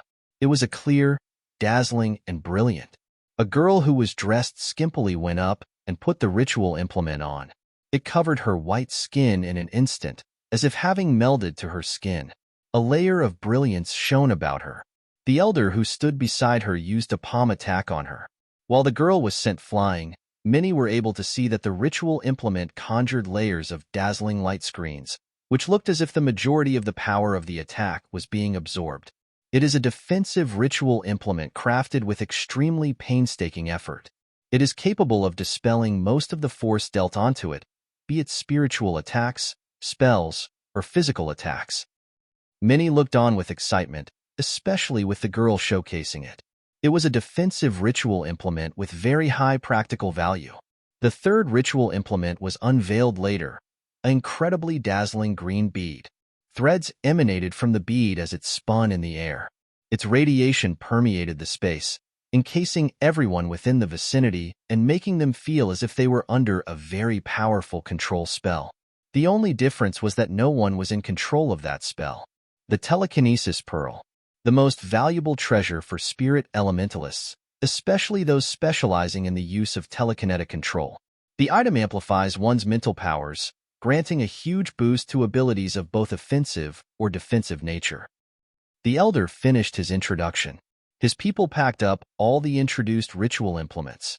The excitement in the crowd is obvious, as all three treasures were indeed top-class sage ritual implements.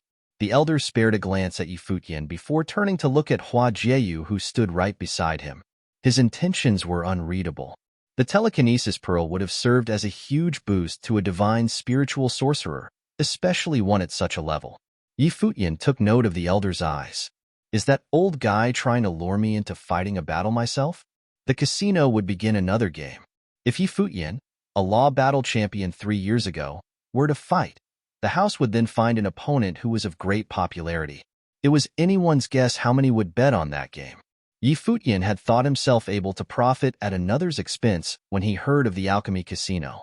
He came to believe himself to be naive, as no casino would have been able to become the largest in Alchemy City if it was run by fools.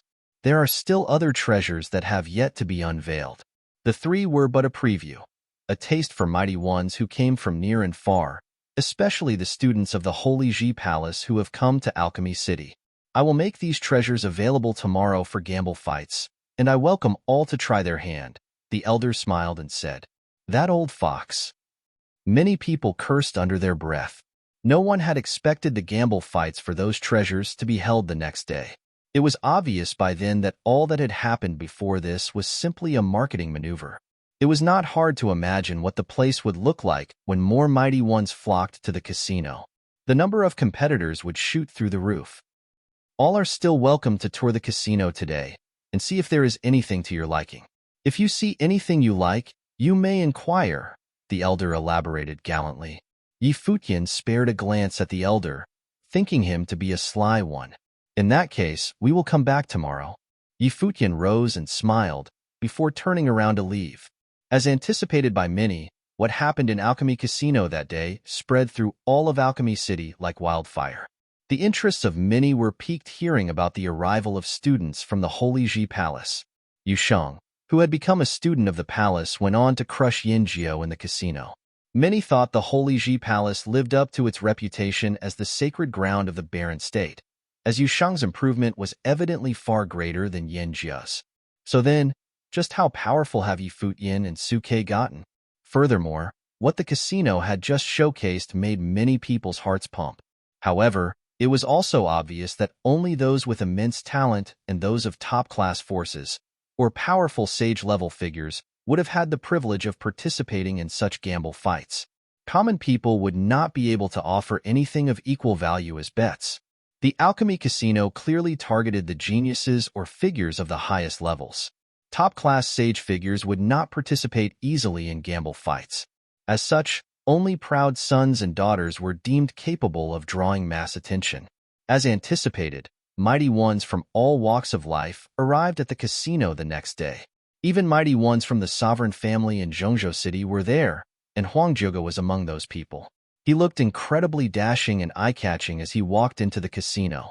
It was anyone's guess how powerful he had gotten in the past 3 years. Chapter 6:15. The alchemy casino was livelier than before today. Many people were gathered somewhere, looking towards the front. There were 7 top ritual implements there, including the 3 from before. The alchemy casino was livelier than before today. Many people were gathered somewhere, looking towards the front. There were 7 top ritual implements there, including the 3 from before. The alchemy casino had a good background, so they obviously could bring out ritual implements of this level. But taking 7 out at once was extremely generous. They were preparing to make the biggest trade-off since the alchemy conference. They wanted to use these 7 top ritual implements to trade for treasures of the same level from the big figures of top forces. After all, the alchemy casino didn't lack ritual implements. They maximized their interest through betting on battles in the casino. Yesterday, news had already started spreading, and it caused a commotion.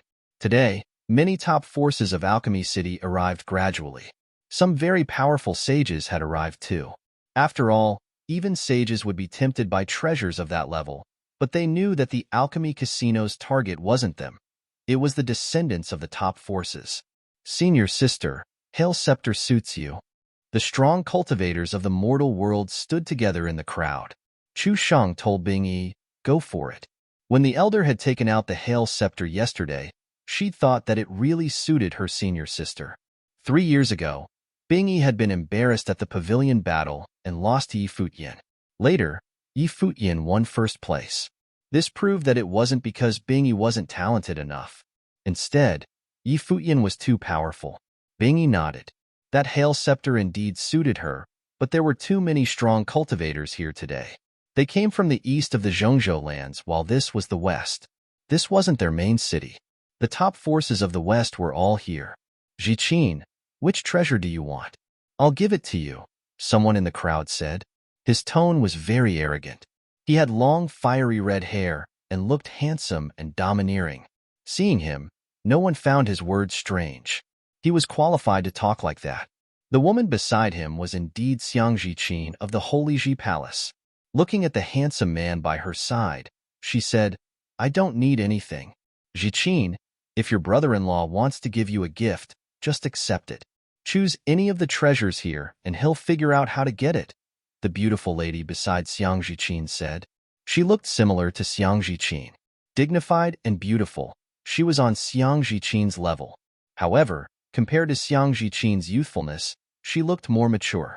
This was Xiang Ziyan, the other princess of the Xiang Kingdom. She'd already married Li Futu of Fire Mountain's Fire Emperor Palace. The handsome red-haired youth by her side was indeed Li Futu. He'd come from the vast Fire Mountain and was one of the West's top prides. He was in the top 3 of his generation in the West. One could imagine how powerful he was. Then that shirt.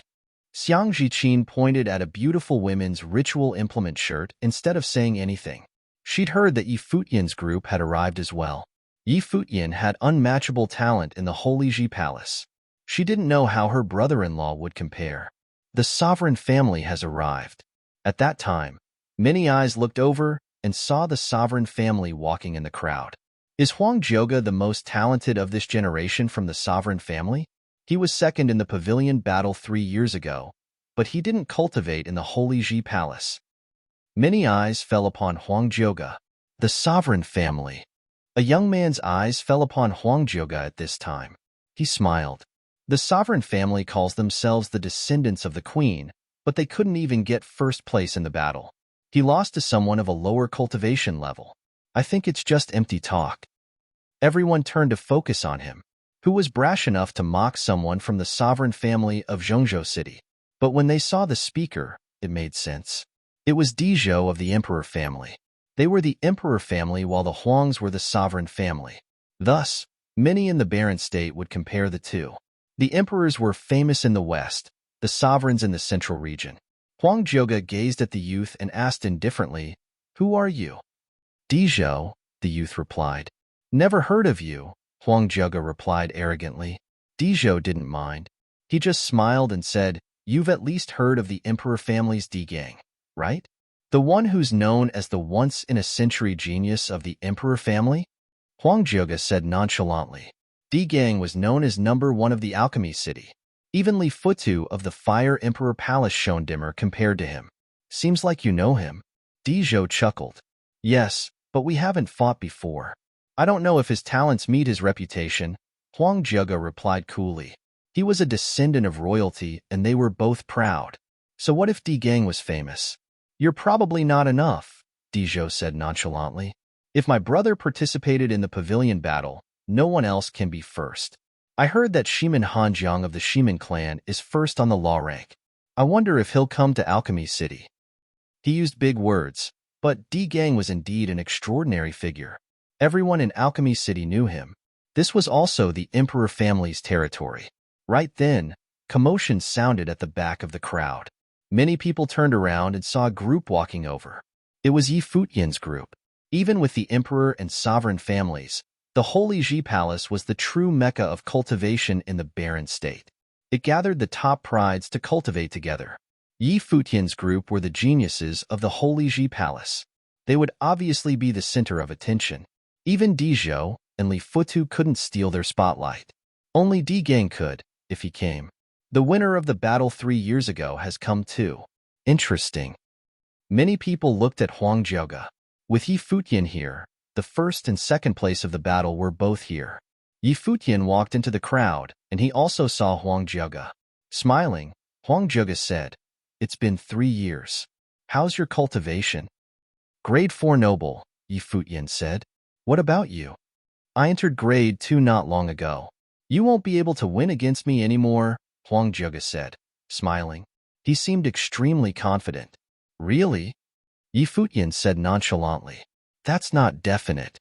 Many people came from the Holy Ji Palace. Dizhou gazed at Yi Futian's group. "Other than Yi Futian, who are the others?" Someone beside him said, "Yu Sheng, Hua Jieyu, Yi Wuchen, Su Ke, Yuan Zhan, Yi Shaoshi, Huang. That one might be Yun Shuisheng. They all entered 3 years ago." Yi Futian glanced at the other. This man knew them quite well and could recognize them all. "How are their abilities?" Xiang Jian asked Xiang Jiqin. "All very strong," Xiang Jiqin said. Yi Futian hasn't fought in a long time, but 2 years ago, he defeated everyone at the Holy Sage Pavilion's battle podium. After that, he only cultivated. He's only a grade 4 noble, but his true fighting abilities might be at the top of grade 2. I heard that Yu Sheng defeated Yin Jiu yesterday. He hasn't fought in 2 years either, and he can't be weaker than Yi Futian. "The Holy Ji Palace is the mecca of the barren state," Xiang Jian said. "They're all very powerful. This group entered 3 years ago, and they seem to have all matured. But it's okay if they don't take the treasures we want." Li Futu had his eyes on 2. One was for himself. The other, he wanted to give to his sister Xiang Jiqin. He didn't care about himself, but his sister was cultivating in the Holy Ji Palace. There were tons of talents and the pressure must be high. At that time, Yi Futian scanned the treasures with a hot gaze. These were all sage ritual implements. This trip wouldn't be a waste of time. Alchemy City was the top armory city in the barren state. "Which do you want?" Huang Jioge asked from the side. "All of them," Yi Futian said, smiling.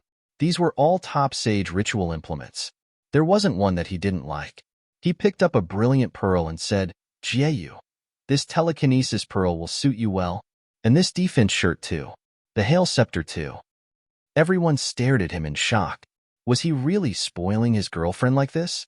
This was crazy. These were top sage ritual implements. Of course they all suited her. Which one wouldn't if he just chose randomly? But was he going to give it all to his girlfriend? Even the ones from the Holy Ji Palace stared at him, speechless. Was this possible? Hua Jieyu fluttered her lashes.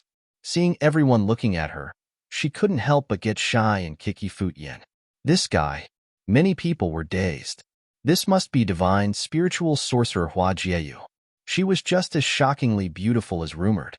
Beside her, Huang and Yun Shuisheng were all beauties of different styles. There were also the Xiang siblings and the group of girls in the other direction. Today, the Alchemy Casino was a battle of the prides and a competition of the beauties. And if Yi Futian wanted everything, what did he make of the other prides here? Many top figures were present, such as Li Futu, Di Zhou, and Yu Ming, who was extremely talented in armory. There was also a group of strong cultivators from the West and figures from all over. It was difficult for someone to take even one ritual implement with the current setup of the Alchemy Casino, let alone take them all. It was basically a fantasy. The telekinesis pearl must be very helpful for those who cultivate spiritual energy. I like it too, a gentle voice said right then. Many people looked over to see a beautiful girl. She seemed as gentle as water and was movingly beautiful. People could be mesmerized by one smile. This was Su Hongxiu, the virgin of the goddess pavilion. I'll give it to you, a voice said. The speaker was Yu Ming, the top armorer. He would attend the alchemy conference and was known as one of the top 3 competitors. His abilities were evident. He was infatuated by Su Hongxiu, but so were many people. The girls of the goddess pavilion were all so beautiful and powerful. Many prides had fallen for them, not just Yu Ming. Li Futu wants to give a ritual implement to Xiang Zhiqin, his wife's sister. Yu Ming wants to use the telekinesis pearl to win over the beauty. Yi Futian wants everything, and there are top figures from other places as well. This will definitely be a good show. Many people were impressed by the Alchemy Casino's tactics. Chapter 6:16. Yi Futian looked around. Other than the top forces that he'd seen before, there were many that he didn't know. They were most likely from the western region. Yi Futian looked around. Other than the top forces that he'd seen before, there were many that he didn't know. They were most likely from the western region. In the southwest, Alchemy City was the largest city. Other than that, there was the powerful Inferno City. Fire Mountain was in the west, and its influence reached outward. So many fire elemental forces arose in that area. The armorers of Alchemy City, the people of the main houses, the Sacred Fire Sect, and the Fire Emperor Palace were all skilled in the fire element. On the other hand, the Southern Ice Temple was obviously more skilled in water and ice. It would be hard to take away these top ritual implements. Haha. Bright laughter sounded right then. The elder from before brought people over again. Seeing all the strong cultivators gathered here, his eyes smiled. Just as he predicted, these people would definitely come here to compete if he prepared 7 top sage ritual implements. The people of the top forces were all very confident. They also clashed with each other rarely. Thus, they wouldn't miss a chance like the alchemy conference that gathered them all in Alchemy City. He had to exchange his ritual implements for the treasures of the top forces. Plus, they'd also gathered a lot of information and had judged these people beforehand. Setting up the bet like this, they could earn a lot. You are all top prides. Gathered in my alchemy casino, I am so honored, the elder said with a smile. Yesterday, I already introduced 3 ritual implements. There are 4 more today. This sword is the Ghost Shadow Sword. It's the sword that Ghost Sword used. It's thin as a cicada's wing and slices gold as if it's butter. It contains frightening sword intent. As he spoke, he looked towards Yi Futian's group. Ghost Sword's disciple had entered the Holy Ji Palace and was still there. He didn't believe that they didn't want the sword. Hua Jieyu would definitely try for the telekinesis pearl too. This way, the Holy Ji Palace disciples would have to act. The elder pointed at another ritual implement. This is a sun crown. It contains fire essence from the 3-legged gold raven, the sun god's bird. Feel its power. The sun crown hovered in the air, releasing frightening sunlight. Many fire elemental cultivators would compete for this. The wolf fong bat weighs thousands of pounds and is a martial arts ritual implement. The thorns on it are indestructible. It's used to rip through spells and martial arts defenses. It is extremely mighty. This is a golden tripod. It glows with golden light and can transform into countless golden tripods to destroy everything. It can even shatter someone's spiritual energy and contains double attacks. The elder pointed at a huge golden tripod. The 7 ritual implements were all very powerful. They were top sage ritual implements. Now, I will bring these 7 to the battle platform. Those who want it can come fight for it, the elder said, smiling. Welcome. Everyone's eyes flashed. The 7 ritual implements were brought out at once today. The crowd all walked towards the battle platform. The scene was very impressive. The ghost shadow sword is your master's? Yi Futian asked Zue Qianxiu. When I met my master, he was already disabled and didn't have his sword, so I've never seen it. But if the alchemy casino said that, I'm sure it's true. Something flashed past Zue Qianxiu's eyes. He had to get his master's sword back. The alchemy casino is the top gambling location of Alchemy City, Zhongli said. It's also the biggest ritual implement trading center. The most important rule here is honesty. They definitely won't lie. They all keep their words. It's the same for us. If we don't give up what we gamble, you won't be able to leave, no matter who you are. Yi Futian nodded. We must get the ghost shadow sword. The golden tripod suits Zhongli, as well as the sun crown. As for the wolf fang bat, Yuan Zhan should be able to use it. Everyone looked at Yi Futian with strange faces. These were all top sage ritual implements, and they were a big group. Each one would suit at least someone. Do you really want them all? Suke stared strangely at Yi Futian. If we don't take it, others will. Let's not waste, Yi Futian said to Su Quebec. That makes sense. Suke nodded. But Yusheng defeated Yin Jiu yesterday, Zhongli said. The alchemy casino probably has a different judgment of our abilities now. They won't let us win so easily anymore. Our opponents won't be weak. Since they lured us here, they clearly hope we'll place bets and fight, Yi Futian said. They won't make things too hard for us. After all, if it's the same as yesterday, the alchemy casino will choose the talented opponents of top forces who are the same as us. This way, no matter who wins, they'll just trade a ritual implement for a treasure. As for the strengths of the two sides, they only worry about the bets. Zhongli and the others nodded. It was true. The 7 ritual implements hovered above the battle platform. They were very attractive. The elder looked to the crowd and said, The alchemy conference is about to start. It's rare for the top forces of the Barren State to be gathered here. Today, the alchemy casino brought out 7 ritual implements for everyone to bet and fight for. If you want something, please stand before the ritual implement and I will arrange for a fight. Of course, you must agree to it. As expected, many people's eyes flashed. This battle was designed for the figures of the top forces. These people were the best at attracting the spotlight. Many people walked onto the platform. Bingyi walked to the Hail Scepter. She didn't know who she would fight with, but she had to try for it. Bingyi, Virgin of the Mortal World, someone said. Yanjiu of the Sword Saint Mansion lost yesterday. He doesn't seem satisfied. Yanjiu walked out of the crowd at that time and walked to the Ghost Shadow Sword. Xieji of the Sacred Fire Sect. Another person walked out. It was Xieji going to the Sun Crown. Li Futu of the Fire Emperor Palace and his wife walked out together. One went to the Sun Crown while the other went to the beautiful armor shirt. Clearly, the couple wanted 2 ritual implements. Su Hongxiu of the Goddess Pavilion went to the Telekinesis Pearl. Yuming also went there, saying, Hongxiu, I'll help you get it. Thank you, Mr. Yu. Su Hongxiu's voice was extremely gentle. One could drown in it. What about the Holy Ji Palace? The elder said, looking at Yi Futian's group. Today's setup was to make the talents of the Holy Ji Palace participate.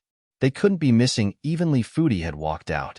We want all 7 of the ritual implements, Yi Futian said. The elder froze and then smiled. This was the best. Such a big appetite. Dizhou scanned Yi Futian.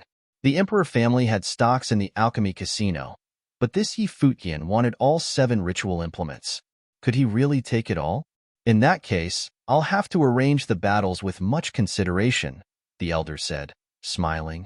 No need to make it so troublesome, Yi Futian. Since we want all the ritual implements, we'll definitely give treasures of the same level. You only need to find 7 people who can give treasures of the same level to participate in the battle and arrange one battle. 7 is too complicated. Everyone's chests tightened and their eyes flashed. Yi Futian was very ambitious to want to take it all for himself. So you mean you want a group battle? The elder asked. Yes. Yi Futian nodded. We can send 7 people with no problem. Interesting. Dizhou chuckled. In that case, count me as one. I'd like to experience the Holy Ji Palace's abilities. With that, he stepped out to the battle platform. He wanted to participate. Me too. Hearing Yi Futian's words, Nan Hao of the Nantian house also walked out. Yi Futian actually wanted a group fight. He couldn't miss this chance. Everyone's eyes focused on the battle platform. The setup there now was frightening. Li Futu and his wife, Yu Ming, Xie Ji, Yanjiu, Nan Hao, Dizhou, Su Hongxiu, and Bing Yi were 9 powerful cultivators. The elder gazed at them and said, "There are only 7 ritual implements. If you all wish to participate, please choose the ritual implement you want." Hongxiu, leave it to me, Yu Ming said. Su Hongxiu nodded. Then I'll have to trouble you, Mr. Yu. With that, she stepped off. Then Nan Hao went to the golden tripod. Dizhou walked to the wolf fong bat that no one else chose. There was still one extra person. Both Li Futu and Xie Ji wanted the sun crown. Xie Ji, don't compete with me. You can't win, Li Futu said emotionlessly. Xie Ji's eyes hardened. He truly wasn't Li Futu's opponent.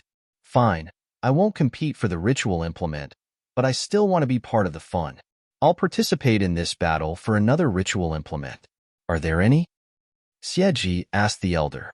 Of course. Then you'll gamble for another top ritual implement. If you win, you can choose anyone you wish.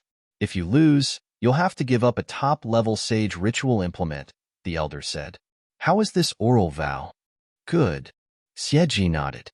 The conditions are the same for everyone else. Agreed? The elder looked to Yi Futian again. Agreed. Yi Futian nodded. In that case, what will you all gamble for this battle? The elder asked. The soul Guqin of the 9-fingered Guqin devil, musical piece Mesmerize, my polearm of divine destruction, the sun scripture and the shadow scripture, Yi Futian said. Anything else? The elder asked, smiling. The sword ghost techniques, Zue Qianqiu said. He wanted the ghost shadow sword this time, so he had to bet something as well. The phoenix pill that my master created, Phoenix said. The elder's eyes flashed. The undying old man's phoenix pill was extremely valuable. Is that enough? Yi Futian asked. Yes, enough. The elder smiled. He was very satisfied with these wagers. Then he looked to the people on the battle podium. They all reported their wagers, making the elder's smile grow brighter. The surrounding people were all shocked. They'd all invested fortunes. Finally, both sides of the battle must agree. The elder looked back to Yi Futian's group. Chapter 6:17. Yi Futian looked at the gamble fight arena and said, I want to know the cultivation levels of all the people here. Yi Futian looked at the gamble fight arena and said, I want to know the cultivation levels of all the people here. All right. The elder commanded them, you all, say your cultivation levels. Immediately, the 8 experts on the gamble fight arena reported their cultivation levels. Of the Li Futu couple, one of them was a grade 1 noble, the other was a grade 2 noble. Yu Ming, grade 1 noble. Dizhou, grade 3 noble. Xie Ji, Yanjiu, Nan Hao and Bing Yi. The 3 of them had taken part in the admission examination battle 3 years ago, so Yi Futian knew a little about them. Li Futu is from the Fire Emperor Palace and is extremely strong. In the region around Alchemy City, only D Gang's reputation exceeds his. Yu Ming is an elite armorer and specializes in matrices. Be careful. Li Futu's wife is Xiang Jiqin's sister and Dizhou is D Gang's younger brother. Although he is only a grade 3 noble, he is also rather formidable. Zhongli introduced them to Yi Futian. There are 2 grade 1 nobles in the gamble fight arena, while we only have 1 grade 1 noble. Moreover, only Su Ke is a grade 2 noble. The rest are grade 3 and grade 4 nobles. We are in too much of a disadvantage in our cultivation levels. I would like to borrow the strength of someone else. Is that all right? Yi Futian looked at the elder and asked. Who? The elder asked. Huang Jiuge. Yi Futian replied, and his gaze landed on Huang Jiuge. He smiled and asked, We're already at the Alchemy Casino. Aren't you interested? Huang Jiuge had a shocked expression. He was surprised that Yi Futian would invite him as an ally in battle. He looked at the people on the gamble fight arena. He also wanted to try it out, so he replied, Sure. I'll join you in battle, but you have to settle the wager yourself and accept the result of the battle. Of course, if you still wanted the spoils of victory, I wouldn't have looked for you." Yi Futian smiled brilliantly. Huang Jiuge was speechless. Was this how wretched this guy was? "What about the other people participating?" the elder asked again. "Me, Yu Shang, Su Ke, Huang Jiuge, Yun Shuisheng, Yuan Zhan, Yi Shaoshi and Phoenix," Yi Futian replied. "1 grade 1 noble, 2 grade 2 nobles, 3 grade 3 nobles, and 2 grade 4 nobles. Do you have any objections?" the elder asked the people on the gamble fight arena. "None," Li Futu replied nonchalantly. "Sure." Yuming also nodded his head. The others had no complaints as well. They had 2 grade 1 nobles, Li Futu and Yuming, giving them a huge advantage. Li Futu's battle ability was undisputed, and Yuming was an expert in matrices. Xiang Jian was also very strong. Coupled with the other 5, they felt that their lineup was extremely strong. "Then it is settled. I will give all of you 2 hours to plan your tactics.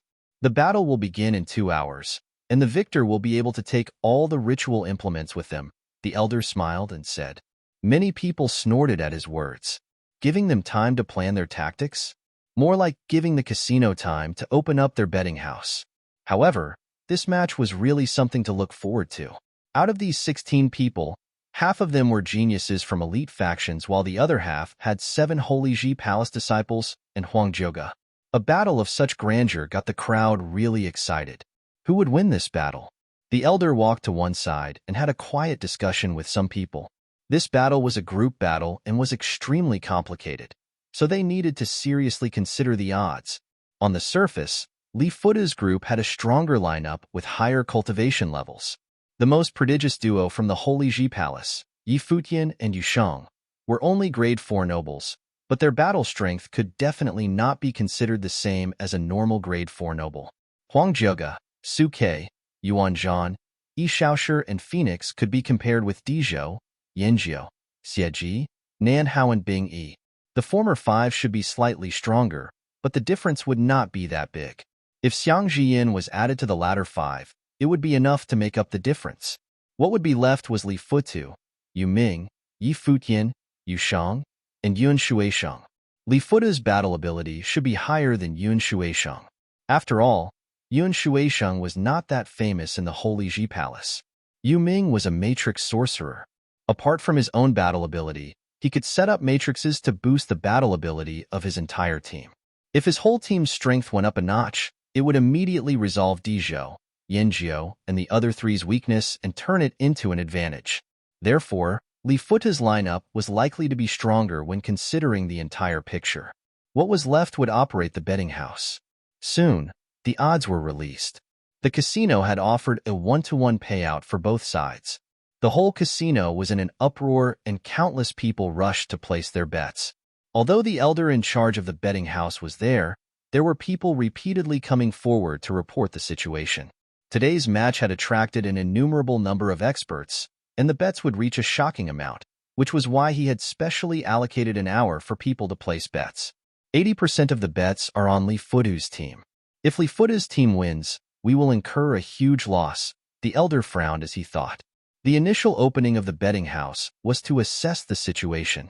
As he had expected, because the strongest 2 members of the Holy Ji Palace had the lowest cultivation levels as grade 4 nobles, the majority of the crowd did not favor them, especially with Li Futu and Yuming's reputation in the Alchemy City region. In such a scenario, the casino needed to balance the odds well. If they felt that Yi Futian's team would win, it was worth the gamble. However, they did not feel that Yi Futian's team could win. This was different from Yu Shang's fight with Yanjiu. "Adjust the odds," the elder said decisively. Soon, the news had spread that the odds had been adjusted. Li Futu's side had their odds adjusted to 2-to-1, while Yi Futian's side was 1-to-2. Evidently, the odds favored Li Futu's side heavily. These bastards, those who did not manage to place their bets in time, cursed. They had wanted to place bets, but they did not expect the odds to change so quickly, and it had changed to a difference of 2 times. It looks like the Alchemy Casino is also optimistic about Li Futu's victory. The majority of the crowd must be betting on them, even at a 2-to-1 payout. Many people thought as they continued to place their bets. After Li Futa's group heard about the odds, their expressions did not change. This was well within their expectations. However, Yi Futian's group was surprised. It looked like the majority felt that they would lose. As time passed, information continued to be transmitted to the elder. Soon, the odds changed again. Li Futa's group had changed to 4-1, while Yi Futian's group was now 1-4.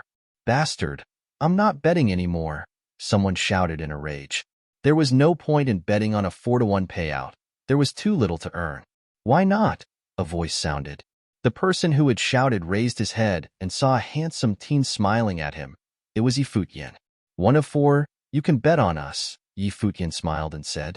His gaze then turned to the elder on the viewing stand and he asked, Senior, can we place bets as well? You can only bet on your own victory, the elder replied. This was to prevent people from losing intentionally. However, this was an uncommon sight for geniuses like Yi Futian. From a values standpoint, those who participated in the gamble fight were not allowed to place bets, but it was inevitable for participants to get others to place bets for them. Therefore, the Alchemy Casino would supervise the participants to ensure that they did not lose intentionally. If the casino found any such cases, they would not live to walk out of the casino. Yu Shang, seventh brother, don't you all have ritual implements? The opportunity has come, Yi Futian smiled and said. 1-4, it seemed like they would be able to be well equipped with ritual implements after this. Alchemy City is a good place indeed, Yi Futian exclaimed in his heart. If that is so, I will partake too, Huang Zhuge smiled and said. Did you not consider me when you allocated the ritual implements? Suke smiled and asked Yi Futian. You're from the Tingxue house, after all. Why would you lack ritual implements? Yi Futian replied, looking at him disdainfully. Then why did you ask me to battle? Suke saw Yi Futian reply with a matter-of-fact expression. Do you know how rare it is to get a chance to battle? I'm thinking of you. Moreover, you can place a bet now, Yi Futian replied righteously. Suke was speechless. As expected, it was impossible to reason with a shameless person. He could only place bets using his own treasures. Does anyone have something good that I could borrow to place bets? Yi Futian asked the people around him. Yun Shueishan glared at Yi Futian. Her impression of Yi Futian had gotten better, but now it had reverted to the first time they had met. Shameless. I'll lend you this, a gentle voice sounded. A brilliant flame illuminated beside Yi Futian, and the cries of a phoenix could be heard occasionally. A horrifying aura was released and countless gazes looked towards Phoenix. At that moment, Phoenix was covered in an exceedingly beautiful phoenix feather dress that perfectly fit her body. It got further from her body bit by bit and eventually flew into a storage ring which Phoenix then passed to Yi Futian. Little sister, Yun Shueishan shouted, aren't you scared that he'll lose your treasure? Isn't it just 1-4? If I lose, I'll pay for it. If I win, I want a portion of the winnings. Phoenix smiled gently and said, Thanks. Yi Futian nodded, then turned to the elder and asked, How much is this ritual implement worth? You can pick 4 ritual implements from the Alchemy Casino, the elder replied. Okay. Yi Futian nodded his head. The Alchemy Casino had a gargantuan organization behind them, and its wealth was beyond imagination. Alchemy City was definitely the richest place in the Barren State. The surrounding people were all watching, and as they saw Yi Futian confidently betting all his treasures, many people started to waver. Let's just gamble that they can win. Many people thought this as they continued to place their bets. 2 hours passed by quickly, and the elder nodded after hearing the final report. After the 2 rounds of changing the odds, the situation had been reversed. With the bets that the casino had taken in now, if Li Futa's team won, the Alchemy Casino would earn a huge sum, but if Yi Futian's team won, the casino would incur a huge loss. Evidently, the Alchemy Casino expected Li Futa's team to win. The Alchemy Casino knew about Li Futu and Yuming's strength. Moreover, Dizhou was also very strong. Li Futa's team had no reason to lose this grand gamble fight. Please take your places, the elder looked at both parties and said. Immediately, Li Futa's group stepped onto the gamble fight arena. Yi Futian's group also moved rapidly into the arena. The group of 16 people, the geniuses from the Holy Ji Palace versus the prodigies from all over the Barren State. Everyone got into position in an instant. Li Futu, Yinjiao, Nanhao and Dizhou stood at the front and were responsible for the assault. Bingyi, Xieji, and Xiang Jian stood into the middle, supporting the team with their spells, and Yu Ming stood at the back, preparing his matrices. Yi Futian's group also got into their positions. Yu Shang and Yuan Zhan stood at the front, Su Ke on the left, Huang Zhoge on the right, Yi Shaoshi, Phoenix, and Yuan Shuisheng at the back. Yi Futian's position was right in the middle. Chapter 618. In the battle arena, the 16 experts took their places. The Alchemy Casino had Sage Plane experts creating defenses around the area. Although the arena was huge, battles of such scale would often cause huge damage to surrounding areas. Even if both parties controlled their attacks, it would still reach their surroundings, so it was natural to set up barriers. In the battle arena, the 16 experts took their places. The Alchemy Casino had Sage Plane experts creating defenses around the area. Although the arena was huge, battles of such scale would often cause huge damage to surrounding areas. Even if both parties controlled their attacks, it would still reach their surroundings, so it was natural to set up barriers. The geniuses of the Holy Ji Palace versus the elites of the Barren State. Who would be the victor of this battle?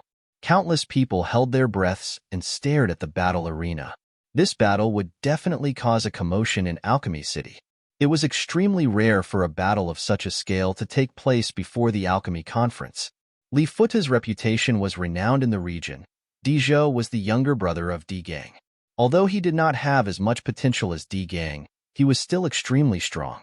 Yu Ming was one of the favorites for this time's Alchemy Conference, and the others were also experts who had taken part in the Holy Ji Palace's admission examination. On the other side, the first and second in the admission examination 3 years ago, Yi Futian and Huang Zhoge, as well as the savage Yu Shang, the Tingxue House's Su Quebec. This match was really a sight for sore eyes. As ray after ray of brilliant light glowed, the spiritual qi in the air started to rampage, multiple colors illuminating the area. Everyone released their aura at the same time, and all kinds of powerful life spirits appeared. These elite geniuses were extremely strong in one-to-one combat, but they all held their positions and did not move recklessly. Evidently, they would not underestimate their opponents and knew that the people they were facing were also equally strong.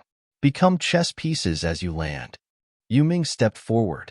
His life spirit was a huge golden chessboard, and the chessboard projected itself on the spacious battle arena. Golden lines intersected, turning the area into a game of chess, and the 8 of them on his team each took up a square on the board like they were pieces in a game of chess. The chessboard rapidly evolved and turned into matrices. Although they did not move, they felt as though they were moving simply by standing on the chessboard due to the developments of the chessboard.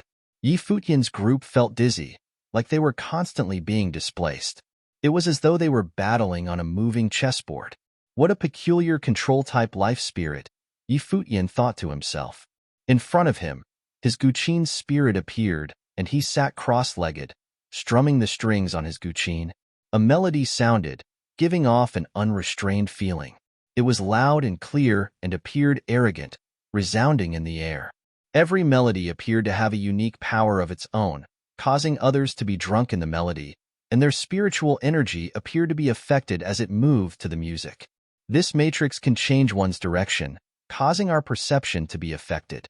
I'll control this battle, Yi Futian said, continuing to play his melody. His team felt as though the melody caused them to integrate as one as all of them were in the imagery created by the Guqin melody. The feeling was indescribable, yet felt especially apparent, like they were no longer individuals, but an entity with Yi Futian as the core. He actually has that kind of ability. Huang Zhoge was surprised. Was this the charm of a musical sorcerer? As he thought that, he no longer resisted the intrusion of the melody, but assimilated into the imagery. He naturally trusted the strength of someone who had defeated him once. To doubt Yi Futian's strength was to doubt himself. As for those who followed Yi Futian from the Holy Ji Palace, they were also the same. The melody was thundering and had a haughty undertone, with the courage to take on the world. Huang Zhoge and the rest felt their spiritual energy becoming stronger, as though they had been stimulated by the melody. The blood in their body was boiling and their aura became even more robust. Even their perception was becoming sharper. What an arrogant piece. What is that piece? Sage Plain figure stared at Yi Futian and asked. The Holy Ji Palace has a Guqin Valley, which was where the nine-fingered Guqin demon Lu Guangxing stayed when he was alive. Yi Futian had once wagered the Guqin demon's Guqin and Guqin piece, so this means that he had received Lu Guangxing's inheritance. If I didn't guess wrongly, that Guqin piece should be the Hai Song. There was a Sage Plain figure who was extremely well-learned and managed to guess the name of the piece. Hai Song, the rumored Guqin piece that can allow people to share their spiritual will and spiritual energy to strengthen all of their abilities? The first Sage Plain expert asked. That's right. Under the Guqin melody, the 8 of them have become one, was the reply he received, causing many people to have glints in their eyes. If that was so, was Yi Futian using his Guqin to repel Yu Ming's chess matrix? Li Futu and his team could also feel that the accumulation of might had ended. They started to launch their attacks. Bing Yi's ice spell descended upon the other team, a frigid aura enveloping them, turning into an ice dimension. It attempted to drag the other team into an illusion of a world filled with ice. As the Guqin melody sounded, Phoenix could feel Yi Futian's intentions through the melody. She made her move, and with a crisp sound, a shadow of a brilliant divine phoenix appeared, blocking out the sun. The shadow formed a veil around the 8 of them and kept the frost out. Following that, Xieji's destructive flame lotus assailed them along with Xiangjian's thunderbolt spell. The 2 spells rushed towards them, striking the protective veil wildly, shattering it. The thunderbolt and flame lotus reached them at the same time, but at that moment, Yuan Shuisheng shut her eyes and a frigid will engulfed the area, causing the area to freeze and the flame lotus to turn into an ice lotus. The thunderbolt spell was also greatly weakened. The edgeless great sword.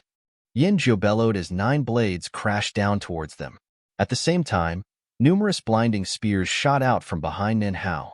Behind Dizhou, a golden space appeared and many terrifying tripods appeared, striking towards Yi Futian's team. Li Futu raised his hand and made a huge palm print appear. The flaming red palm print melted everything in existence, crushing down on Yi Futian's team and attempting to destroy them. Yi Futian continued to play his Guqin piece, but it was like his team could understand what he was thinking. Yi Shaoshi flew into the air, and his Emperor's Vine rapidly sent vines forward while Su Ke wielded his sword and slashed forward, using offense as a defensive measure.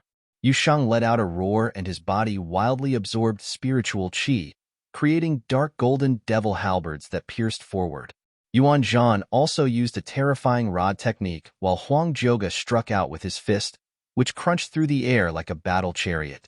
In an instant, the 2 forces collided and an exceedingly horrifying destructive current swept past, causing the air to look like an explosion had occurred.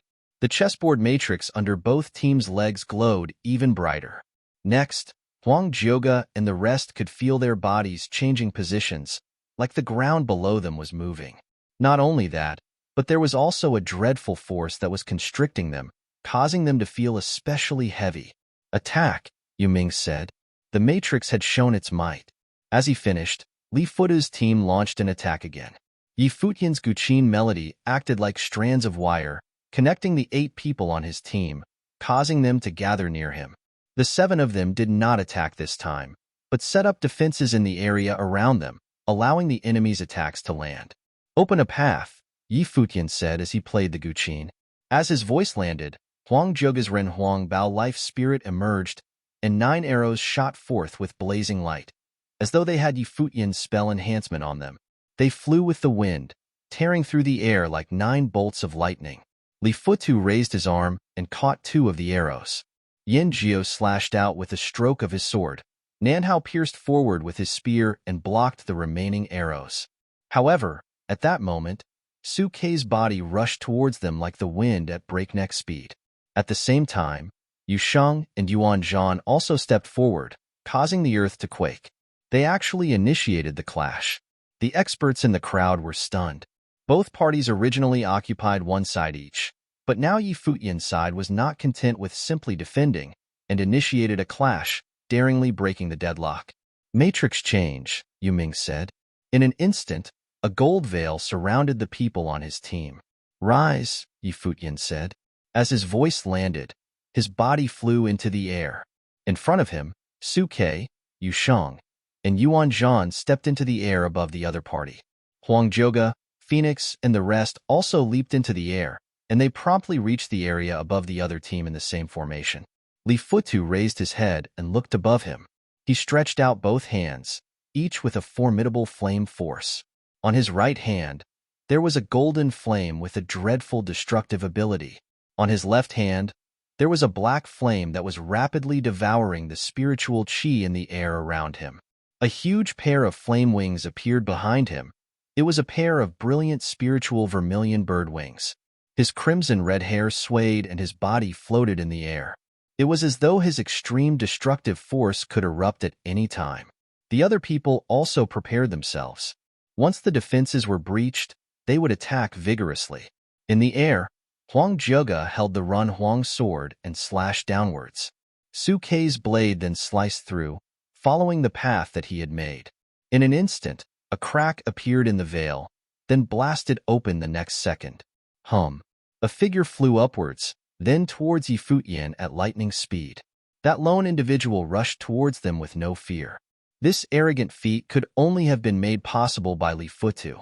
Behind Futian, a figure stepped forward, and the area was immediately covered in frost. The surrounding people felt as though time had stopped still. The flow of air, blood, and the burning flames all seemed to have slowed down in that instant. Futian was shocked. He had not given Yuan Shuixing any orders, but she had already stepped forward. Futian had no choice but to assist her with his Guqin melody. A robust spiritual energy rushed towards Yuan Shuixing, causing a fearsome snowstorm to appear around her. Her palms headed straight for Li Futu's flame palm prince, no intention of avoiding him. Asking for trouble, a thought appeared in Li Futu's head as their palms collided. The two of them were then knocked back. Li Futu looked at his palms. The flames had been extinguished. On Yuan Shuixing's end, the horrendous flames had not burned her and had only torn her sleeves apart, revealing her fair skin. "Descend," Futian said. They descended amidst their opponents' forceful attacks. The location they chose to land at was where Yuming was. Chapter 619. They want to take down Yuming first. The crowd saw the actions of Futian's team and immediately understood what they wanted to do. Yuming used the chessboard as a matrix and would affect their battle. As long as they took down Yuming, the rest of Li Futu's team would be split up and unable to act as a whole. They want to take down Yuming first. The crowd saw the actions of Futian's team and immediately understood what they wanted to do. Yuming used the chessboard as a matrix and would affect their battle. As long as they took down Yuming, the rest of Li Futu's team would be split up and unable to act as a whole. Yuming looked at the air with a cold expression. The brilliant chessboard on the ground flew into the air, turning into a defensive ability that spread out across the air. In the air, Futian continued to play his Guqin piece. The high song became even more thundering, and the aura on the 7 people beside him became stronger, as though they had all entered a state of rampage under the influence of the Guqin piece. Behind Huang Zhoge, the Run Huang body life spirit appeared. He was like a descendant of the Run Huang with the Run Huang sword in his hand, slashing down towards the ground. A blade of light that penetrated the heavens appeared and struck the chessboard. The chessboard slowly split, and Su Ke moved as well. With a graceful arc, the blade in his hand sliced down, splitting the chessboard in two. With a blinding glow, the chessboard disappeared. At the same moment, the attacks from the experts on the ground landed again.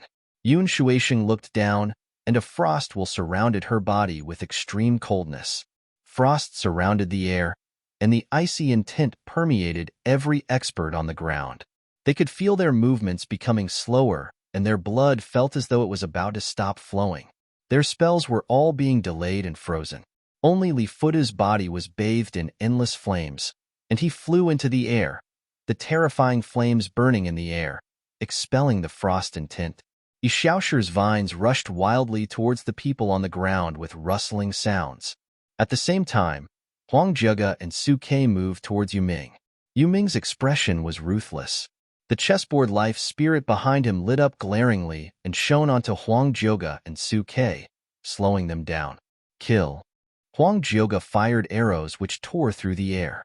However, Yu Ming's expression did not change as he stretched out his hand and waved it. The chessboard moved and caused Huang Jiuge's arrows to deviate from their original path and miss him.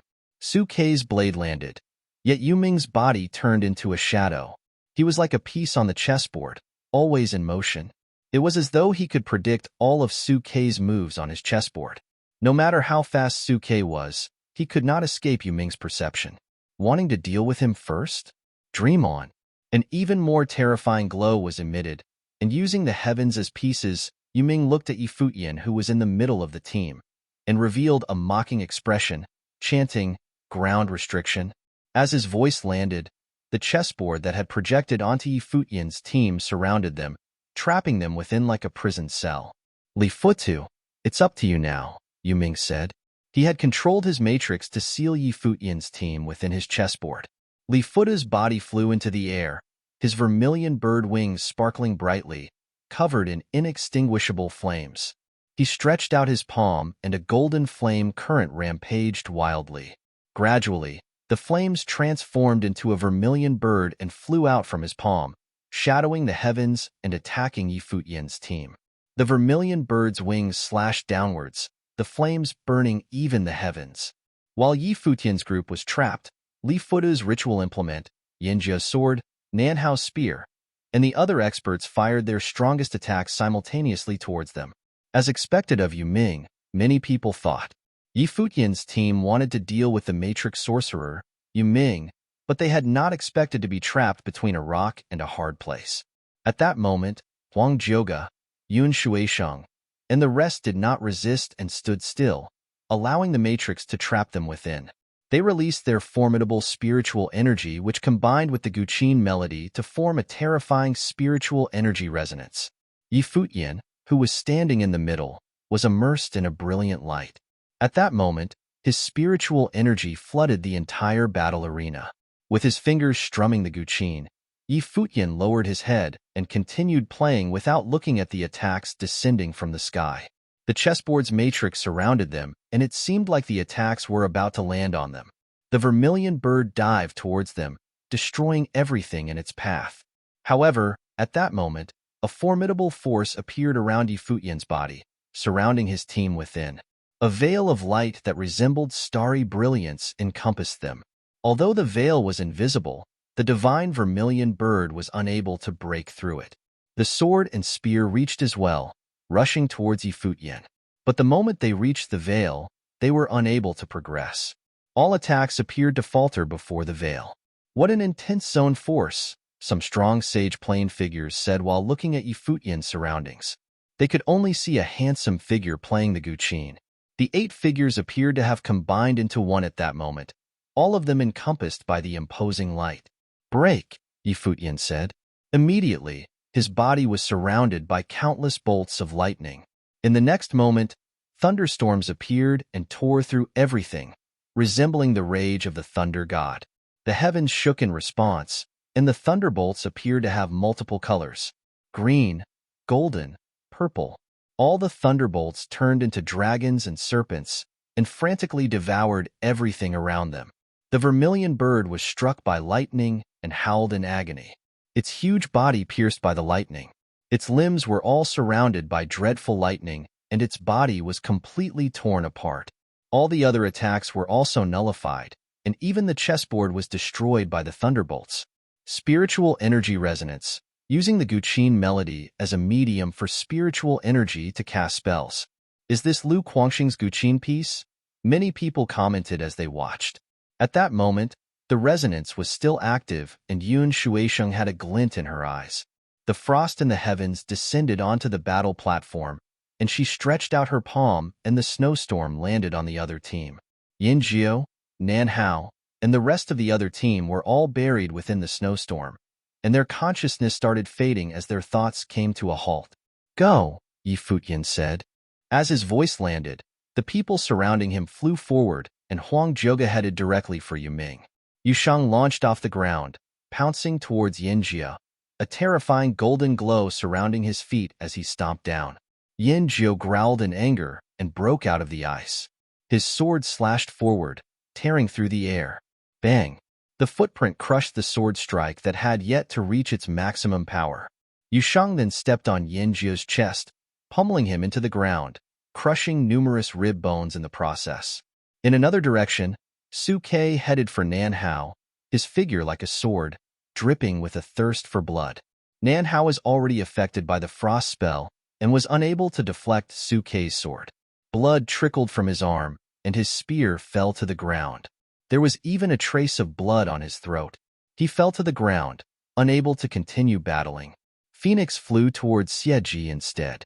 The divine phoenix shadowed the heavens and devoured the opponent's destructive flame lotus and sent Xieji flying. Yuan Zhan assaulted Dizhou, the two of them trading blows crazily. Dizhou repeatedly fought back, and under the Guqin melody, Yuan Zhan attacked bravely in a flurry of strikes. Yishaoshi flew towards Xiang Jiyan, his vines rushing madly at her. The sudden reversal caused many people to be stunned, especially the crowd who had bet on Li Futu's team. They were flustered that they were going to lose. However, those who had bet on Yi Futian's team in the last round of betting had sparkling gazes. A 4-to-1 payout. If Yi Futian's team won, they would be the biggest winners. Bingyi looked at the battle arena, saw that her team had been dominated, and was at a loss. She fired her spells and flew forward, but saw Yushang, who had just dealt with Yanjiao, walking towards her like a demon. Total annihilation. Li Futu also had a grim expression when he saw the situation in the arena. He released his life spirit, a vermilion bird spirit, and an immensely huge flame figure. The golden flame figure looked like a god. Following that, a golden flame armor appeared on Li Futu's body, making him look as though he had been possessed by a god. His body contained a huge amount of destructive force. Bam! He stepped forward, his body flying into the air, heading in his wife's direction. When Yi Xiaoshi's emperor's vine engulfed them, Li Futu stretched out his palm, golden flames spewing from it, burning the vines to ashes. Li Futu's eyes turned golden, and the giant vermilion bird behind him swayed, causing the flames to burn even brighter. The vines were all incinerated, and Li Futu's body flew towards Yi Xiaoshi like a ray of light. Retreat. Yi Xiaoshi heard a voice in his head, and he backed off immediately. Li Futu continued to charge forward, even when he saw Su Ke's sword slashing towards him. He grabbed the sword with his bare hands. Although the sword sliced towards him, his golden palm appeared to have hardened beyond belief and burned Su Ke's sword. Li Futu continued stepping forward and delivered a punch. Su Ke's body turned into a flash of lightning and retreated. Li Futu's offensive ability was terrifying after he flared up. Countless gazes stared at Li Futu. Could the Fire Emperor Palace's elite genius reverse the situation with his own ability? An imposing frost current descended and prevented Li Futu from continuing forward. Yun Shuisheng landed in front of him, covered in a frost armor. Her slender arm stretched forward, colliding with Li Futu's seemingly godly flame arm. When their palms clashed, the image that most people expected did not appear. Yun Shuisheng was not burnt. Although her body was weak, she stood firmly without moving an inch. Around the two of them, a terrifying storm brewed. A storm of ice and fire, each trying to erode the other.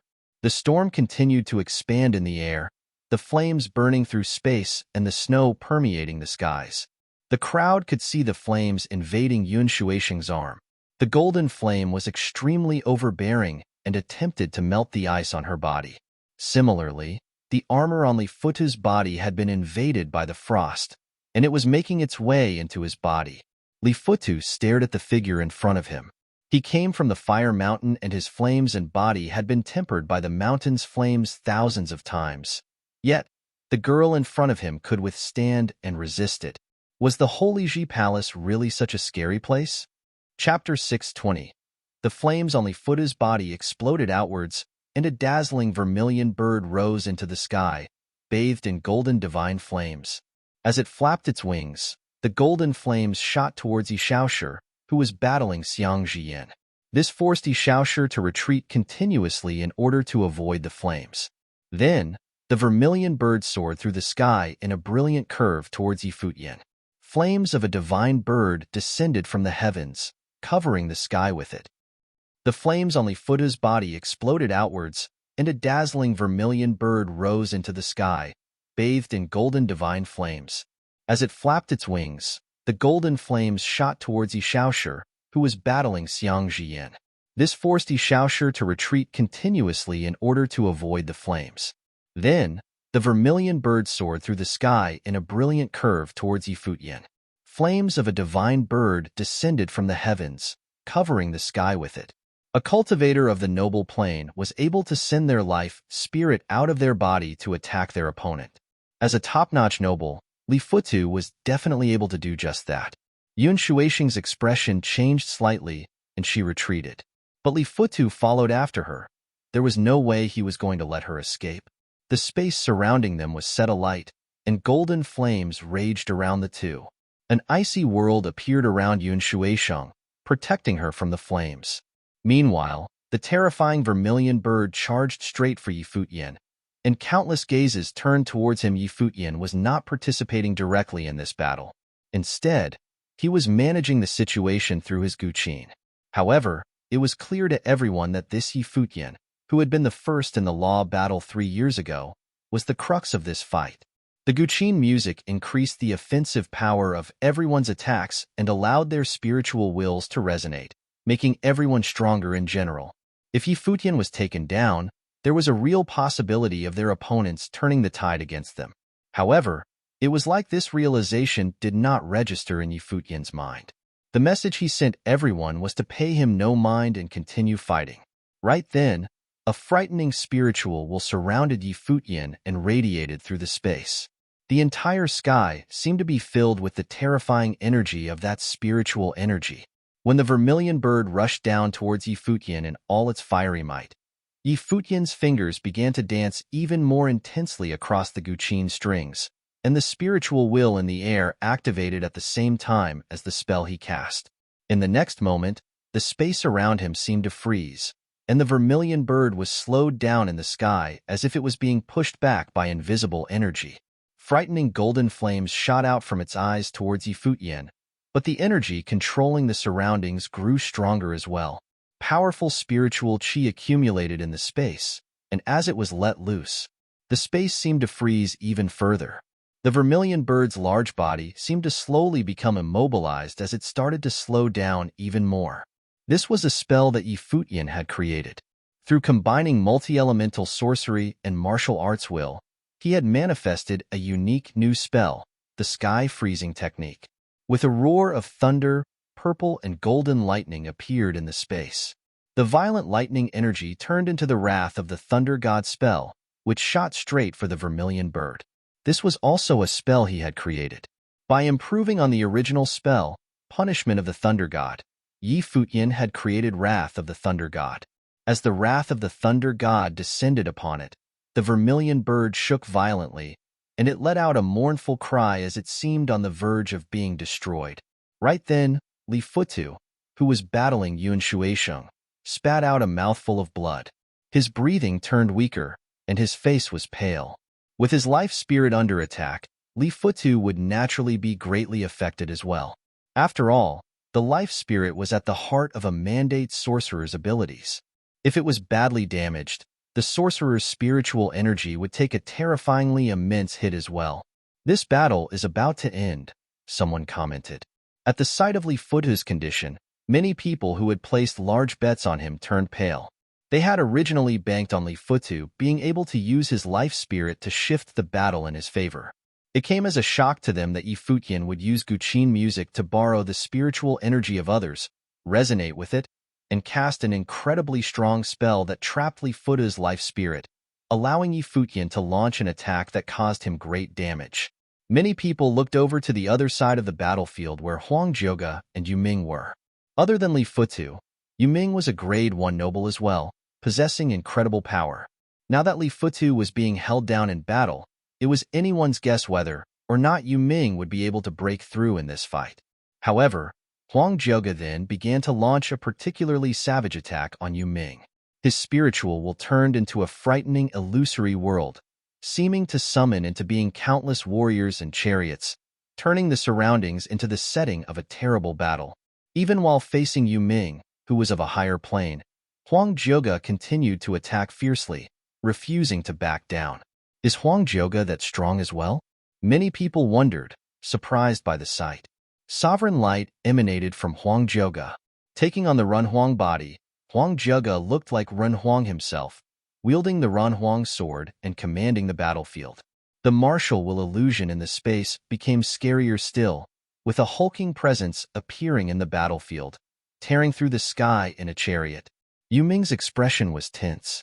He had not known that the man who had come second in the law battle 3 years ago would be so scarily powerful.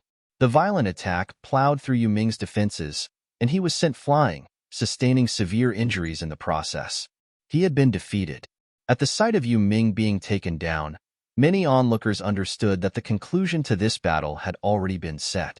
There would be no doubt as to how things would turn out from here.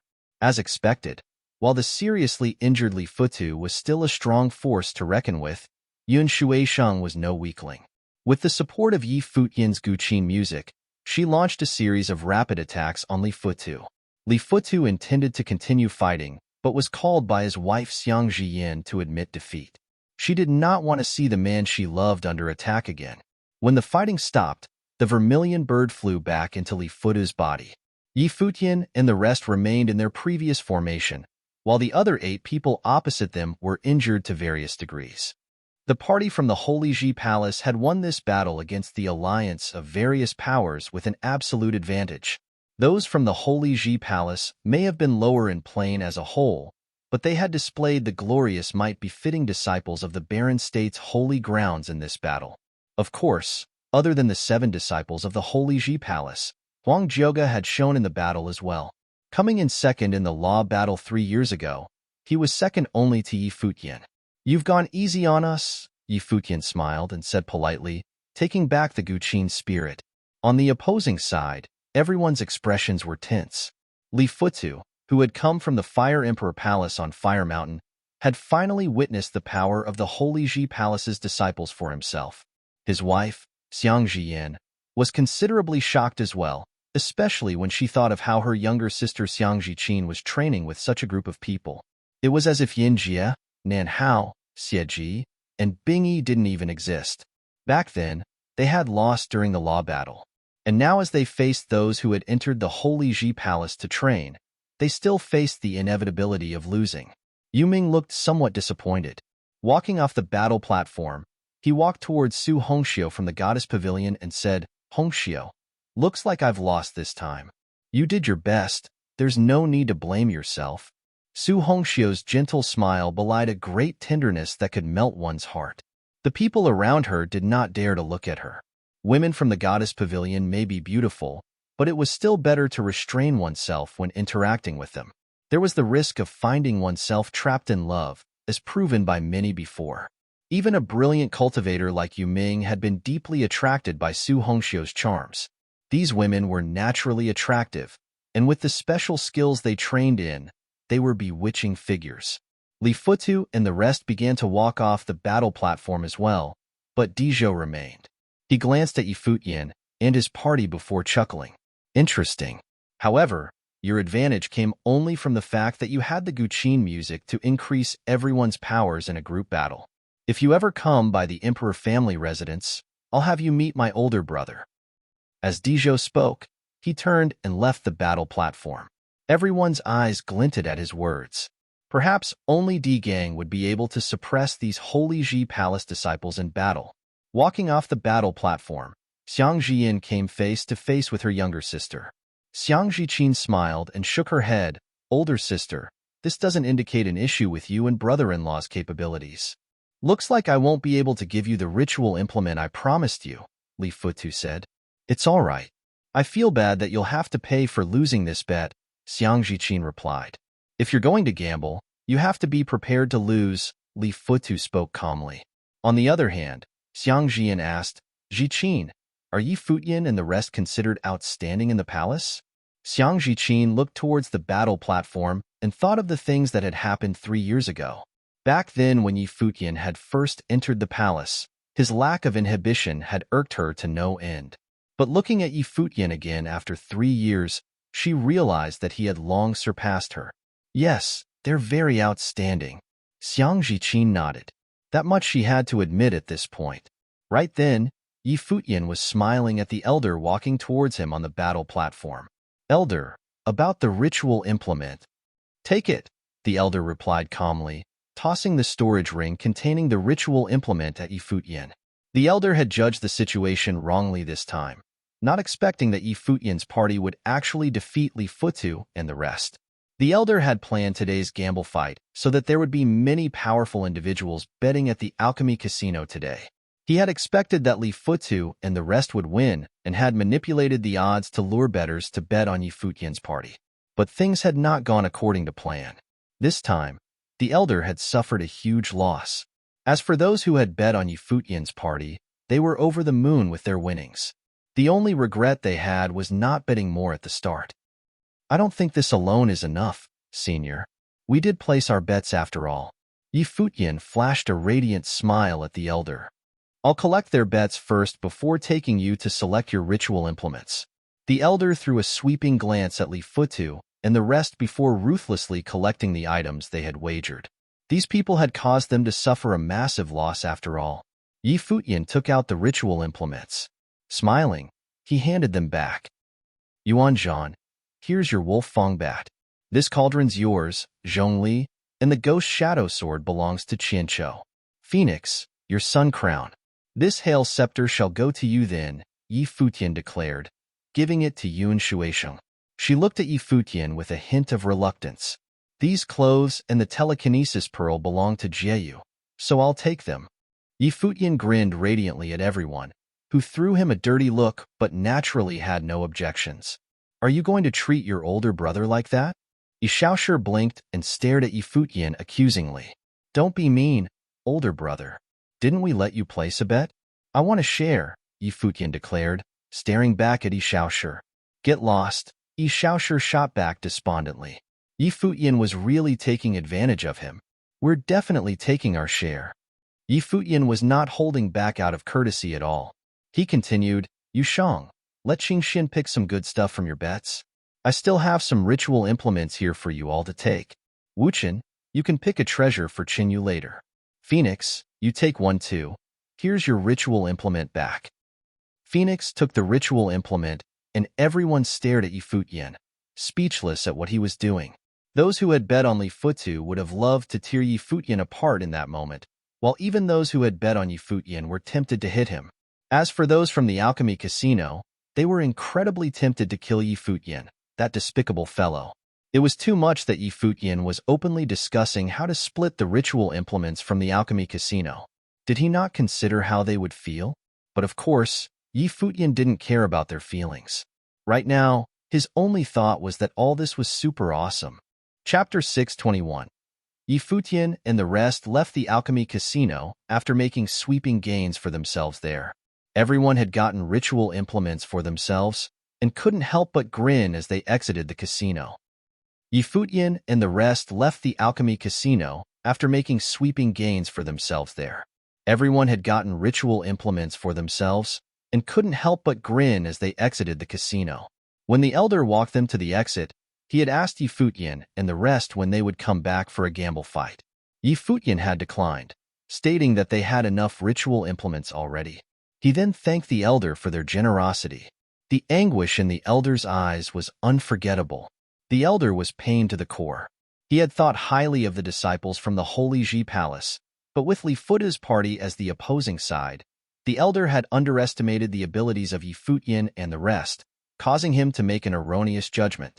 If he had been able to judge that Futian and the rest would win, they would have followed the odds of 1-to-1. If the elder had done that, they would have made a windfall. It was regrettable. News of this battle spread through Alchemy City very quickly and attracted much discussion. Futu from the Fire Emperor Palace had allied with people like Yu Ming, yet his party had still lost to the group of disciples who entered the Holy Ji Palace 3 years ago. The Holy Ji Palace indeed deserved its reputation as the top sacred grounds for training in the barren state. Many people wanted to catch a glimpse of these people. Some of the powerful individuals who had arrived at Alchemy City were also interested to see for themselves these disciples' abilities in a fight. Of course, discussion over this battle was soon overshadowed by far more important news. It would soon be the day when the alchemy conference would begin. Today, the atmosphere in Alchemy City was electrifying. A sea of people moved along the streets, headed in the direction of the City Lord office. Divine arms whistled through the sky, and the roars of demonic beasts could be heard. Many were discussing the alchemy conference. It was said that many important people within the southwest region of the Barren State would come to watch the alchemy conference, which was held once every decade. After all, Alchemy City was an important city within the region, and its city lord was one of the more powerful men in the state. As the 8th in the Barren Sky ranking, he was equally formidable in both cultivation and ritual implement crafting. If he were to fight with ritual implements, no one in the top 10 of the ranking would be willing to face him in battle. Yu Qi, the city lord of Alchemy City, was still the most powerful man in the southwest region of the Barren State. As such, even powerful individuals from other parts of the state would show him some degree of respect. Additionally, many regions in the Barren State would send people to the conference to watch. They were all interested to see how things would unfold there. A staircase stood outside the entrance to the City Lord office. Below the stairs was a vast space. 8 alchemy pillars standing tall within, with smelting furnaces burning on top of them. The space contained within these 8 pillars was where participants of the alchemy conference would craft their ritual implements. The spectator areas were at the top and the 2 sides of the staircase. Seats were lined along the top of the staircase outside the City Lord office. Those seats were only for the most important and powerful attendees of the conference. The areas at the 2 sides of the staircase were also reserved for invited guests only. Normal attendees, even those of the Sage Plane, could only watch the conference from the back. Right now, a huge crowd had gathered in the outer area of the conference. Many people had come down to Alchemy City to witness this great event that was only held once every decade. Even if they weren't interested in ritual implement crafting, today was the day where powerful and important individuals they normally would not be able to see would appear in the city. Furthermore, many of these individuals were powerful people within the Barren Sky ranking. At the bottom of the staircase, many people from the City Lord office had arrived to maintain order in the venue. Those who had come to participate in the alchemy conference entered as well. Walking into the crafting area, they found a spot for themselves and waited.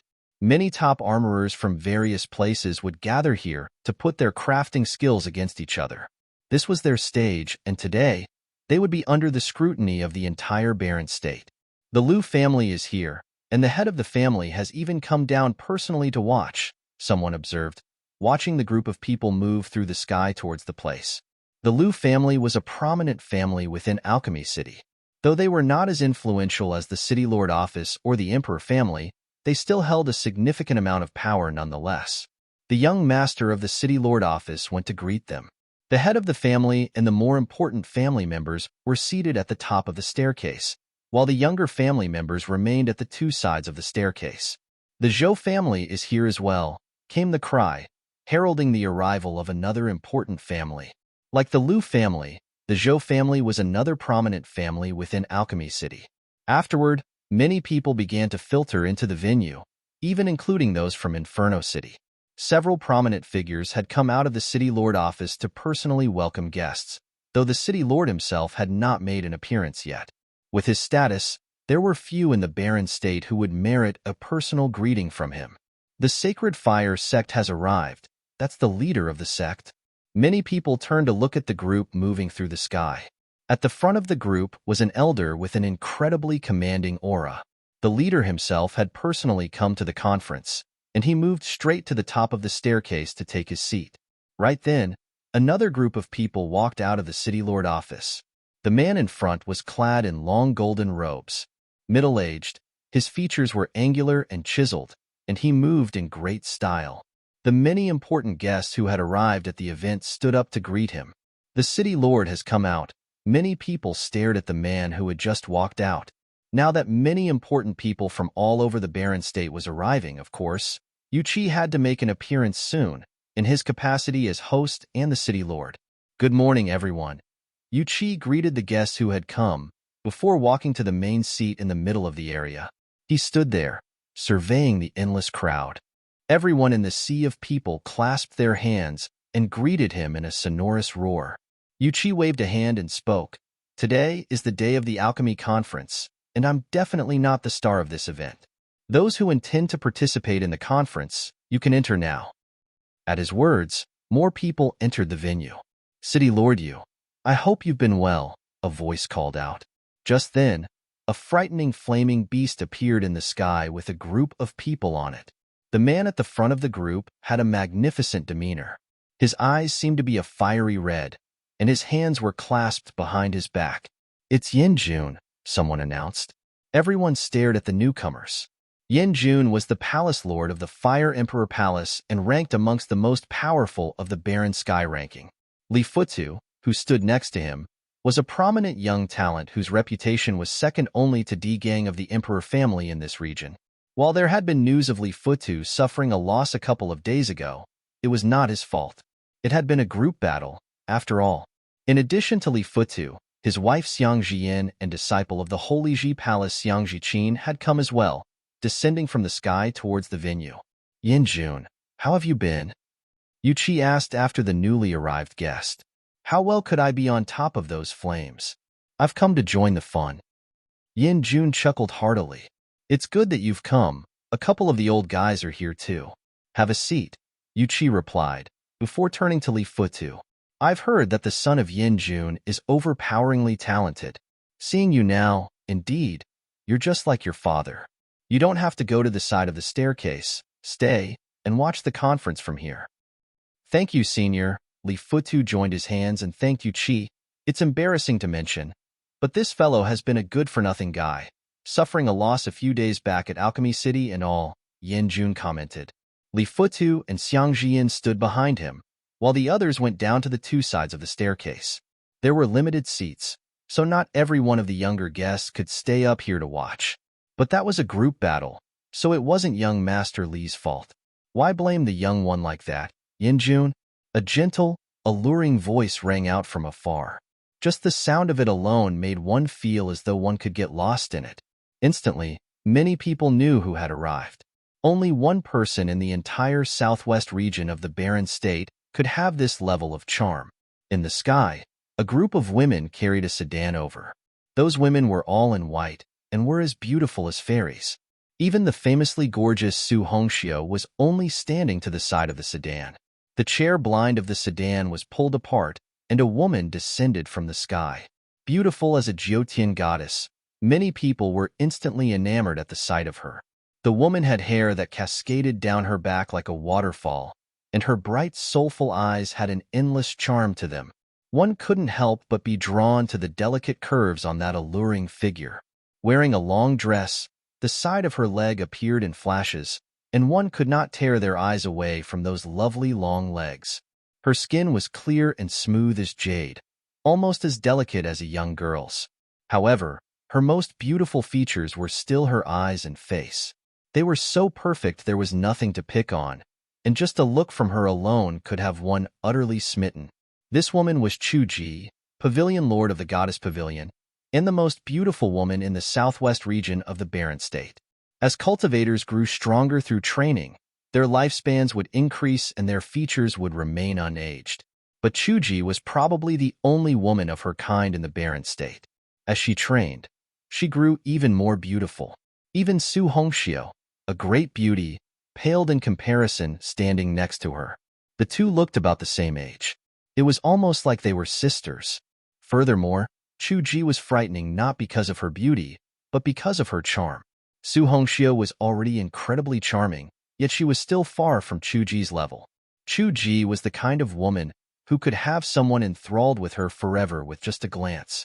Even Yin Jun did not dare to look at her for too long, only giving her a calm glance and grunting coldly, "Chuji, don't you flaunt your glamour sorcery before the young ones." Yin Jun knew just how scary Chuji's charm could be. There was no way the younger guests would be able to withstand that. Right now, many people were watching Chuji from below, astounded at how such a stunningly gorgeous woman could exist in this world. Was this the Pavilion Lord of the Goddess Pavilion, talked about in rumors, the most beautiful woman in the southwest region of the Barren State? Sure. Chuji smiled, and her aura changed instantly. She had stood there elegant and unattainable as a goddess. But in a flash, She had changed her aura to give off a completely different impression. At the sight of this, many sighed to themselves that a beautiful woman could be trouble, and this woman was definitely a disaster of epic proportions. In the sky, more people began to arrive, and many eyes were on them. "It's the Emperor family," someone announced. "D Kai, the head of the Emperor family, is here. D Gang has come along with him as well," someone else added. Many people gazed towards the descending figures. One of them was D Kai, another powerful being within the rankings of the Barren Sky ranking.